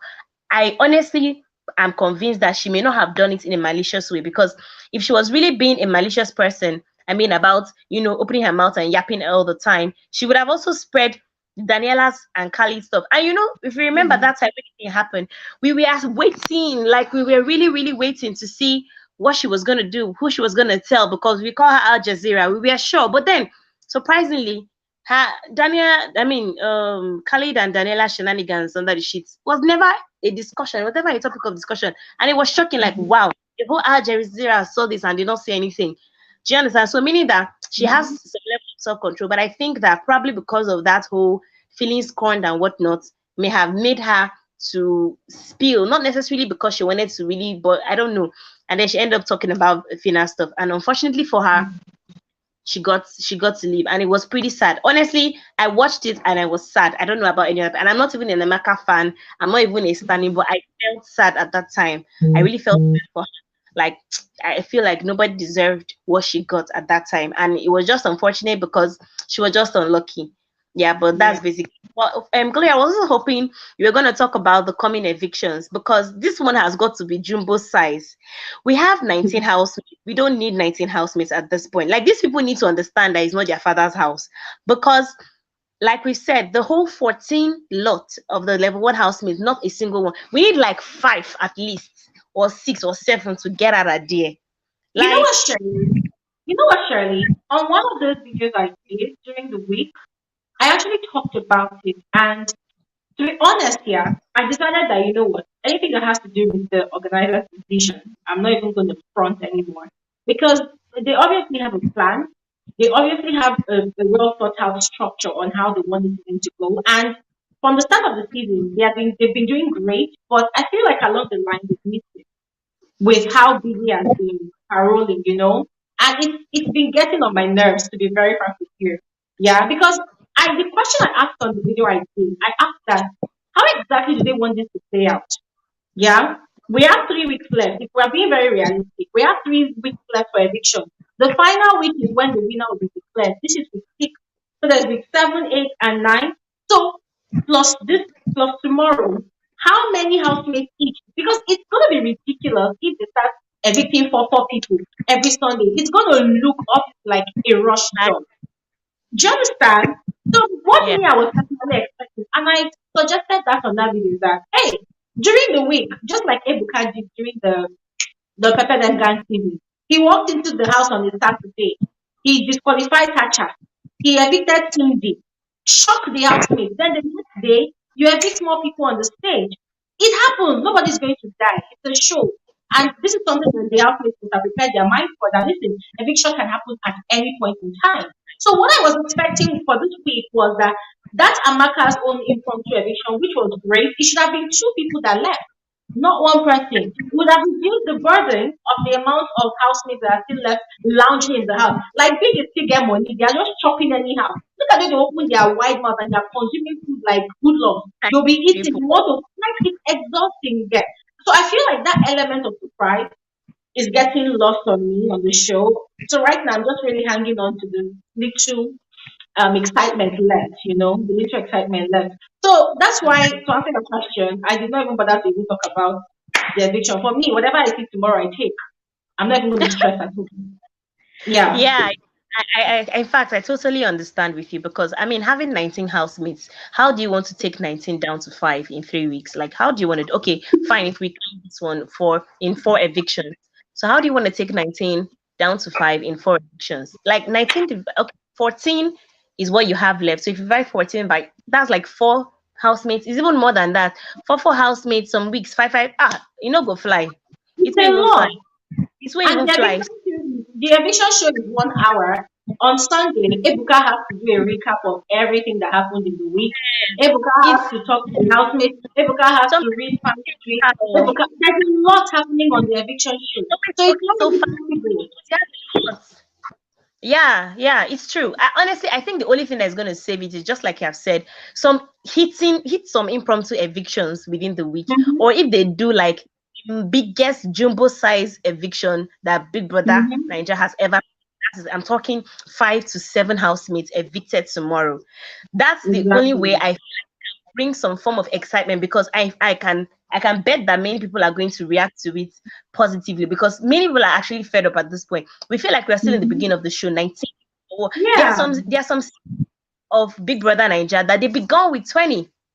So now this is over half of the season and you still have 19 people. Why that? I understand that this particular year had I think about 28 housemates altogether, 24 real housemates and 2 fake housemates. So first of all, let them start by removing like even that Rachel. I know that Biggie promised us that she's a rider, she's staying to the end, but I won't even miss her honestly at this point because she's not riding anything. If not, she's being ridden because she's busy doing ship with. I don't even understand what she's Can doing. I I tell don't you what's even. going to happen tomorrow? Can I tell you what's going to happen tomorrow? My prediction. I'm just saying, like, if I were to have the power to be in charge of the eviction tomorrow, talking about a jumbo size eviction, I will evict at least 6 people. And the way I'm going to do it, I'm going to make sure I evict a sheep, a pair. I'm going to evict them together. Now, what's going to happen with that is, no, trust me. Now, what's going to happen with that is it's going to shock the housemates, especially those ones that are desperately trying to get into a ship. So the next 3 weeks, we're going to be seeing different kinds of drama other than shipping drama. Because this week is the shipping drama also. Yeah. So what's going to happen is if such an eviction happens that a pair is evicted at the same time, yeah, the hospitals are going to start recollecting what Ebuka warned them about the previous week. That, oh, you people are always doing shipping in the house. So they will now start calculating, they overthink things a lot. They'll start thinking that, oh, probably because Ebuka warned us and they got pushed. Because imagine what happened. Ebuka warned these children last week, Sunday, and then this week it was at least to fight Ebuka, beginning with Sheikh Zabella, they started with their drama that same Sunday night. The next one, check the Kermit and Allison. The next one, something that I've been pretending not to like Elo Swag. All of a sudden, both of them, they are pushing beneath the chicken. Everybody just became, I think Ebuka's warning fell on deaf ears. The audacity was the audacity for me. So, hey, you know what, Shirley? I am just going to wait it out, and whatever happens, happens.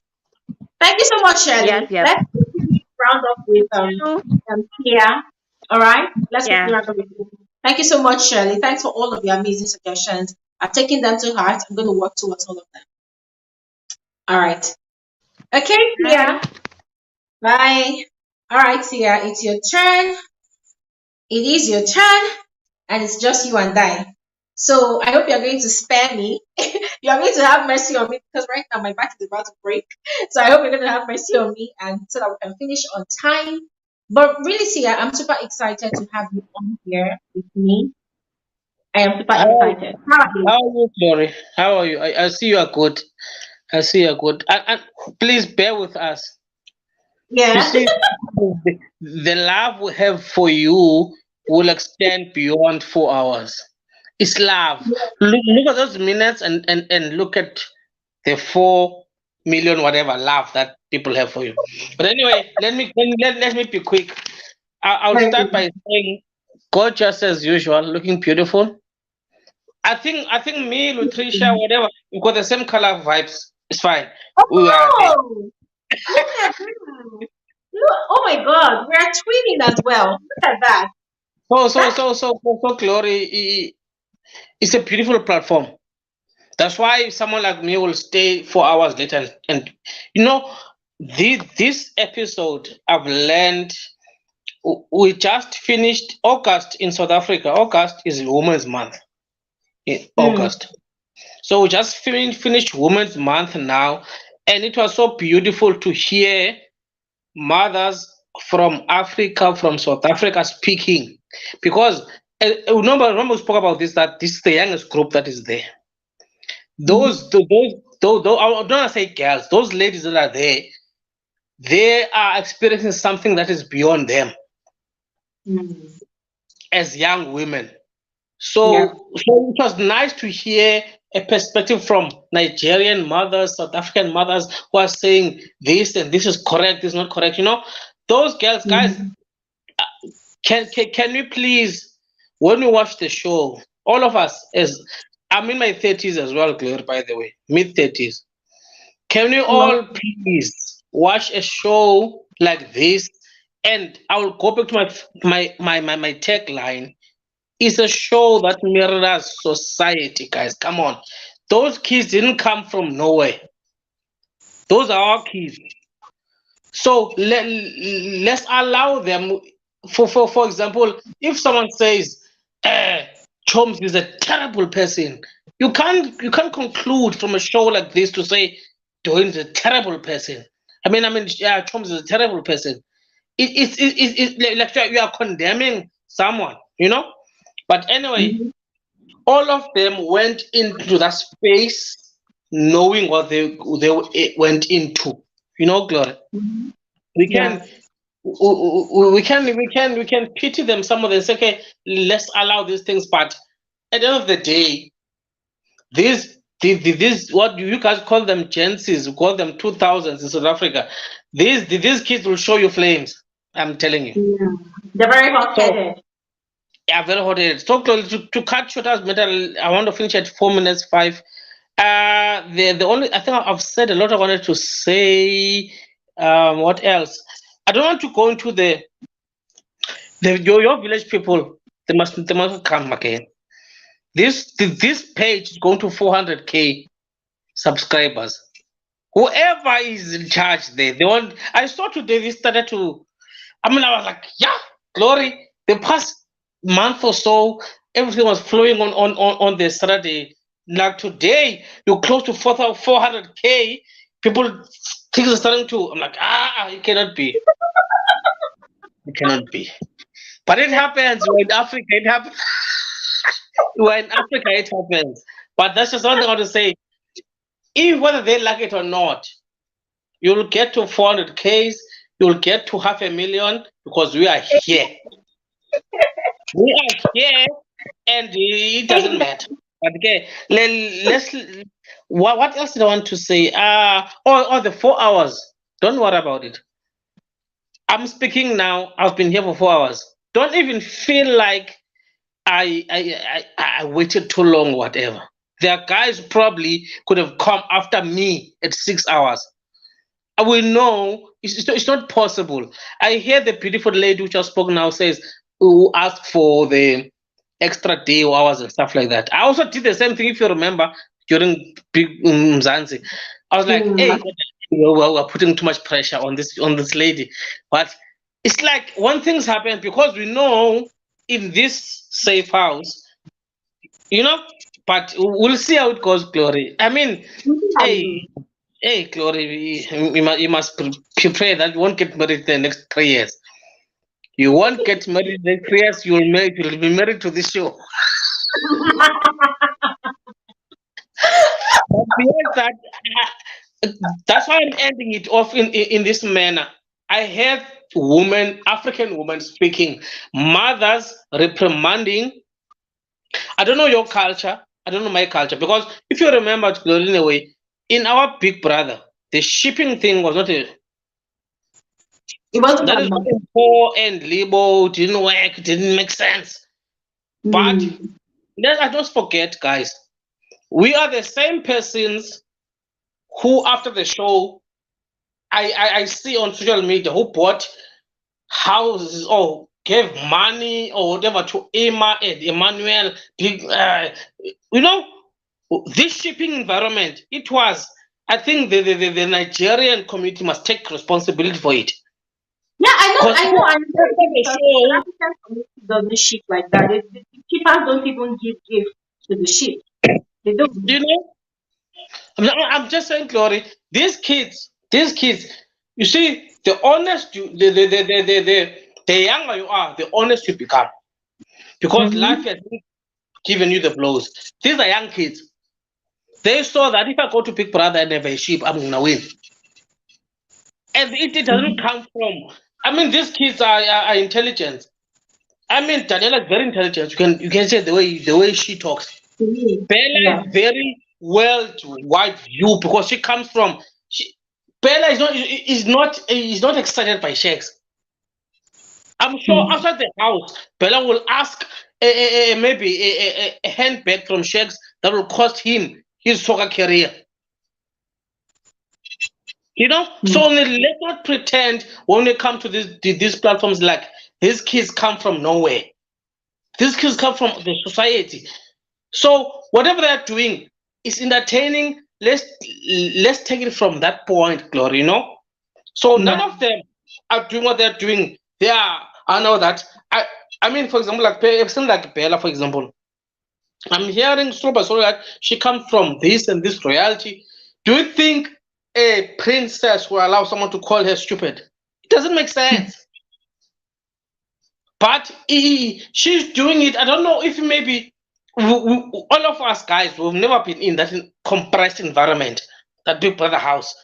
No one will say, I know how it feels up until you've done it. Yeah, for example, I never saw how. Let me make an example. I'll never be able to say I know how it feels to get divorced because I've never been divorced. Something like that. So these kids, what they do, they are mirroring what they saw on the show. These are young kids. They've got guts to do what they want to do. I promise you, for example, like Daniela. If Daniel doesn't go tomorrow or Dotun goes tomorrow, on Monday, I promise you, Glory, Daniela will go for Dotun like no one's business. So, guys, let's please, when you analyze, I don't want to say we can't have fun with it. Let's have fun with it, but let's also know that these kids are our kids. But that is my take for today. I don't want to keep you. I think I've done 5 minutes. Unless you want to ask me 1 or 2, then I'll be done. No, I'm not going to ask you again because if I ask you the question that I have in mind, we'll not go home today. Give me one. Give me one. Okay. Woo! Okay. I know. 4 hours is I know. All right. So okay. Okay. So this is the question. This is the question Mhm. about what's his name now? Groovy. Do you think? Do you think now that Fina has actually accepted his terms and conditions for the relationship, do you think Groovy will be able to still control Fina in that relationship?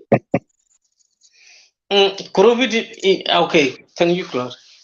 Groovy didn't come there for a relationship. Shaq said this thing that Groovy was my guy. We're in your room. We spoke about what we're gonna do in that house. We went to experience with the babes. The problem that happened to Groovy, and all of them, I will say, the twist that happened this year, they never expected it to have two houses, right?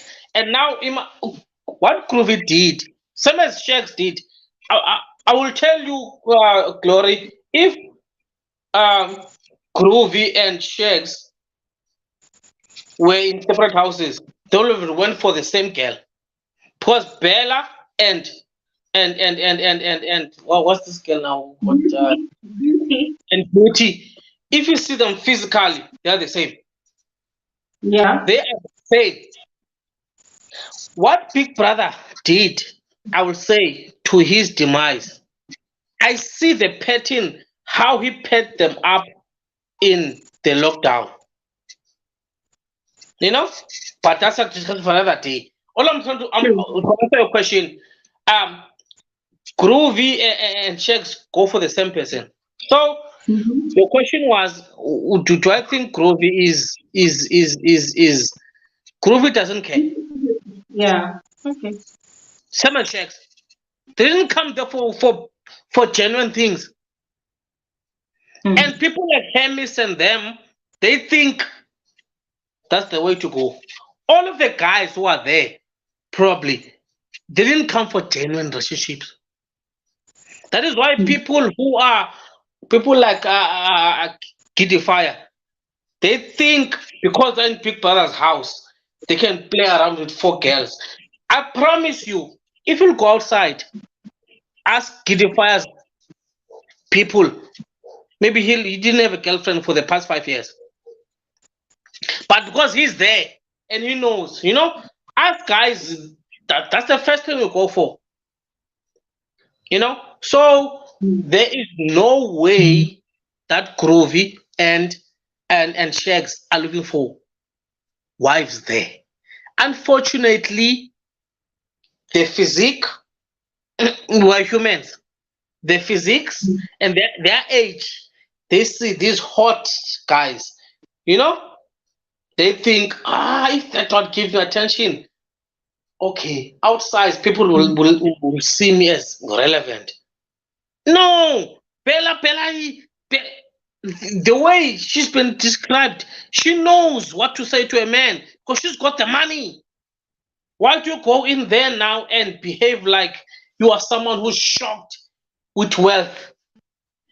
But all I like is this, as you always say, Glory, your attitude or it's like a smell or whatever. It will come out. It will show out. But I'll always go back to the point that says Big Brother took a big risk that didn't pay off this year.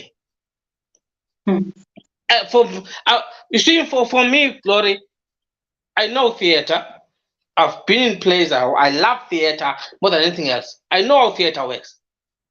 I won't tell you who. I won't tell you what's going on. But Big Brother took a big risk. But I know now they're seeing that the risk they took is not paying off. Because even the people they thought I will insert a rider, because they thought they psychoanalyzed them before they went in. For example, Modella came in like who were like, yo, the girl looks hot physically. Before she said anything, now she's like, yo, you've been dressing, I'm coming with the show. Come in there. Modella doesn't don't blame Modella for that. Ne? But blame the professionals who took the show to the edge. I'm not saying it's wrong to do it, but guys, let's all embrace this thing that this season was extreme, even for us as viewers, even for you guys as analysts. You understand, Glory? Yeah. All It's been a right. heck. Thank you so much. Yeah. Thank you so much, Sia. Thank you so I much. don't know how you do it. I don't know how you wake up in the morning looking this good, looking this proper, with your wigs on, whatever. I don't know how you do it. Probably when you come to South Africa, you, me, and May must hook up, but we'll talk about it. I'm just saying, your work that you put in. I don't. I've tried to understand that if I was in Gloria's shoes, I would like do this thing. It doesn't make sense into me, but you've got the, you know. But go, it is beautiful, man, Glory. But guys, let's watch the show. Let's have our disagreement. But whatever we do, let's not be rude or be so harsh to a person that it's like Even if a person like Bella, you can't say she's no. There's something that needs to be analyzed by that. But okay, Glory, it's fine. Okay, let me stop there. Thank you so much, Sia. I can tell that you still have a lot to say, but we honestly need to go. Thank you so much. And listen, guys, for every single person that contributed to today's conversation, thank you. Listen, I'm not tired, right? I'm not tired. We could go on and on to do this. I have that energy, but we need to refresh so that we can join the housemates for their Saturday night party by 10 p.m. All right. So we don't want to attend this party feeling exhausted, right? So really, thank you all so much. For everybody that spoke, thank you. Tia, thank you. Dupe, thank you. Shirley, Lara, Tina, Latricia, Emmanuel, Fred, with the voice, Adewale. Oh my God, if I can't remember your name, was that Precious? There was also Deborah. Every single person that spoke. Thank you so much. I really appreciate you taking out time to join this conversation. It's all because of you guys that we have this, we have this conversation. I mean, who am I that we're running the conversation for 4 hours? Who am I? What am I saying? But it's all of you guys, your contribution, everything. It's making the time out worth it. And I really appreciate it, guys. Thank you all so much. I'm going to put on the poll on my community tab, as I said. Maybe I'll put out that poll tomorrow. I'm not going to put it out today. I'm going to put out the poll tomorrow. You definitely see it. So please engage the poll if you want an extra day in the week for us to have a YouTube live stream like this, all right? To get down to it, depending on what the vote says, okay? And thank you all. That's it. That's it for today. Sia, thank you so much. Thank you so much. We'll talk about our African plans. All right. Thank you so much, Sia. Thank you so much. And for those of you who are coming across this channel for the first time, please, I want to beg you all for something. Thank God I remembered. I beg you all in the name of God. Every time I drop a video and you watch the video, please take out time to like the video. Please. I'm just begging because I've been dropping videos every time. I mean, for how many years now, and I've never been really particular about likes or no likes. If you notice, I don't even bother to say who likes the video. I don't. But then one of those days, I just literally checked the views, and I'm like, how can I have views and I don't really have likes? What's going on? Some people don't really like the videos, but then on the contrary, when you go to the comments are really positive. The comments are really encouraging, but then they don't translate into likes. And I'm like, okay, come on, we need to like the videos. At least let people see that okay, you actually enjoyed the videos. So I'm begging you all, please, when you watch my videos, don't forget to click on that like button. Just like South the video. Africa, click, please. South Africa, Yeah. click. Yes. I mean, at least every day, if a video is on 20K views, for instance, at least that video should be able to have at least 10,000 likes. It's not too much to ask for, right? Please, I'm not asking for a lot, guys. Please. If a video is having at least 50K views, the video should be able to have at least maybe 30K likes. It's something, right? Anyways, guys, thank you all so much for your time. I'm just going to leave this video as usual, and I'll see you guys on another video soon. Bye. See ya. Bye.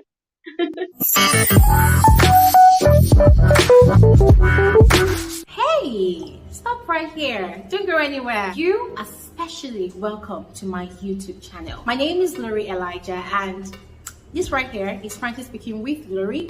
I am the girl with the tea. I give detailed analysis of reality TV shows like Big Brother Naija, like Nigerian Idols, like The Voice Nigeria. You know, basically any reality TV show that actually interests you, it automatically becomes my interest as well. I literally carry on from my head.